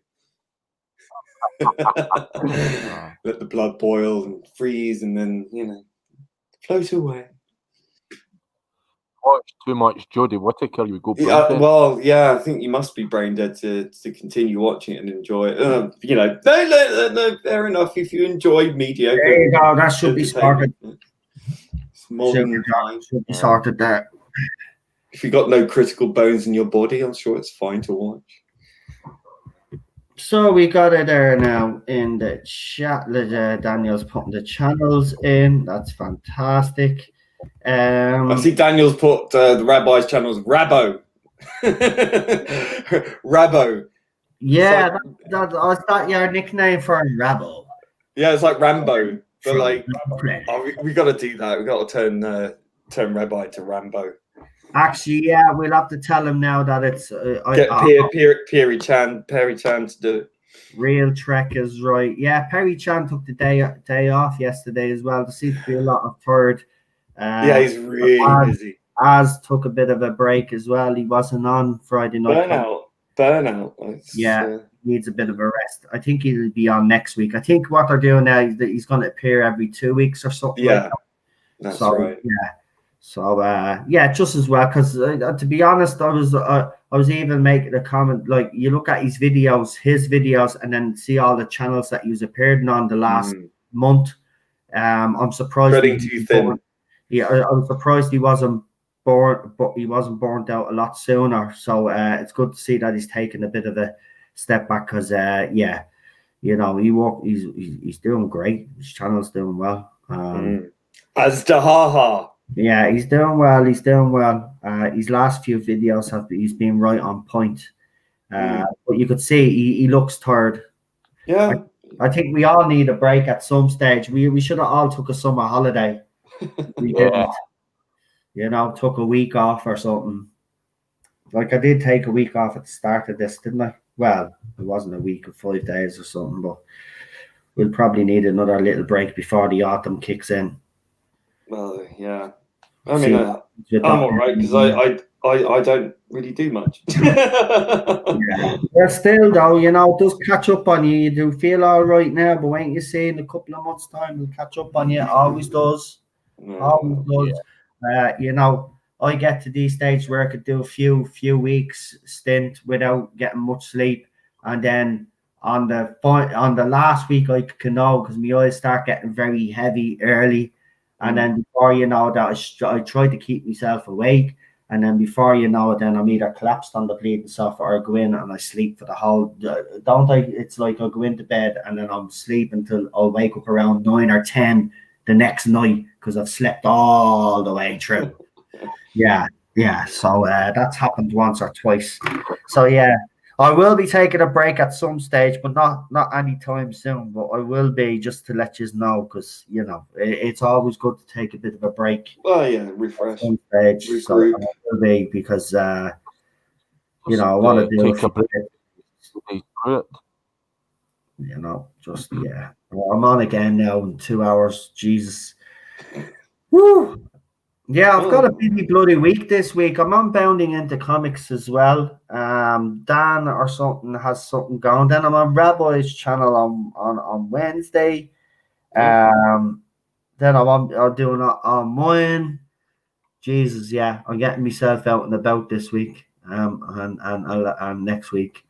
And then also we will. I'm horse shaming you. Yeah, well, yeah. As I said, I've organised as well, and one or two have to get back with me when they check their schedule, and they'll get back to me. Comic Division is one. He actually chatted me on Gary's chat to say, I sent you a message. I said, buddy, I sent you a message at 4 o'clock this morning.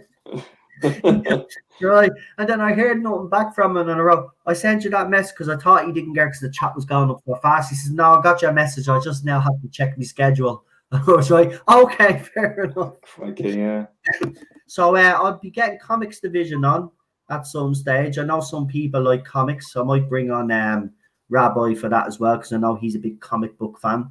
Yeah, totally do that. Bounding into comics, they do all the articles, so we'll talk about different stuff when Trent comes on. And there's a couple of other people as well that I'll keep under wraps for now. But I've reached out to a few. I'm going to try to get different YouTubers on as well, so you all have a little bit of variety. Okay, as we said, we want to kind of just move. We want to move from just doing Doctor Who content, and as he's saying, I have thrown up some videos that are different to the Doctor Who stuff that we normally do. That's why me and Lee are doing the Lower Decks review. Listen, you know, I don't mind if people watch or not. We want to do something different. And I'm actually, listen, the shows annoy me, but I'm actually enjoying it, to be honest with you, because, you know, do you know what I'll say? Lower Decks for me, in each episode, there was a part in it that was funny, right? one part, or there was a part in it that was good, right? So, you know, there's a little. It frustrates me because you could see little elements in this where you think, okay, this could work, you know, but then they totally blow. They But misfire, yeah. yeah, So it's a misfire followed by so I misfire. have to see if this is just teething problems with the show. So it'll be interesting if it still follows the same path to episode 3 and then episode 4, then forget about it. It's a bit of a one-trick pony. Yeah, I think it is. I think this. I'd be surprised so far for what we watched if this gets renewed, to be honest with you. So yeah, it's going to be interesting the next couple of weeks. Listen, at some stage I will get people on to talk Umbrella Academy as well. And I don't know when Lost in Space is coming back, but I definitely want to do something on that. I might actually start reviewing season 1 and 2 at some stage.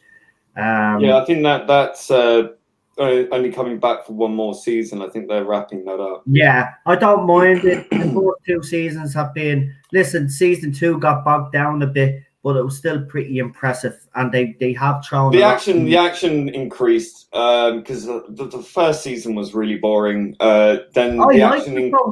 I found it really boring, and then the second season was a lot more action, but it was also a lot more woke as well. No, so there's a trade-off. Woke creeping into it, but in fairness, though, because the storylines were decent, Lee, I could overlook that a little bit. It wasn't too grating. But yeah, the daughter, it's definitely there. It's definitely there. I'm not going to deny that. Yeah. It's definitely there. And the father always ends up injured and then has to be rescued by the women. It's just like I know. Listen, there's going to be. Every damn time. We're going to have to in the future, guys. Right? This is, and I know, not taking the piss here. Right? There's got to be at some stage someone's going to come up with a woke meter, right? And then you'll go onto this site and it'll have a meter and it'll tell you how woke and how non-woke a show is, right? I'm telling you, it has to happen. Someone's going to come up with something like that, and then you'll be able to go in then and look at the shows that are least woke, because that's how we're going to have to judge them from now on. Because I'm being honest with you, they're not moving away from this anytime soon. Well, if this thing goes on the bug, yeah, they'll have to be forced into a decision. But right now, they're still pretty much gone. Well, it takes 2 or 3 years before they catch on to the latest thing. So the latest thing right now is BLM. So for the next year, next few years, it's just going to be that, and it's going to be already sort of, not in vogue. Don't talk about that, Lee, because you know what'll happen. Well, I'm just saying, these sort of current political era things, it takes 3 years before they sort of cotton on, and then by the time that they've thinking that they're right on and it's on message and on point, it's already dated. So this is why you should really avoid these kind of things, because you date yourself and it becomes kind of a bit cringe after a while. No, I'm on his channel tonight, Chris. If I'm correct in saying, I'm on his channel tonight. He sent me the poster. Hold on, I'll tell you now. Have I got the day mixed up? No, be sure to watch the Star Trek Part 1. We'll be going over this tomorrow, and that was last night. So it's tonight, yeah. I've got the poster here. He sent me the poster. I don't know if he meant me to actually put it up on my Twitter account to let people know. Maybe I should put that up, actually, because, yeah, so I'm going to be joining guys like Final Death Star. Who else is that? Final Death Star.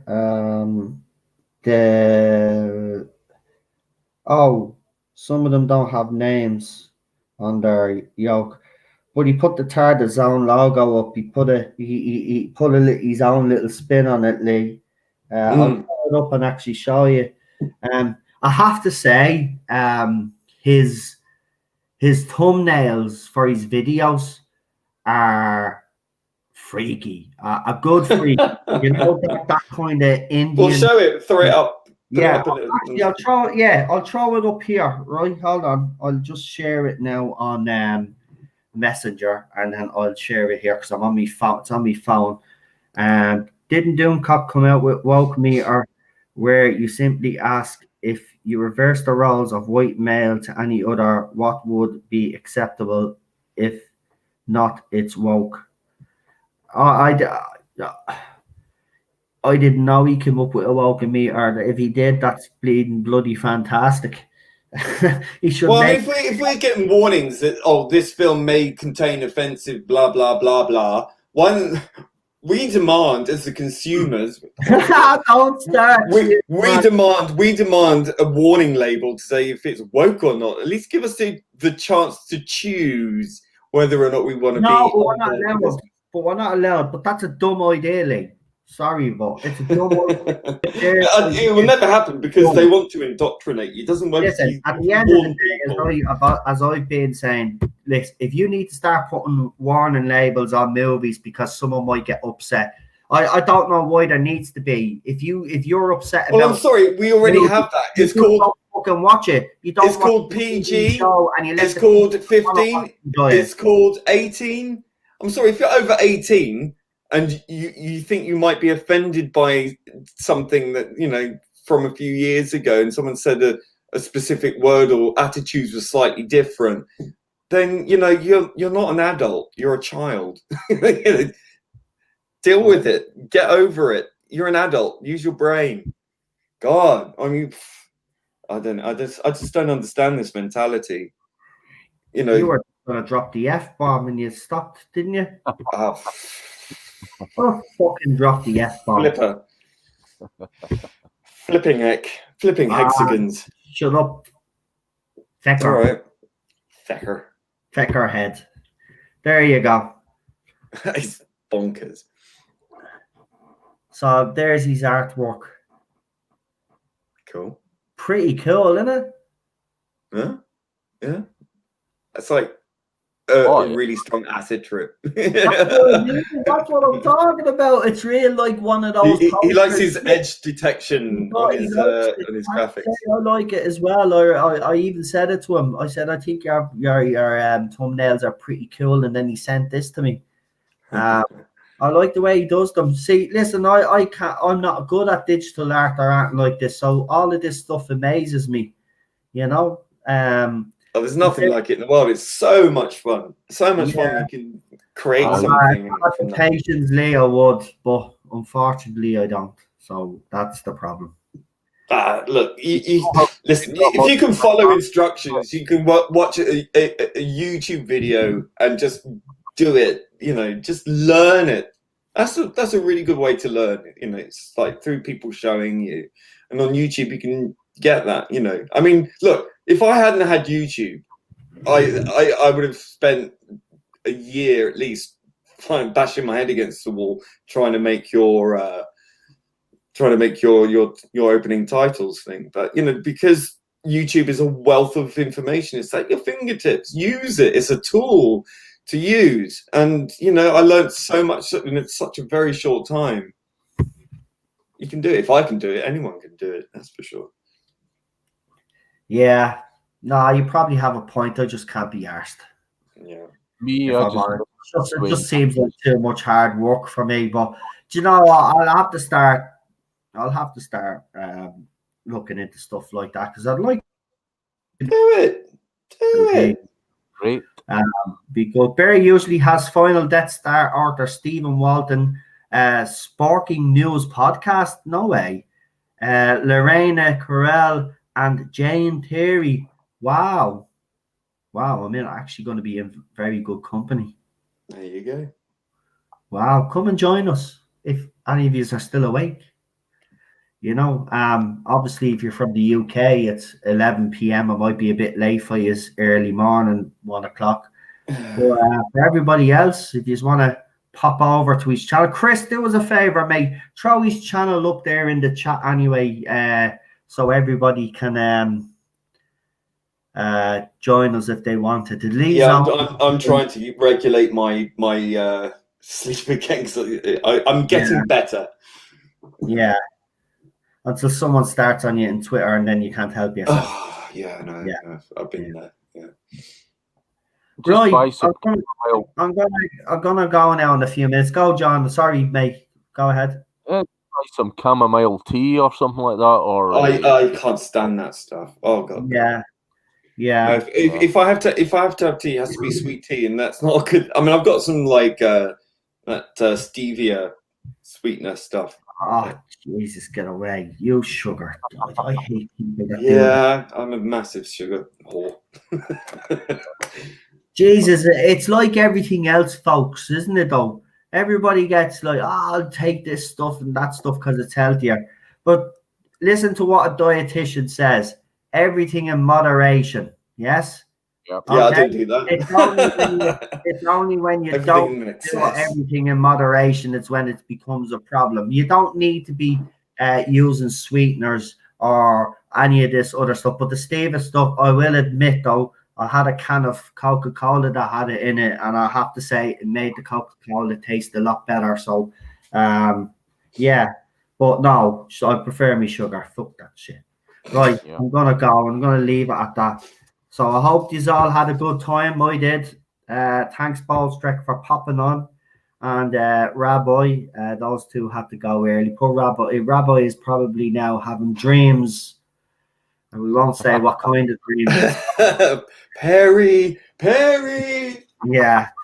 But Lee and Super John, I want to thank you for joining me again. Having you on. And we will be back here tomorrow on this channel for New Who. And me and Lee already did the lower decks. I was getting confused there. See, I am getting senile. I thought we didn't do it. We already done it. It's up on the channel. Check it out. And don't forget to check out Rabbi's video vault with me, Noel, guesting on the panel as well, along with Mega Geek. You're all square. And Dan's Facebook. Yeah, right. Don't be a square. And Father Miller was on as well. Yeah, Father Miller was on. Yeah, we were talking about the Rabbi cut. Of Star Wars. Not New Hope. I don't ever call it a New Hope. I call it fucking Star Wars, because that's what, not fucking Star Wars, obviously, but Star Wars. Because that's how it was. That's what it was. That's how I was introduced to it as. And that will I know. It is Star Wars. Not this episode 4 nonsense. I know. But that was George trying to be smart, wasn't it?